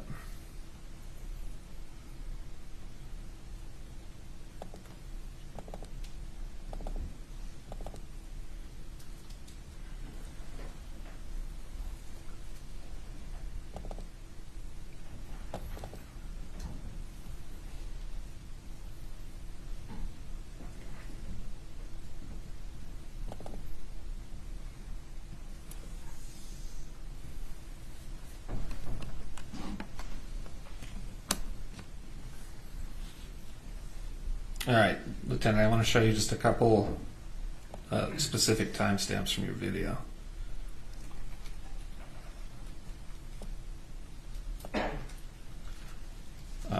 What are those over there? Can you see on the screen the two vehicles behind your vehicle? Yes, I see two vehicles there. All right. Could witnesses have been placed there? One vehicle, I don't know. Objection. It calls for speculation. Can you rephrase your question, please? Is there some reason you do not have witnesses just staying in those cars? Like I said, the fluid was big. I mean, the scene was big. We were trying to corral everybody into one place where we could watch them and tell them not to talk. I mean, are you telling me you couldn't watch those people if they're in those vehicles? I had Hannah in the back of my unit. Okay. We were,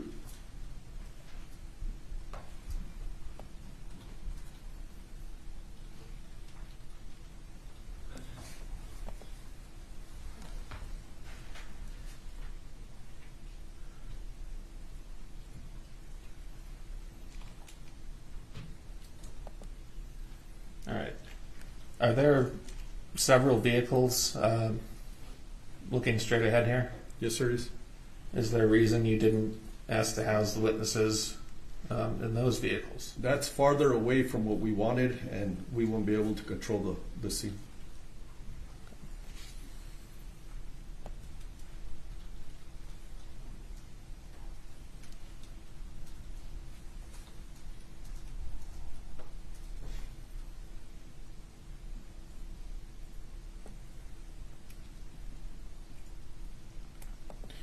Judge, if I could just have a moment before passing the witness. Sure.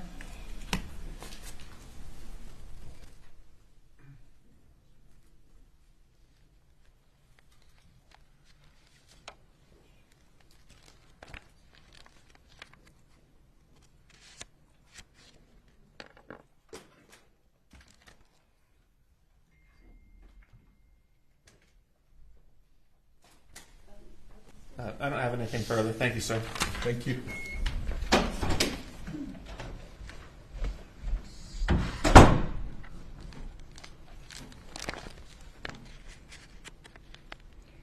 Redirect.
Just one moment.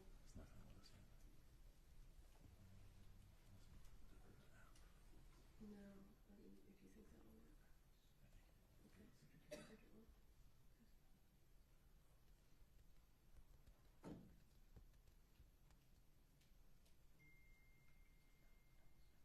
Okay. So what's going on? Stop it.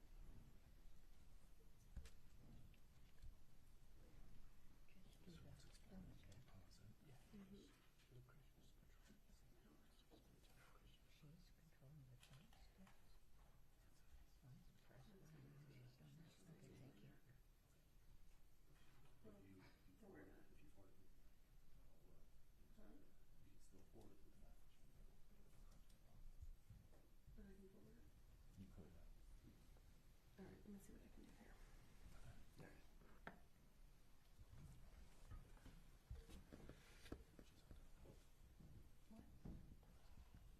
Okay.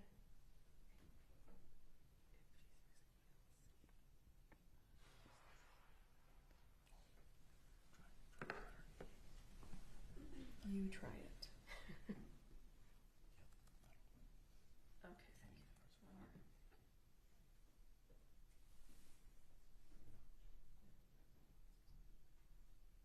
Let me just try to cue this video up real quick.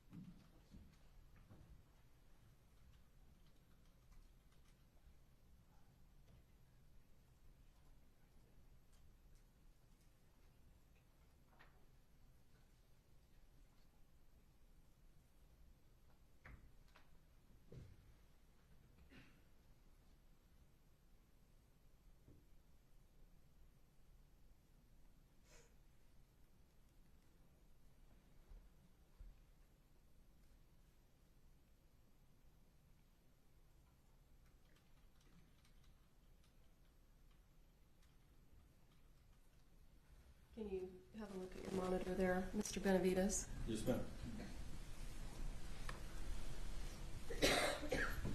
Let's just be clear.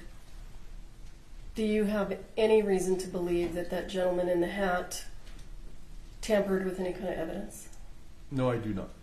Any reason to believe that he planted any evidence? No, I do not. When he reached over the crime scene tape and touched that dummy round on the cart, were you there? I was looking straight at him. Yes. Did he plant any evidence? No. He picked it up, shook it, and he put it back down. Would you have noticed? Yes. If he planted evidence, you would have noticed? Yes, I would have noticed. Yes.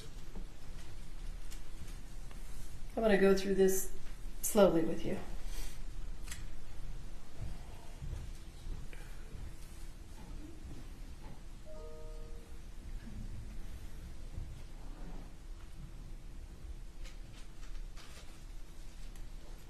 Can you see, even on your video, what he is reaching into? Yes, it's a little cubby hole, and there's quite a few rounds in there. When he shook it, did it rattle? I do not remember.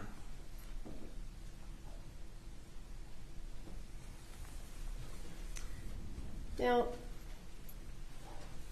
these cars that Mr. Bullion asked you about, why you don't have witnesses in these cars, do you own those cars? I do not own those cars, no. Do you know who owns those cars? I do not. As a police officer, are you allowed just to take a witness and put them in some vehicle that you don't know who owns the car? No, I'm not. Have you ever done that in your entire career? No.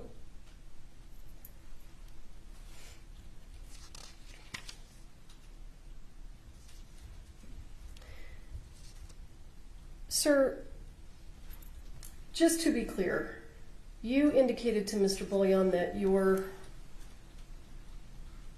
video is facing one way, But that doesn't necessarily show us what you're looking at. Is that right? That is correct. Do you have a full range of motion in your neck? Yes, I do. You don't have any injuries that would prevent you from doing that? No, ma'am.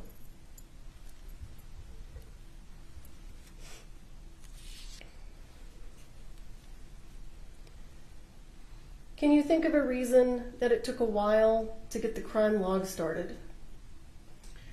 Just how active the scene was, and it was. I was trying to get deputies assigned. You know, checking on everybody, checking on the victim. I do not know.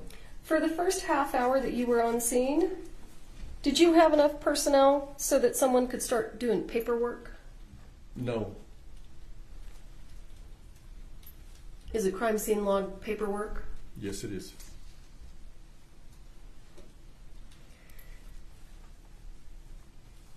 The gun that you put in your unit, who handed it to you? Hannah. How many rounds of ammunition were in the cylinder when she handed it to you? None.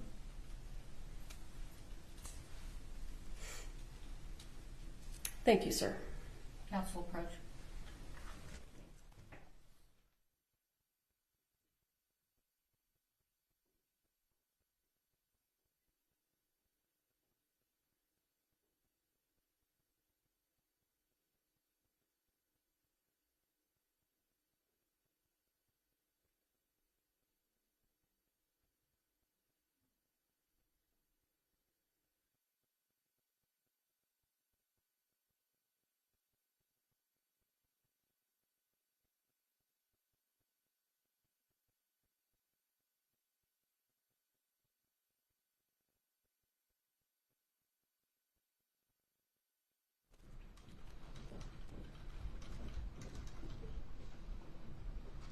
I don't have anything further.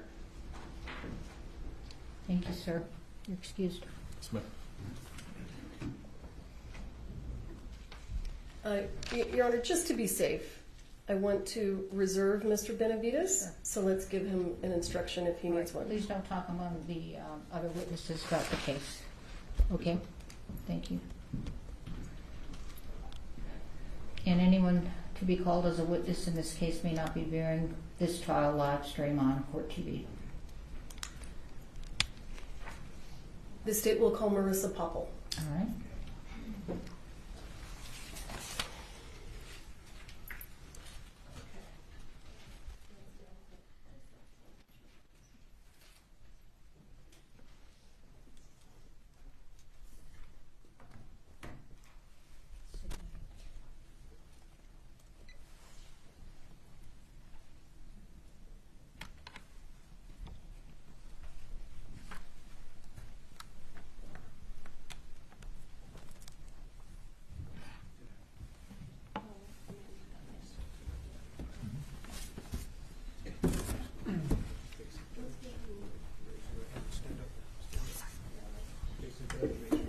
Do you swear or affirm under penalty of law that the testimony you'll give in this case will be the truth, the whole truth, and nothing but the truth? Yes. Okay, have a seat. Talk into the microphone, please.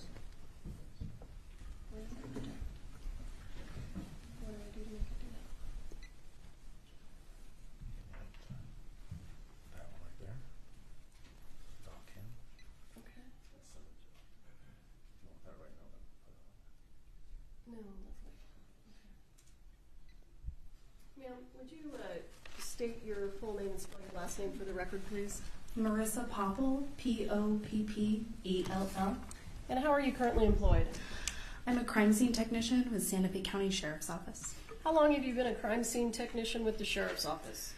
With them for almost 3 years now. And were you a crime scene investigator anywhere else prior to coming to the Santa Fe County Sheriff's Office? Yes, I was with Fort Myers Police Department in Fort Myers, Florida for 4 years. So total time as a crime scene investigator, what do you got? Almost 7 years now.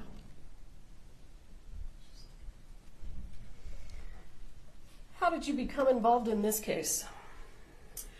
I was notified by my lieutenant in the Criminal Investigations Division that a shooting had occurred and we would be responding as the CID unit. CID means Criminal Investigation Investigation Division. Okay. And so, if you recall, approximately what time would you have arrived on scene? I believe it was later in the afternoon that day, probably around 2 or 3 p.m. And what's your job as a crime scene investigator or a crime scene technician? What do you do? So I'm responsible for documenting any crime scenes, and this can be a variety of scenes, whether they be burglaries, homicides, shootings. I'm responsible for photographing any evidence, collecting that evidence, and packaging it as well. And after you collect it and photograph it and package it, what do you do with it? Depending on the circumstances of the evidence, I often am responsible for it getting sent off to the lab for further analysis if that's needed.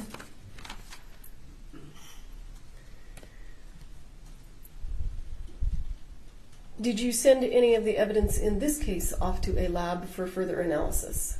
Yes, several items were sent to the FBI to their crime scene lab. Do you recall what items were sent? If I can refer to my report, I can tell you what item numbers I have that were sent. I think it's fine for you to refer to your report.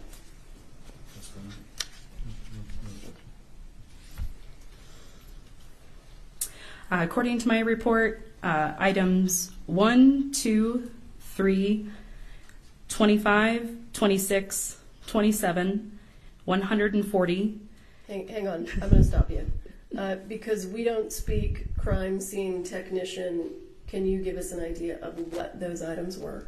So these items were suspected live ammunition, DNA swabs that were collected from individuals, fingerprints that were collected from individuals, and additional ammunition that needed analyzed at that time.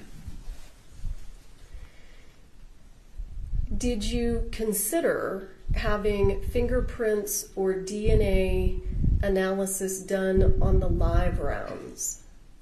So I believe that fingerprint analysis was completed on the live rounds. However, the lab does not do DNA on any kind of ammunition, and that's a standard across most forensics labs. Do you know why DNA isn't collected from basically what I'm going to describe as casings, brass casings? It's just a very small likelihood of getting enough cells to have enough for a profile to be developed, which is why they won't do it. Okay, thank you. So you couldn't actually have them take DNA off those live rounds? Correct. They wouldn't do it? Yes. Okay. They told you no? Yes.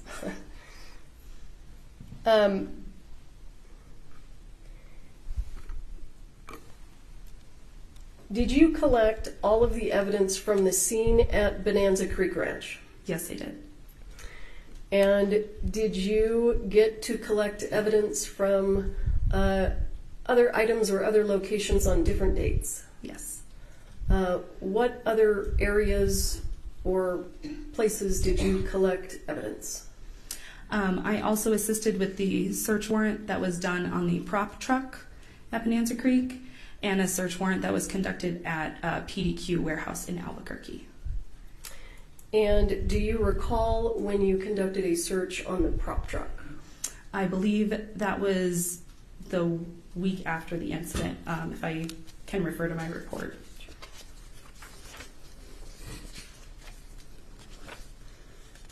The 27th of October.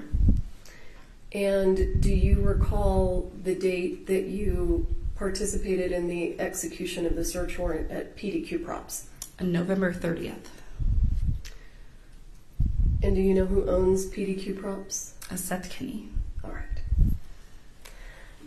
So let's start with some of the evidence that you gathered from the scene at Bonanza Creek. And I see that you brought a box with you. Can you go ahead and pull that box out and let's see what you've got. And yeah, do you have stickers? Oh,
Yes, Your Honor. Can Okay, I go ahead. approach? Yeah. Mhm.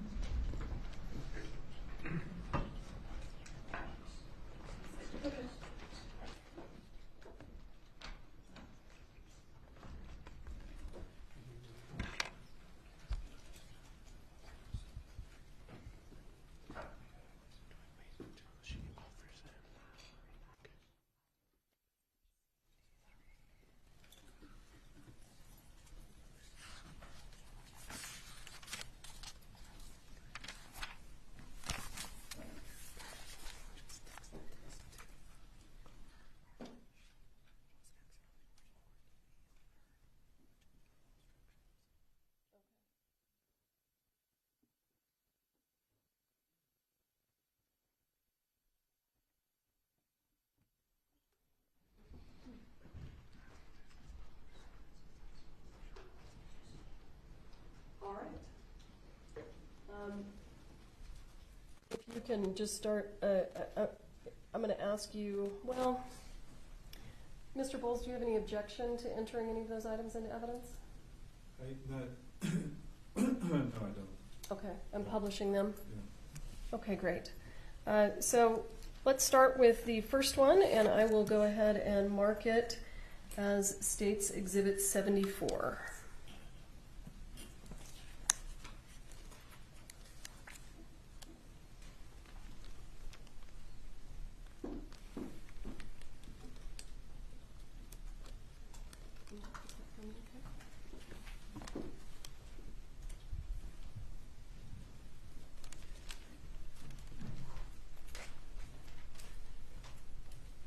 Does it?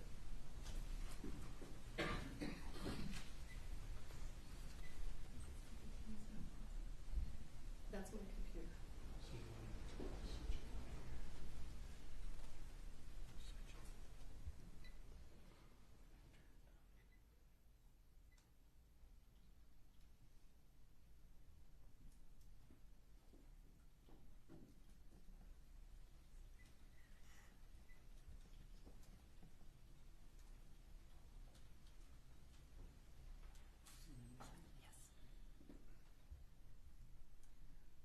All right. I have on the Elmo State's Exhibit 74. Can you tell the ladies and gentlemen of the jury what we're looking at? So this is an ammunition box with a label that states 35 long Colt dummies. 35? I'm sorry, 45. My apologies. And did you collect this? Yes, I did. Where did you collect this item from? This box was located in Lieutenant Benavidez's vehicle. And was it in this condition when you collected it? It was not. Tell us what condition it was in when you collected it. It was fully intact with a foam insert and rounds inside of it. Okay, great. Thank you. Let's go ahead and have a look at State's Exhibit 75.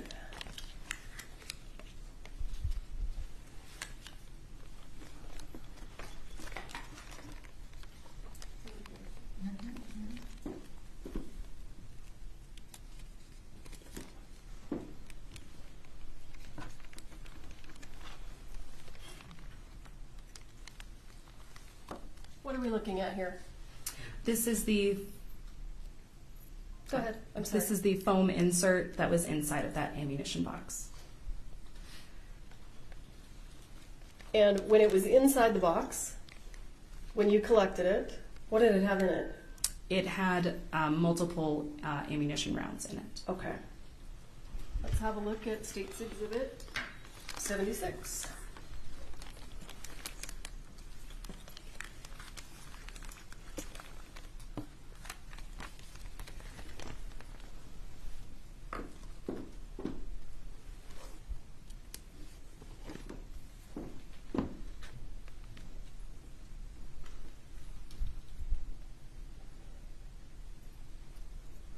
Tell us what State's Exhibit 76 is. This is a 4440 dummy round. Do you know where it came from? This was inside the foam insert in the ammunition box. How do you know it's a dummy round? When you shake it, you hear ball bearings inside of the round.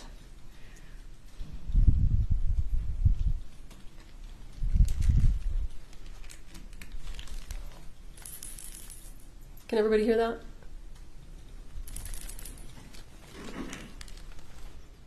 Let's have a look at State's Exhibit 77.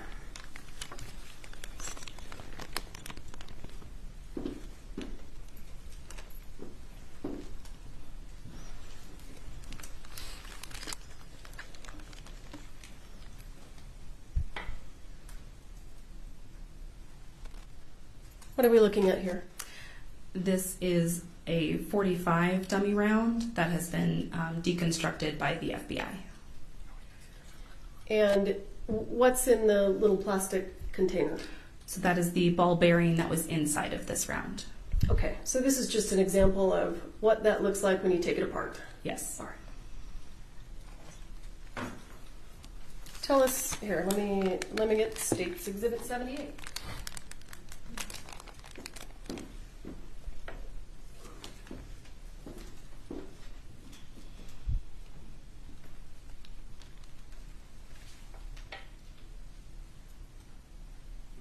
What do we have here? This is a .45 dummy round, but instead of having a ball bearing inside of it, it has a hole drilled through the side of it to distinguish it as a dummy round. So when you shake this dummy round, does it rattle? No. And the dummy rounds that rattle, do they have holes in the side? No. So it either has a hole in the side or it rattles? Yes. Okay. State's Exhibit 79.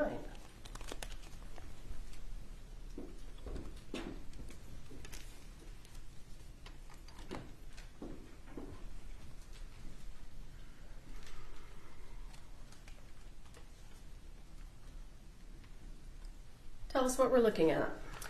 This is a .45 live round that was located inside of that same ammo box. How do you know it's a live round? Inside the plastic cylinder is all of the gunpowder that the FBI forensics lab took out when they deconstructed the round.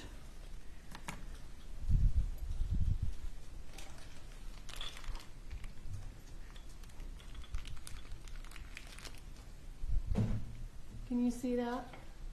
Yes. I know it's hard because of the glare. There, that's a little bit better. What is that silver thing on the top? Do you know what that's called? That would be the primer. And is it silver or nickel? Yes, it's silver.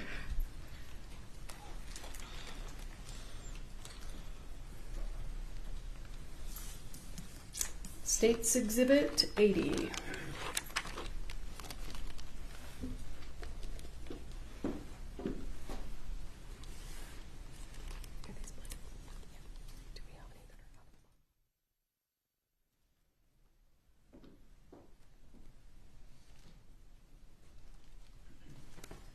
What is State's Exhibit 80?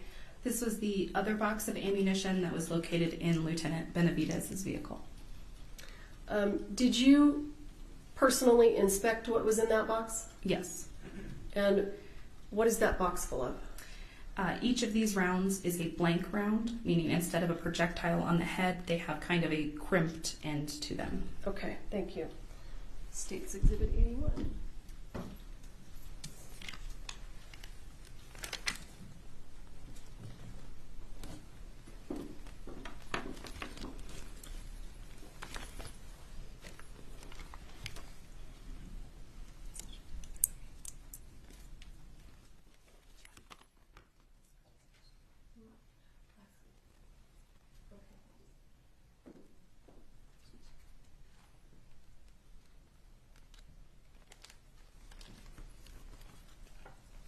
Oops.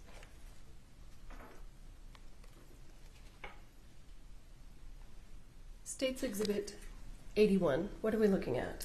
This is a .44-40 dummy round that was taken out of a box marked 38-40. And what does 44-40 mean, if you know? That would be the caliber of the round. So is a 44-40 different than a 45? Yes. I'm going to show you what we marked as State's Exhibit 82.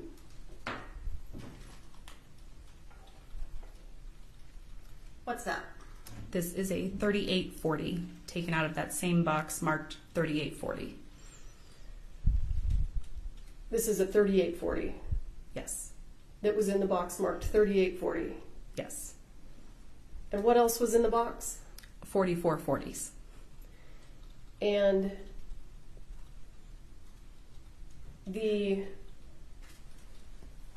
where were the 3840 dummy rounds found? I believe they were in a bag in the prop truck. Okay. And inside the bag, were they just loose? They were in an ammo box in the bag. Did you find 3840 dummy rounds in any other location? I don't believe so. Okay. Does it rattle? Yes.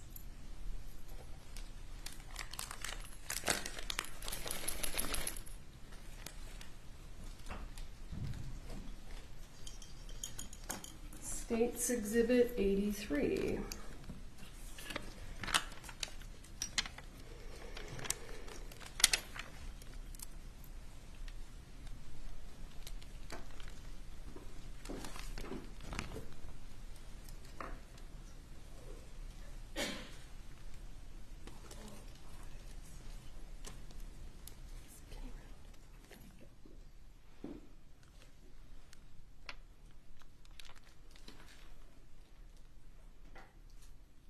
States Exhibit 83, what are we looking at here?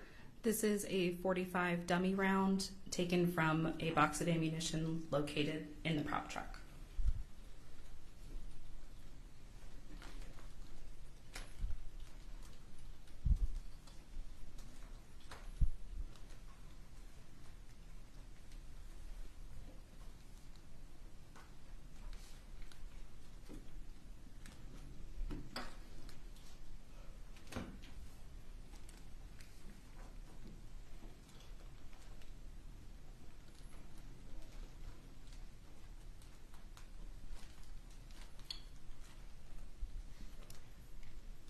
I'm going to show you what we've previously looked at, that is States Exhibit 78.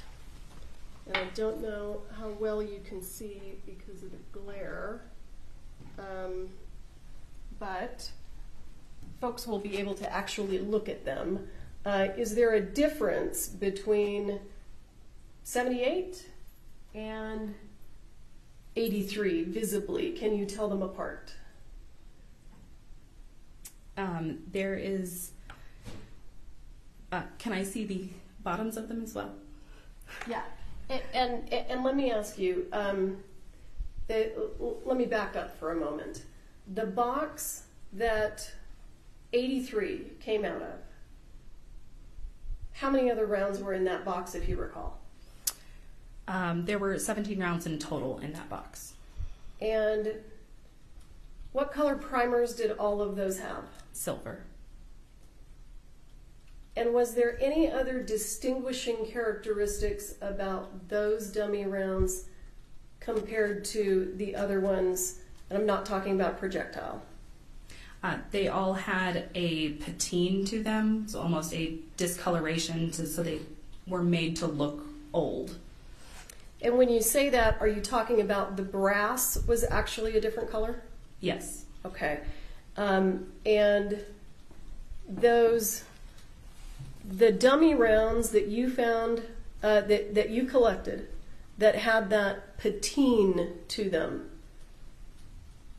did they all have silver primers? Yes. Sorry. Yes. Did you find any other dummy rounds on set other than the ones that have the patine to them that had silver primers, dummy rounds? I'm sorry, you're asking if there were any other dummy rounds that had a silver primer to them? Other than the ones that had the patine? No. So only the patine colored dummies had silver primers? Yes. Okay.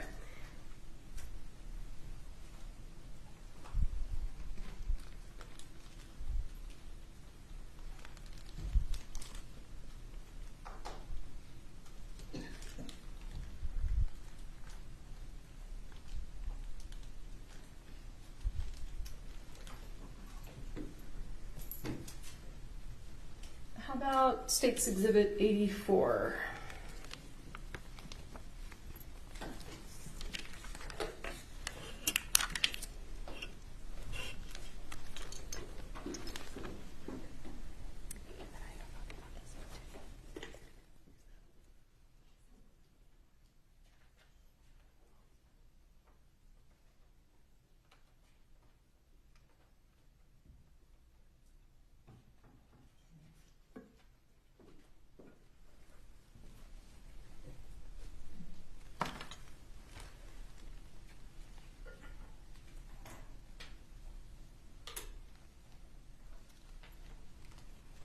All right, State's Exhibit 84.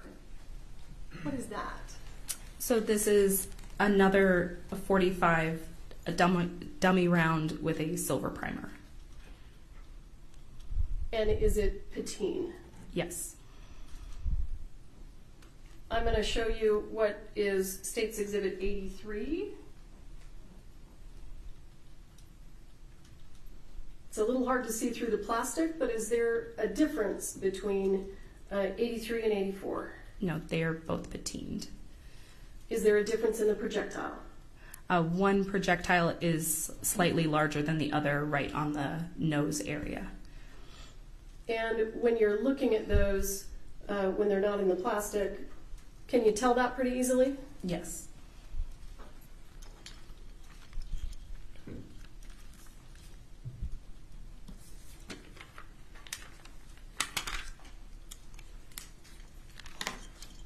And just for completeness,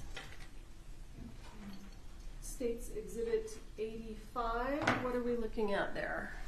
This is another 45 dummy round taken from that same box that has been deconstructed by the FBI. And we can see that there were BBs inside of it? Yes. All right, so prior to it being deconstructed, It would rattle. It would rattle. Okay, thanks. Do you have State's Exhibit 86?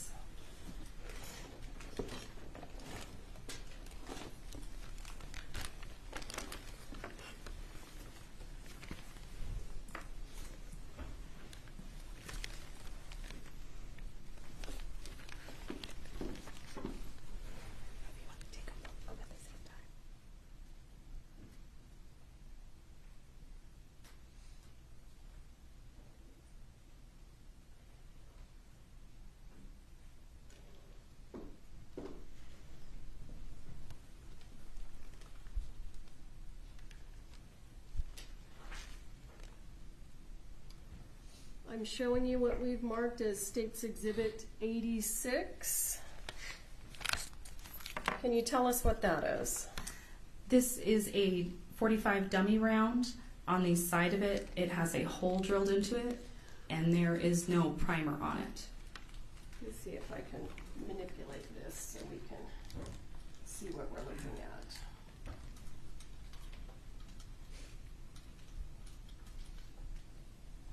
Is that the hole you're referring to? Yes. And you indicated that it does not have a primer? Correct. Is that what you're talking about? Yes, where we would normally see a primer, instead it has a hole. So, how many different kinds of dummy rounds in terms of characteristics that would enable someone to distinguish them from a live round, how many different kinds did you find on set? There were a few on set, and there's the ones that rattle, there are ones with holes drilled into the side, and there are ones with holes drilled into the side that do not have a primer. Now, are you familiar with revolvers and the way that revolvers work? Yes. If a revolver is loaded with rounds, can you see the hole in the side? No. When you look at the revolver? If you are looking at it from the angle of you've loaded the cylinder, no, you won't be able to see the side of the rounds. What can you see? You can see the primer area. So, If a gun was loaded with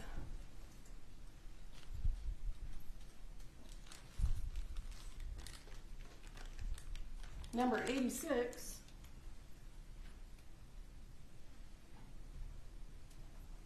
would you be able to tell that it had dummy rounds in it without taking them out of the cylinder? Yes. What would a bullet do if it didn't have a primer, even if it had gunpowder inside? There would be no reaction because there'd be nothing for it, the hammer to hit, the fire gun to hit. It wouldn't fire, right? Correct. Okay. And State's Exhibit 87. What's that? So this is a different type of dummy round that was located. It's a 45, but it's actually made as a replica round. You can see where there was a hole drilled in the side and then it was filled in. And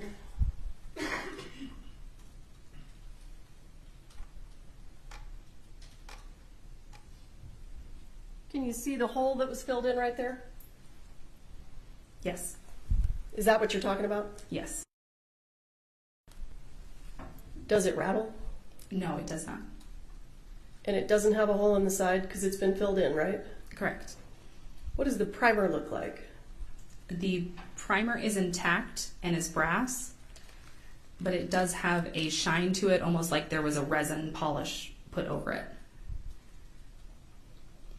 Is that the primer right there? Yes, it is.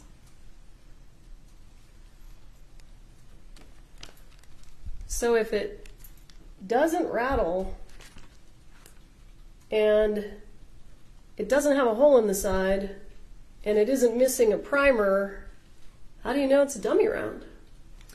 So even when you can hear the powder inside of it move. So this round in particular makes absolutely no sound when you shake it. Okay. What else do you have there? Let's look at 88, State's Exhibit 88.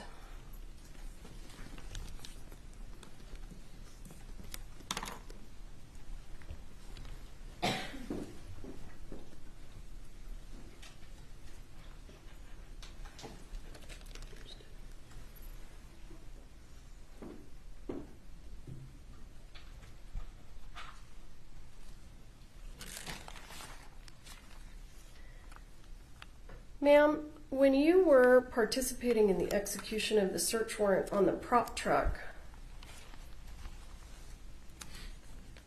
did you locate a lever action rifle? Yes, I did.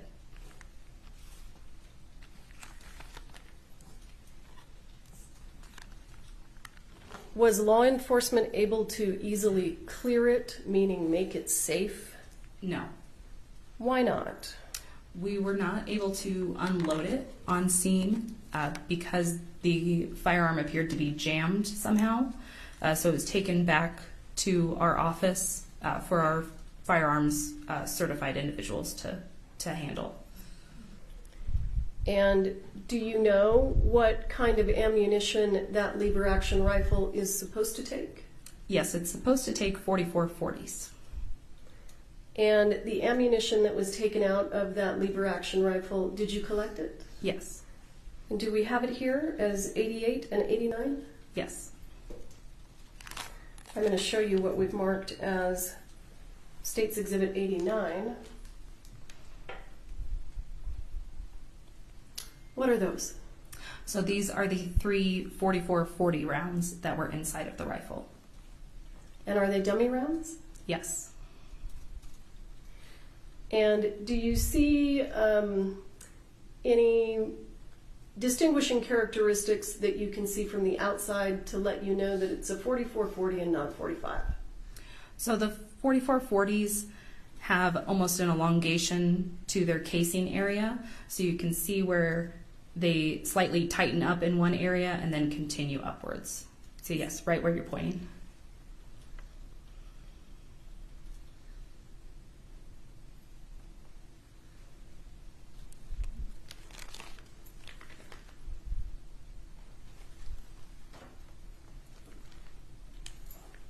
And did you say that you found a 45 in there or not yet? I don't remember. If I Okay. What is State's Exhibit 88? It is a .45 dummy round that was located inside that same rifle. Do you notice anything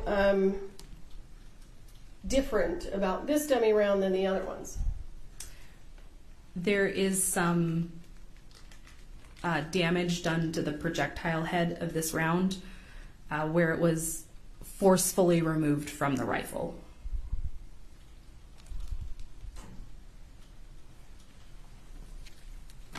Does a .45 caliber dummy, does it fit in that lever action rifle? It does not fit in a .44-40 rifle. All right. What else do we have?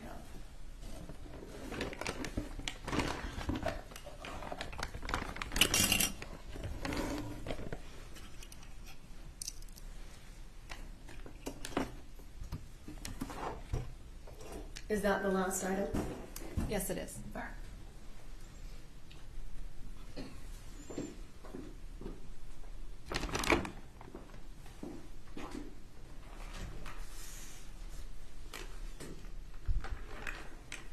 I'm not going to take it out of the bag, but for right now, what is State's Exhibit 90? So this is a shoulder holster that was located inside of the building. Do you know which actor used this prop? Yes, this belonged to Alec Baldwin. You collected this from the scene? Yes. You took a whole lot of photos, right? Yes. We're going to switch over to pictures from Elmo.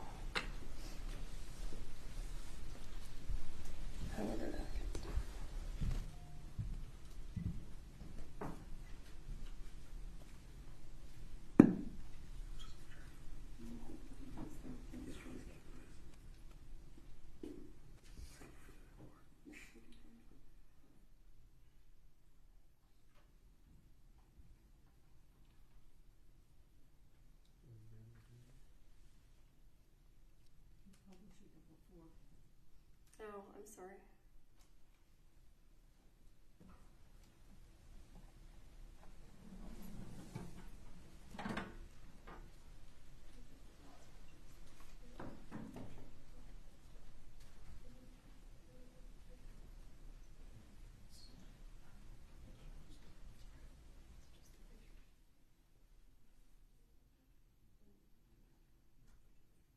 Give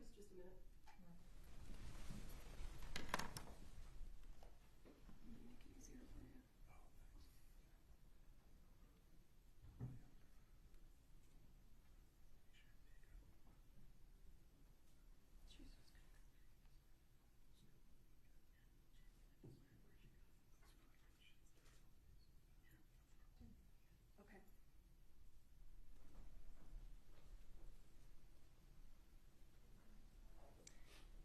Without objection,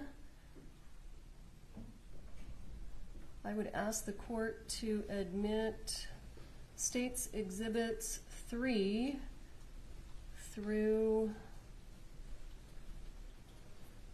73. No objection, Your Honor. States 3 through 73 are admitted.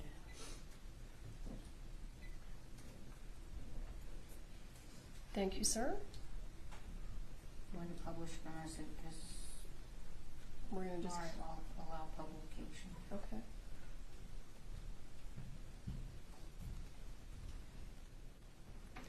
I'm showing you what has been admitted as State's Exhibit 3. Do you recognize that? Yes. What is that?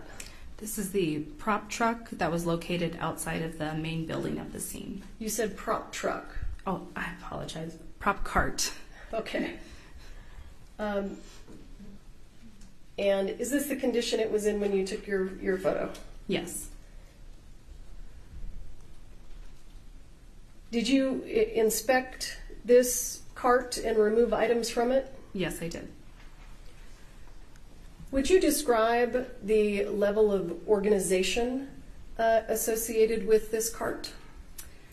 There were multiple rounds of multiple caliber all over the top portion of this cart, and additional boxes of rounds on the bottom part of this cart. And were there also just other items? Yes, there were plastic guns, gun belts, earplugs, miscellaneous paperwork.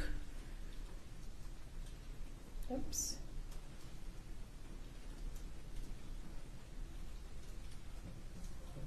Let's do it easy.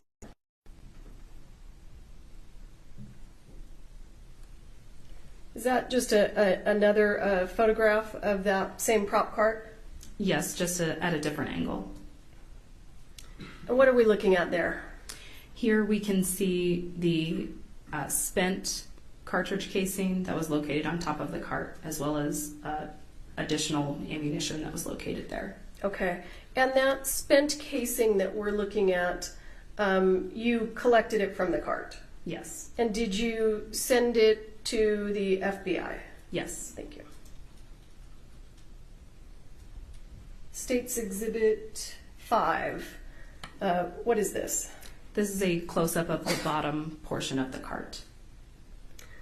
Exhibit 6.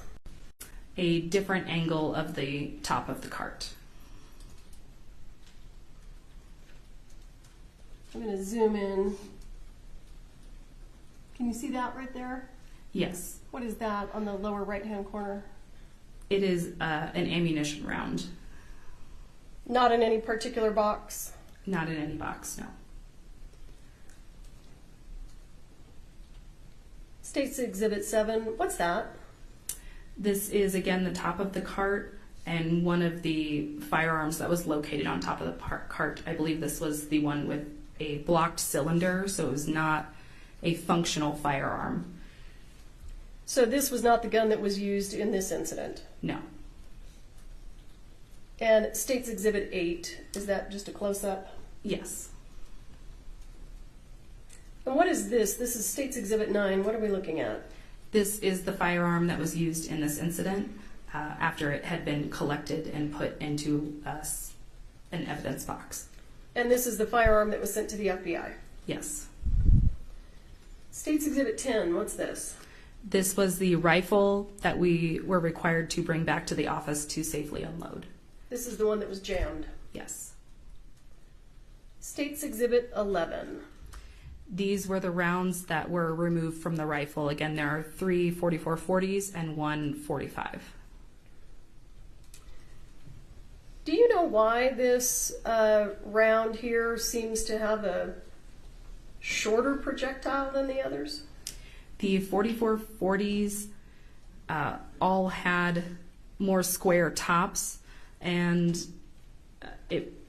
I would assume... Your Honor, I'm going to object Sure. to the speculation. Yeah, no worries. Yeah. I'll withdraw that. Yes. Let's go to State's Exhibit 12. This is a close-up of the 45 round that was removed from the rifle. Is that the damage that you were talking about? Yes. State's Exhibit 13, what's this? This is a close-up of the bottom of that same round. Thank you. And State's Exhibit 14. This is a close-up of the bottom of the 44-40 rounds. And can you see here on the head stamp, does it say? It says 44-40. Thank you.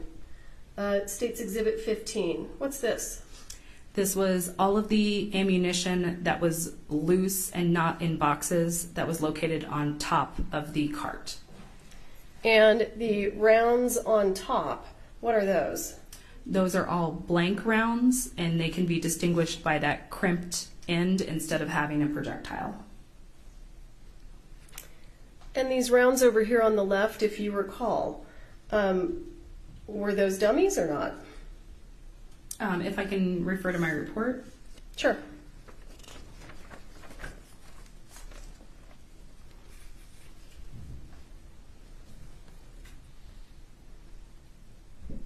So I believe these 2 rounds were dummy 45 rounds that rattled when shaken. And what about these 2 rounds over here on the right-hand side? These 2 rounds were later, I apologize. These 2 rounds were sent to the FBI because they were suspected live rounds, which the FBI confirmed. So these 2 rounds here, this picture was taken before they were sent to the FBI? Correct. And these turned out to be live rounds? Yes. Meaning real bullets? Yes. And what's this one down here? This is a dummy .45 round with a hole drilled in the side. And these were just loose on the prop cart? Yes. And I'm going to skip through some of the close-ups. That was State's Exhibit 16, 17, State's Exhibit 18. Is this a close-up of something? This is a close-up of the 2 live rounds. And what is this a picture of? The bottoms of those same rounds with silver primer.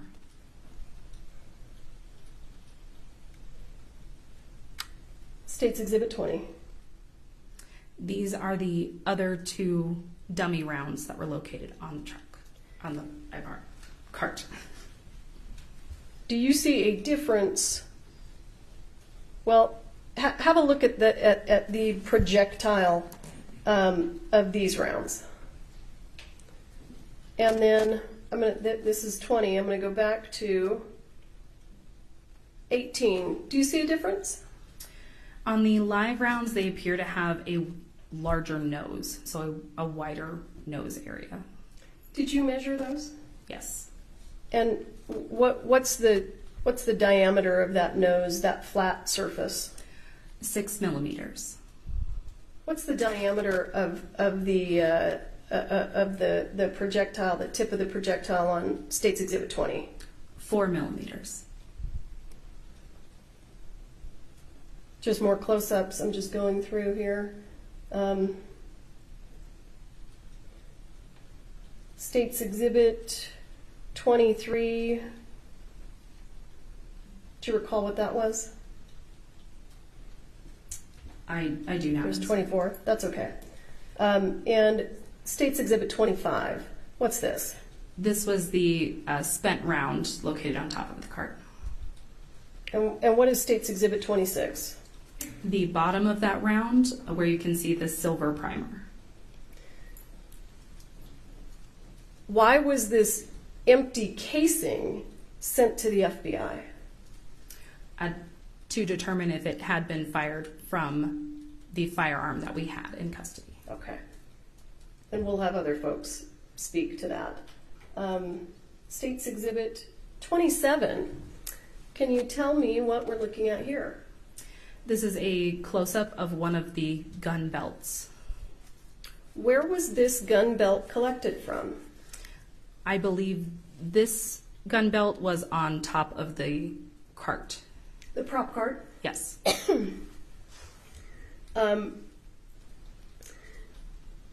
Were any of these rounds sent to the FBI? Yes. Which one? The one with the silver primer. Did that turn out to be a live round? Yes. Do you recall what actor used that gun belt? I believe this belt was assigned to Jensen Ackles. And let's look at State's Exhibit 27A. What is this a photo of? This was ammunition that was located from the top of the cart. Is it the same ammunition that came from that belt? Yes. Okay. And why do you have it separated out like this? So this ammunition was separated out based on its physical description. So we have ammunition at the top that's 45s with brass primers. We have one round by itself, which was 45 with a silver primer, and one round by itself, which was 45 with a hole drilled through the side. So all of these turned out to be dummies except this one here on the left. Correct. State's Exhibit 28, what's this? This was a fanny pack that was located on top of that same cart. State's Exhibit 29. What is this a picture of? This is a close-up of the inside of that bag. And what are those things we're looking at? I believe all of these rounds that we're looking at now were blank rounds that were found in the bag. Okay. And did this bag have more than one pocket? Yes. State's Exhibit 30. What are we looking at here? This is another pocket in this pack containing blank rounds. And State's Exhibit 31. Another pocket in this same bag with blank rounds. And State's Exhibit 32. This is inside that bag with a dummy round 45 with a hole drilled through the side of it. And let me ask you, how many dummy rounds altogether did you collect from that crime scene? I believe, as far as dummy rounds go, I believe I have 255. And does that include the prop cart? Yes. Of those 255, approximately how many were not located in a box and not located on a gun belt? I would say probably around 50. So those 50 rounds, were they just loose in different places? Yes.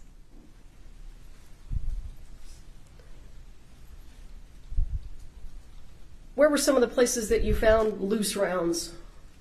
They were found loose in the bottom of boxes, loose inside of the prop truck, just on the floor. Pretty much any boxes that were located, if there were ammo boxes inside of it, there were loose rounds also underneath the ammo boxes. All right. State's Exhibit 33. I think these are close-ups. We can go through them quickly. Okay. 33 and 34, can you see what that is? Yes, this is a close-up of that dummy round that has the hole drilled through the side. Okay. State's Exhibit 35. This is the bottom of that dummy round where the primer has been removed. So this is a dummy round that was taken out of that fanny pack. Yes. State's Exhibit 36. What is this a photo of? This is a close-up of one of the gun belts. Let's talk about this one for a moment. What actor was using this holster as a prop? This holster was assigned to Alec Baldwin. And are we looking in this picture at all of the rounds that were located in that gun belt? Yes. I see that on the left we have 2 rounds with silver primers. I'm going to ask you about the first one. This first round that my pointer is on, was that a dummy round? Yes. Why is this a different color than the other rounds? This round had that patine wear look to it that we had previously seen. So the dummy rounds with the patine looked like this from the top. Yes. This round right here, next to it, was that a dummy round? No. What did that turn out to be? That turned out to be a live round. And these 3 here, these 3 rounds to the right, what did those turn out to be? 2 of those were 44-40 rounds, and one of them was a 45 dummy round with ball bearings inside. Were they all dummy rounds? All 3 of these, yes. Okay. The only live round that was found in Mr. Baldwin's holster is this one right here? Yes. And you sent that to the FBI? Yes.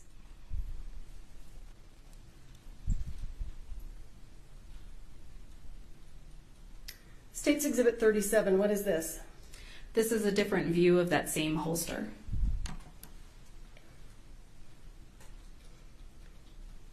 Is this the live round right here? Yes. I want you to look at this projectile.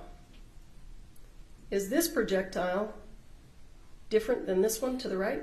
Yes. And is it different than the one next to that one? Yes. And is it different than this one? Yes. How is it different than this one? The one that your pointer is on right now has a more elongated nose to it, which makes it a smaller nose width. And what's the measurement of that nose width? 4 millimeters.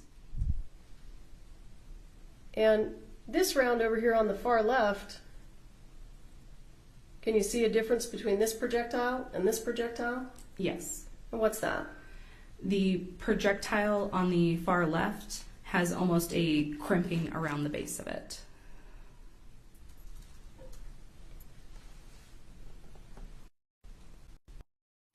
I want to ask you about all of the suspected live rounds that you found on set and sent to the FBI.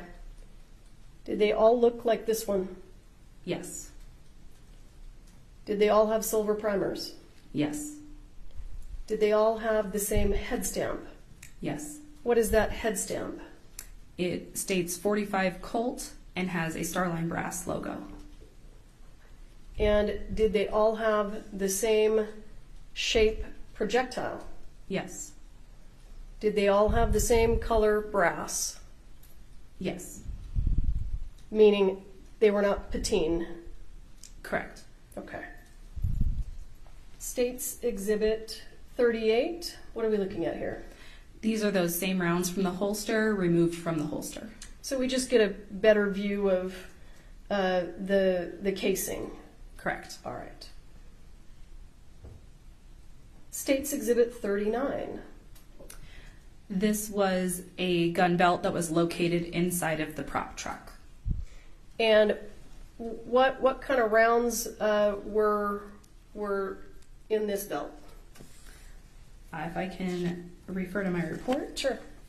In this belt were 22 45 Colt rounds with ball bearings inside and one Spain Denix replica round. And do we have the Spain Denix replica round here in evidence? Yes. And all of the rounds in this gun belt, did they all have the patine color? Yes. And were any of them found to be live? No. States Exhibit 40. These are those same rounds removed from the gun belt. Thank you. States Exhibit 41. This is a close-up of the silver primer on the rounds. What's States Exhibit 42? This was a box of ammunition collected from the prop truck. Is this the condition it was in when you collected it? Yes. States Exhibit 43. What's this? This is a close-up of a different box located in the prop truck. And what's in all those white boxes? Different types of ammunition. And what's this here? I believe it was a Red Bull. All right.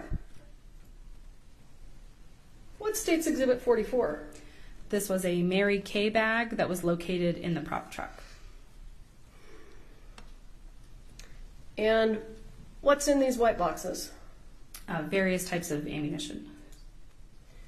And we can see some brass things down here in this little pocket. Do you know what those were? I believe those were spent blanks.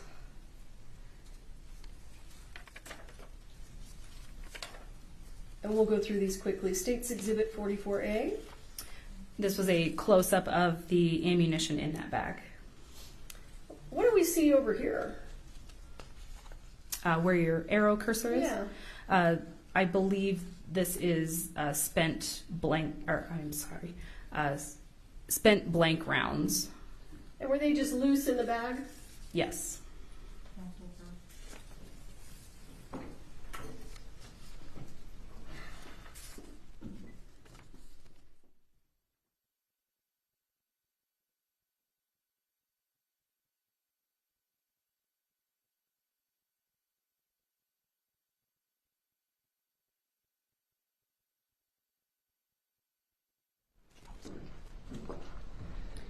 we're going to break for the day, okay? So follow George. Take your tablets. Please don't talk among yourselves or anyone else about the evidence received here in court. Do not read any stories about the trial or any subject matter related to this case. And don't do any research. Have a good evening. Thank you. All rise.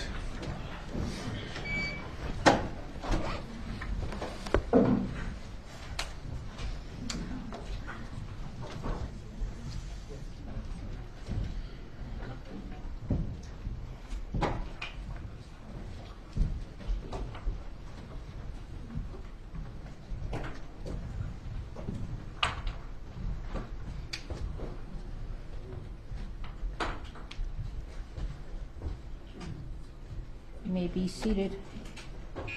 Are we going to take those and lock them up? Yeah. Okay. Can you Yes. email George or text George and tell him to come back into the courtroom? All right. 8:30? Hmm? Did you say? I just wanted to let 8:30 in the morning. 8:30, and we're going to lock exhibits that have been entered into evidence. Okay. All right.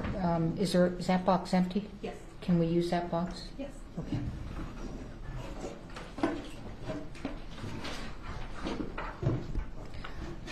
Counsel, can you think of anything that you need to bring to the court's attention so that we don't take up jury time? I can't. Judge, I can't think of anything right All now. right. Well, don't think tonight either then. Okay. I probably won't. All right. Thank you. We're in recess.